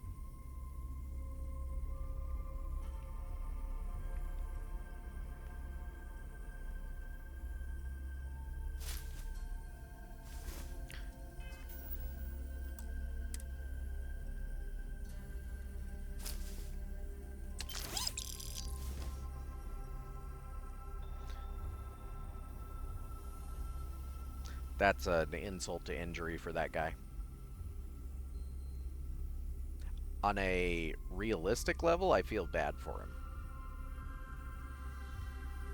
On another level, though, I think it's funny just how bad his day is.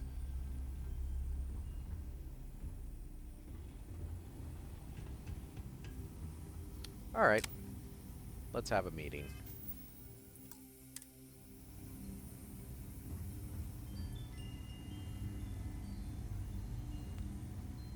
Ambassador? Oh, we're gonna do that. Okay. Well.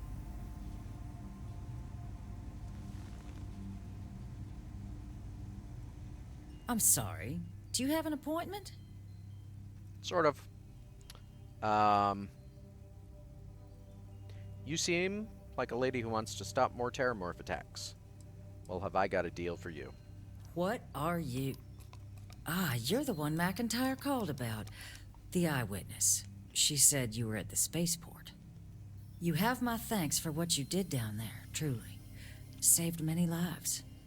Now, she also mentioned that, and maybe it was just a bad connection, that now the UC wants terramorph data from the Armistice archives, some of the most highly guarded information in the galaxy, in order to protect us all.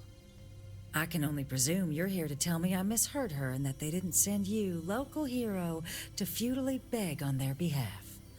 Tell me I've got that right. We both understand sarcasm. So allow me to continue. Nope. They sent me to beg. Please, please, pretty please. Oh, stop. You're embarrassing yourself. Yes, I would request the same. This is unpleasant to watch. See, even your compatriot can't stomach such a sorry display. Let me be frank, Captain. The answer is no.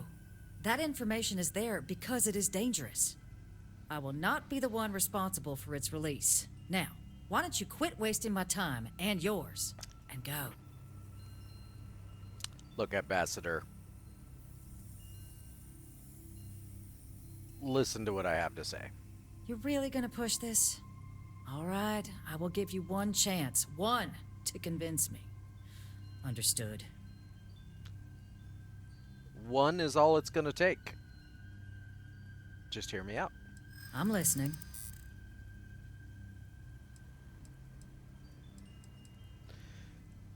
The Xenomorph, Terrormorph Xeno-Weapons project was a failure. The knowledge isn't dangerous, and you saw what they can do.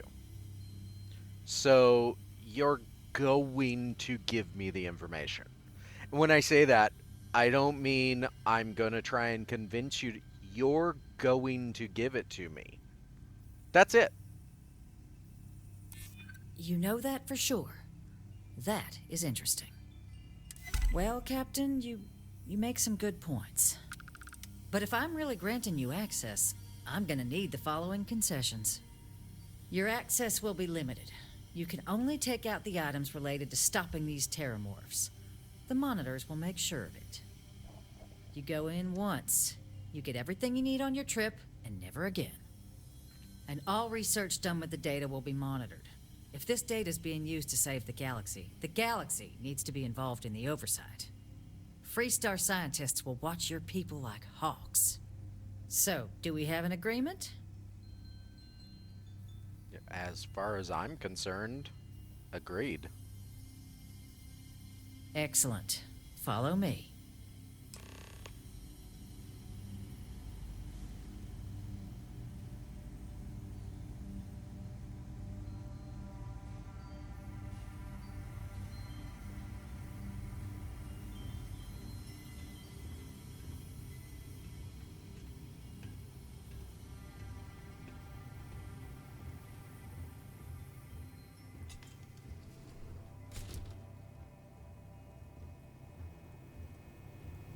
They tell me it should only take a moment.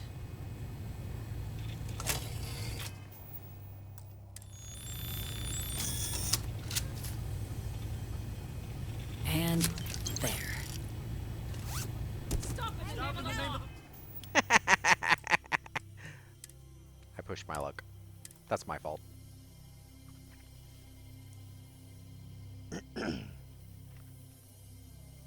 Especially since I don't need the last one.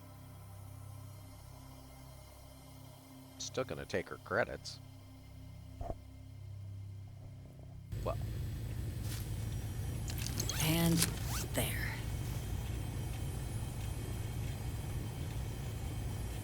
Here, I'll reach out to Deputy McIntyre. We'll coordinate the necessary oversights. Two unlikely allies, I guess. Thank you for your time. I'm glad we didn't have to do this alternative means.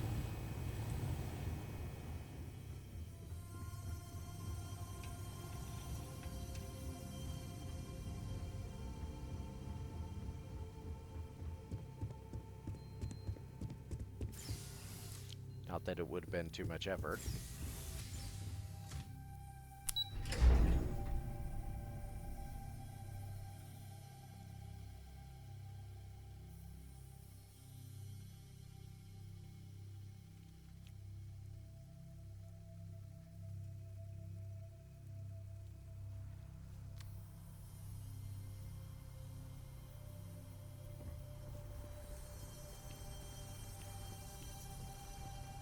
Now let's go see about a snake. Sorry, Andrea. That was rude of me. I don't mean to be disrespectful of your people's views.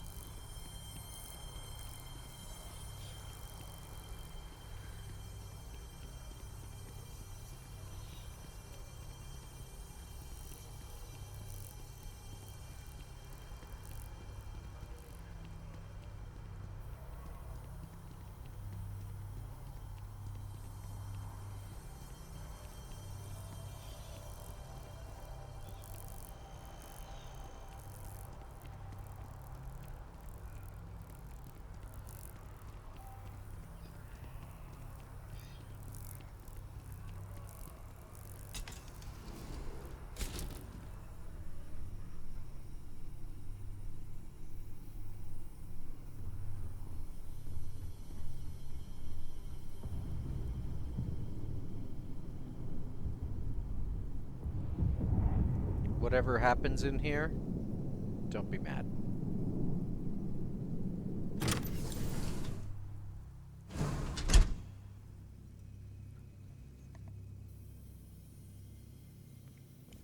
That was a completely unreasonable request of me to ask of you. You feel however you want to feel. We'll see what happens.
so strange that now, for all reasons, is my first time inside this place.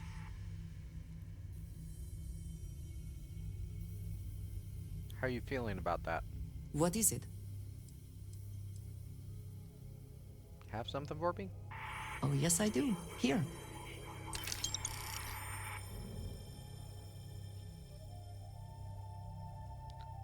All right. Very good.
It's been a very long time since I have seen one of these trees.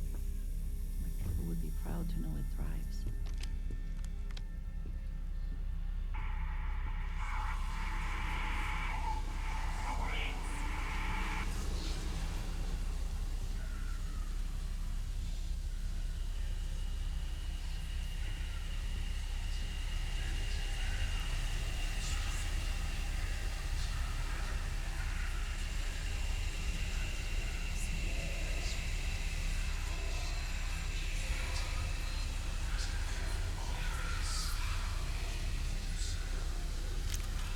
The spoils of victory. Hopefully they amount to something. Let's find out.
Gentlemen?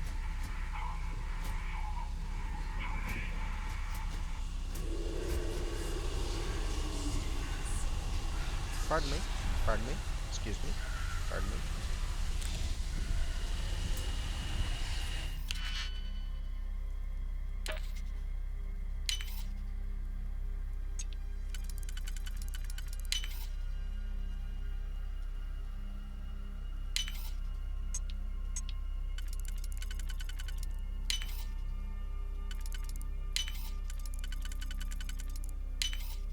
I hope this is worth the effort.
Basic.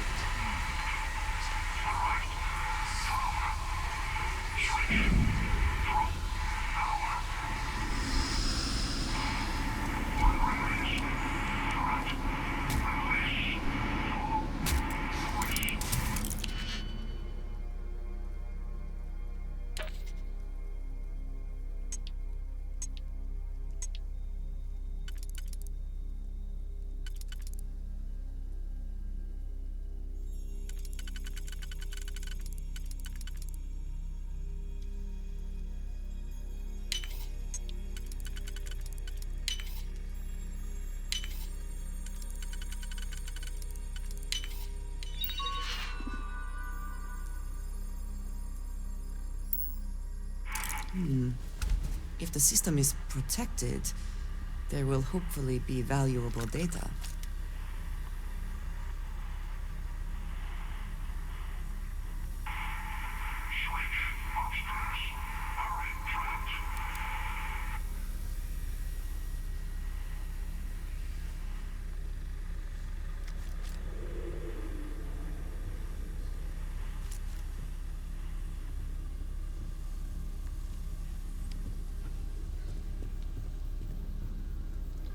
You know,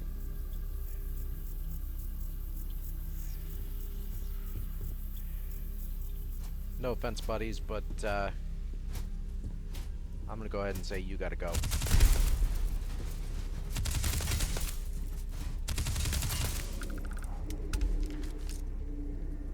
It's not that I don't trust you, but I don't trust you.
Winner takes all is the phrase, is it not? It is.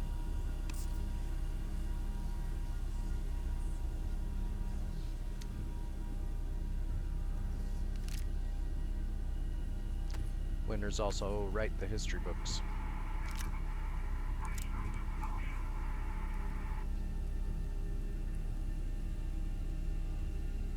Which is why everything is always skewed by opinion.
Take what you must. Leave the rest for the scavengers.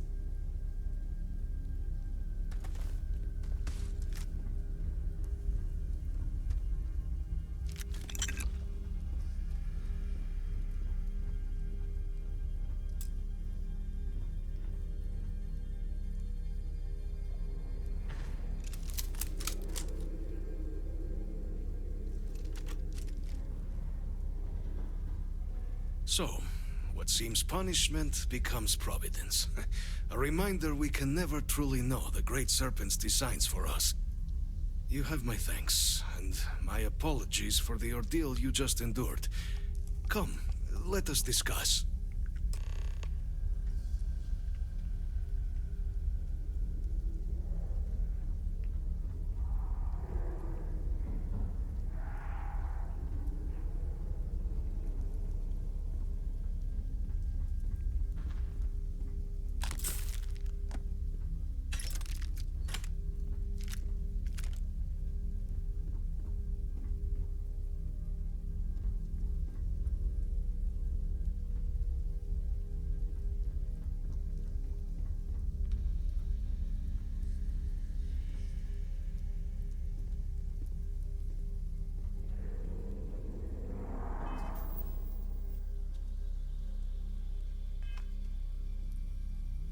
Not the ideal introduction, I suppose, giving you a grand tour of the embassy via barely functioning intercoms. I do greatly appreciate your persistence. I suspect the Venom tree upstairs has worked itself into more systems than I'd realized. But then again, who could cage such a beauty? Eh?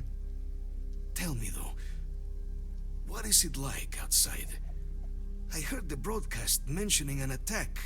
Then the embassy was struck with a power surge, and then silence. Has the rest of the city suffered quite so badly?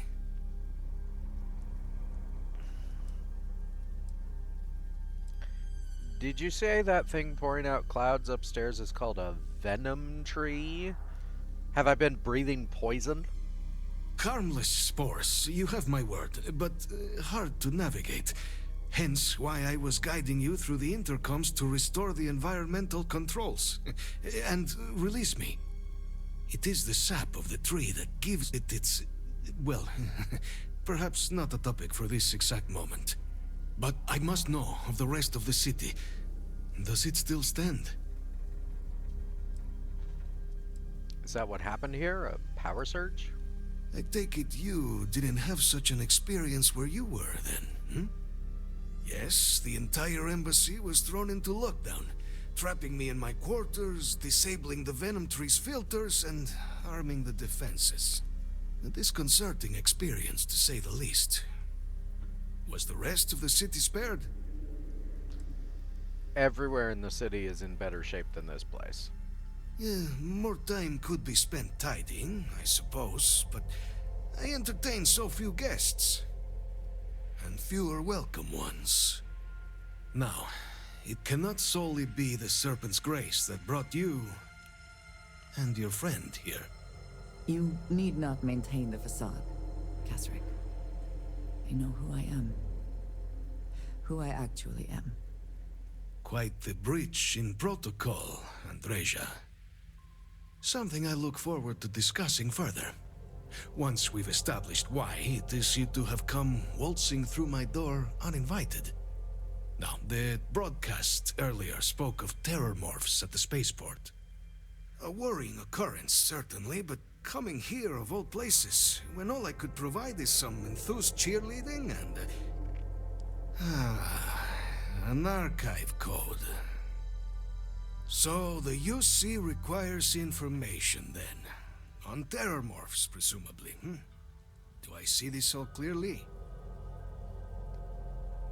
I mean, pretty much. We're here to ensure something like this hopefully never happens again. We need your code to do it. The preservation of life stands as the very purpose of the archives. Using its data to prevent more attacks, there is logic there.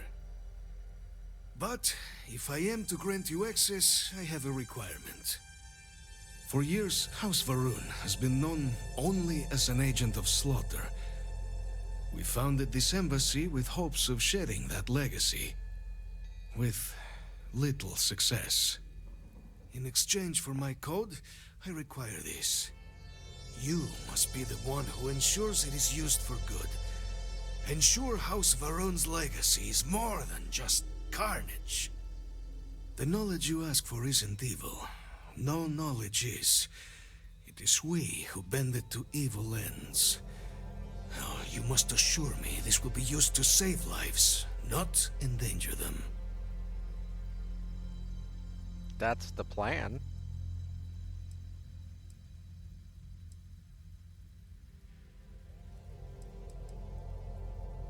As far as I can, you have my word.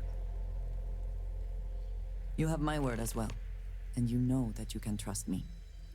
Well then, I shall not fear. Please, follow me. If you are free soon, could we talk? You bet, Andreja.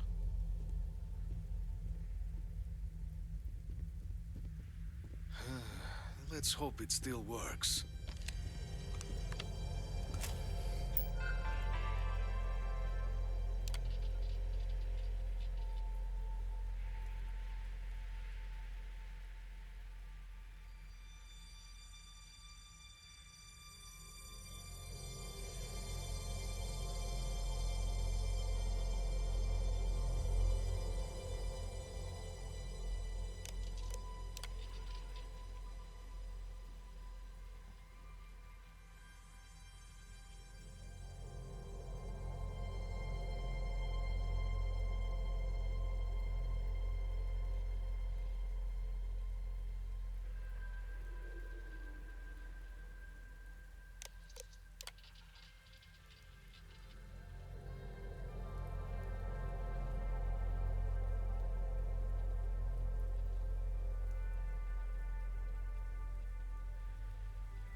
let it be used for good.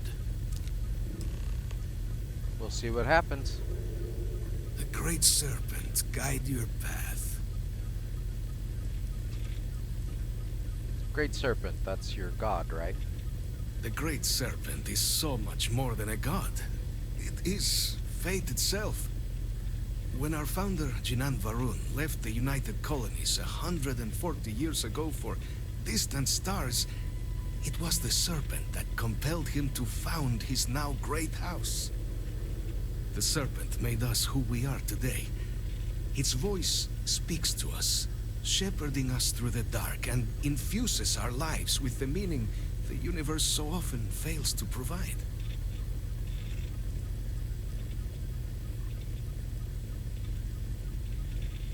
What's it been like being House Varun in New Atlantis? It was tolerable, even pleasant, when my brethren were here in the embassy with me. We remade this place as best we could into a home we all would recognize. Our native flora, our iconography, our connection to the Serpent, they came with us. With my brethren gone, it has been trying. But the Great Serpent has always provided me a path in my darkest moments. Why'd the rest of the embassy staff leave? Where'd they go? The affairs of House Varun are our own. They left. That is all there is to be said on the subject. And, is it bad that, Andreja told me she's part of Varun? It is perhaps not my place to say. She has her own calling, as I have mine, but I assume that she, like most of our observers, was instructed to keep her history private. I would not even know of her myself were it not for the urgent need to pass on communications a year ago. She must trust you a great deal to have told you. I suggest you keep it to yourself, for both of your sakes.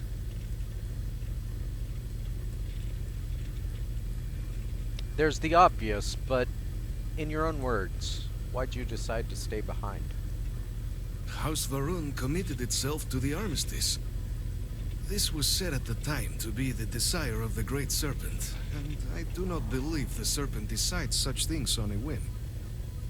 So, when my brethren left, I remained, honoring the Serpent's will as I saw fit, as is the right of all his followers. Well, thank you for being so diplomatic.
I'm impressed.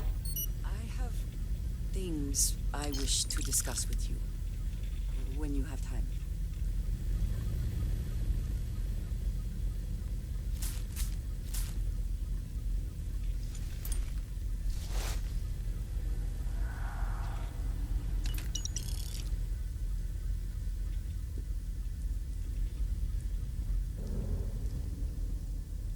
Monster.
probably that. Oh, in fact, that's the only thing it can be. Okay.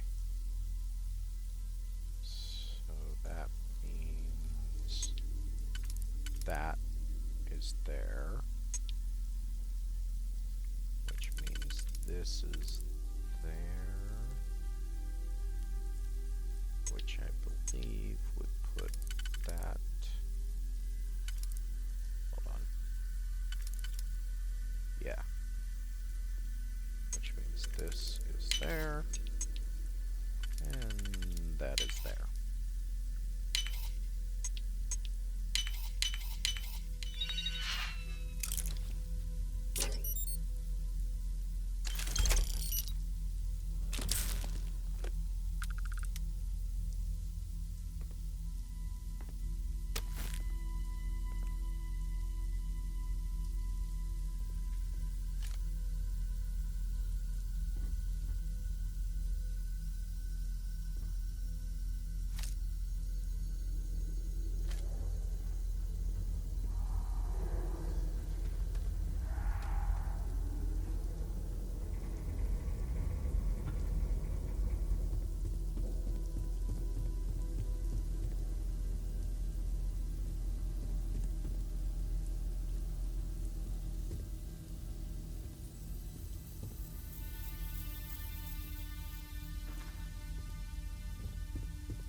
Can we speak for a moment?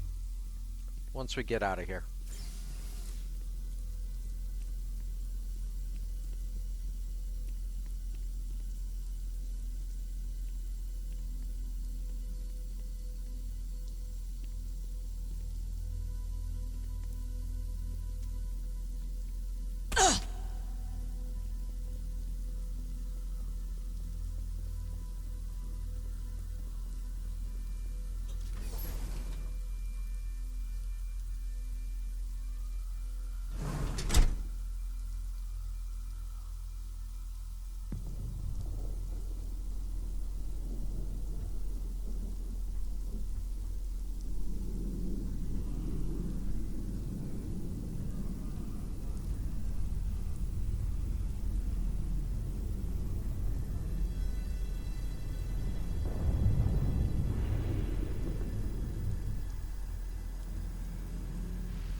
I think we're safe up here. Let's talk. It has been a relief to be honest with you about my past. I appreciate your willingness to listen. But talking about this, remembering all those years, has brought back some unsettling memories.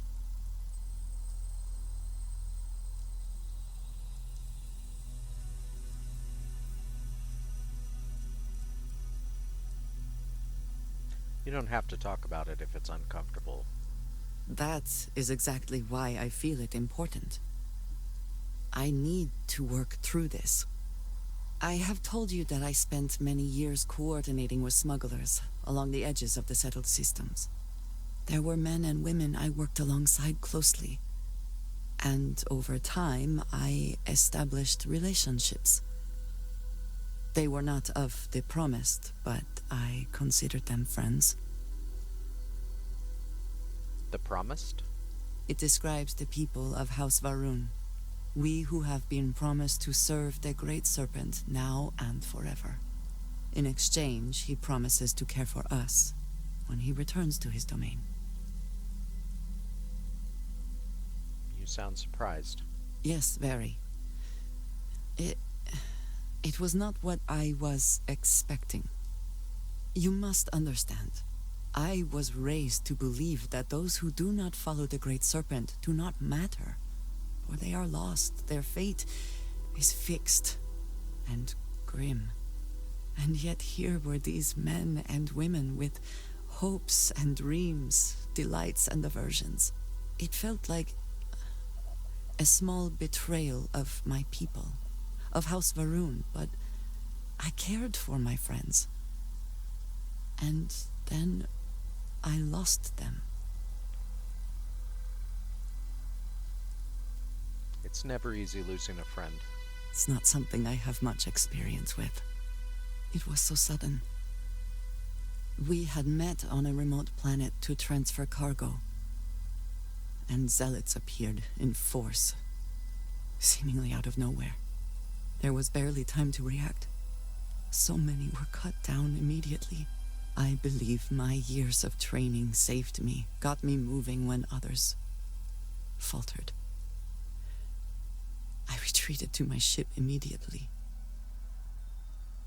But I left them all behind. Aaron Bascom and Jada Wong. They were my friends, and I abandoned them. And in the years since, I have never looked for them.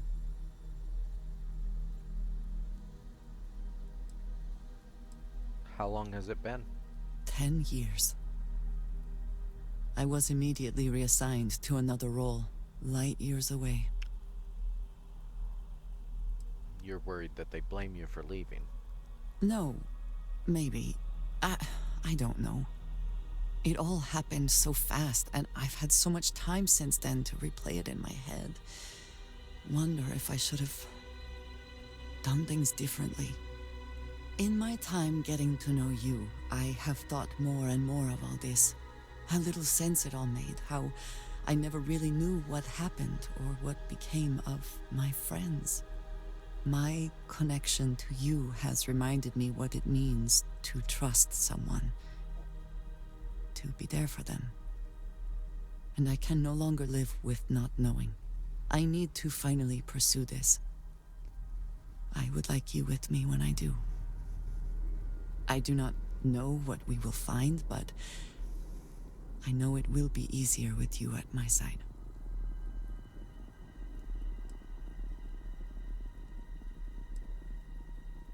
I'll do it for you, Andreja. Thank you. That is... I'm sorry, I am not used to someone being so considerate on my behalf. I am not sure where they might be now, but I believe we should begin the search in Aquila City. That is where I last saw Aaron Bascom.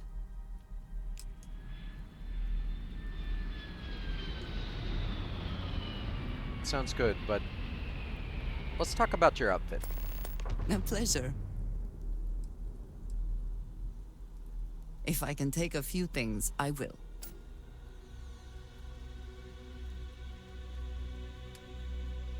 Not that your outfit isn't great, but we just got something that might be better. We'll see.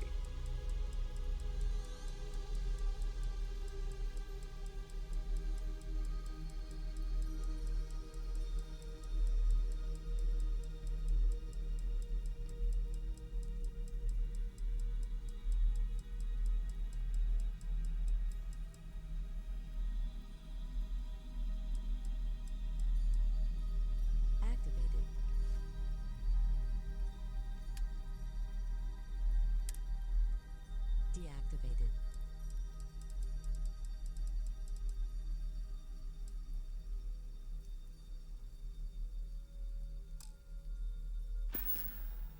Oh, yeah. That's the outfit for you. I mean, I love your classic outfit as well, but it's a bit too, weirdly, considering this is an ambassador's outfit, your outfit is too dressy. This is the right amount. Let's talk about your journey to find your friends. Yes, please. What can you tell me about the Bascom? He is a quiet man, reserved. I believe he had lived through a great many hardships, though he never spoke of them. I never felt it proper to ask. He valued his personal space and quiet moments. It was one thing we always shared in common. Years ago, I had heard he was alive, but did not attempt to contact him. I did not feel it was right. I hope this is not a mistake.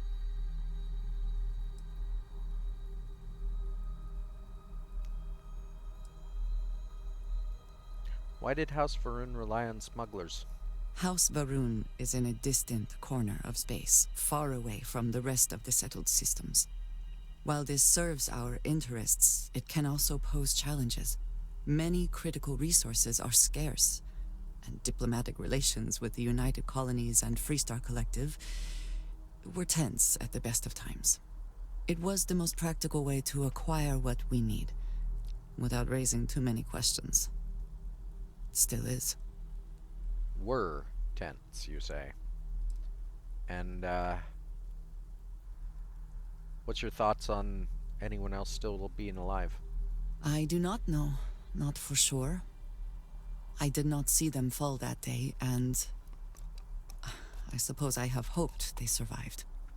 I admit I have not investigated before now, at least in part because of what I feared I might learn.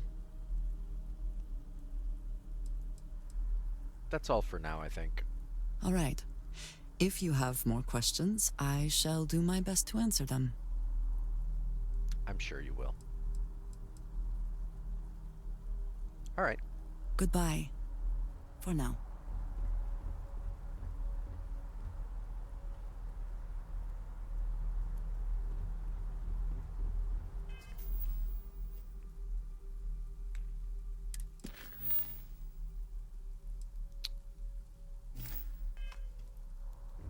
Let's go talk to Deputy McIntyre.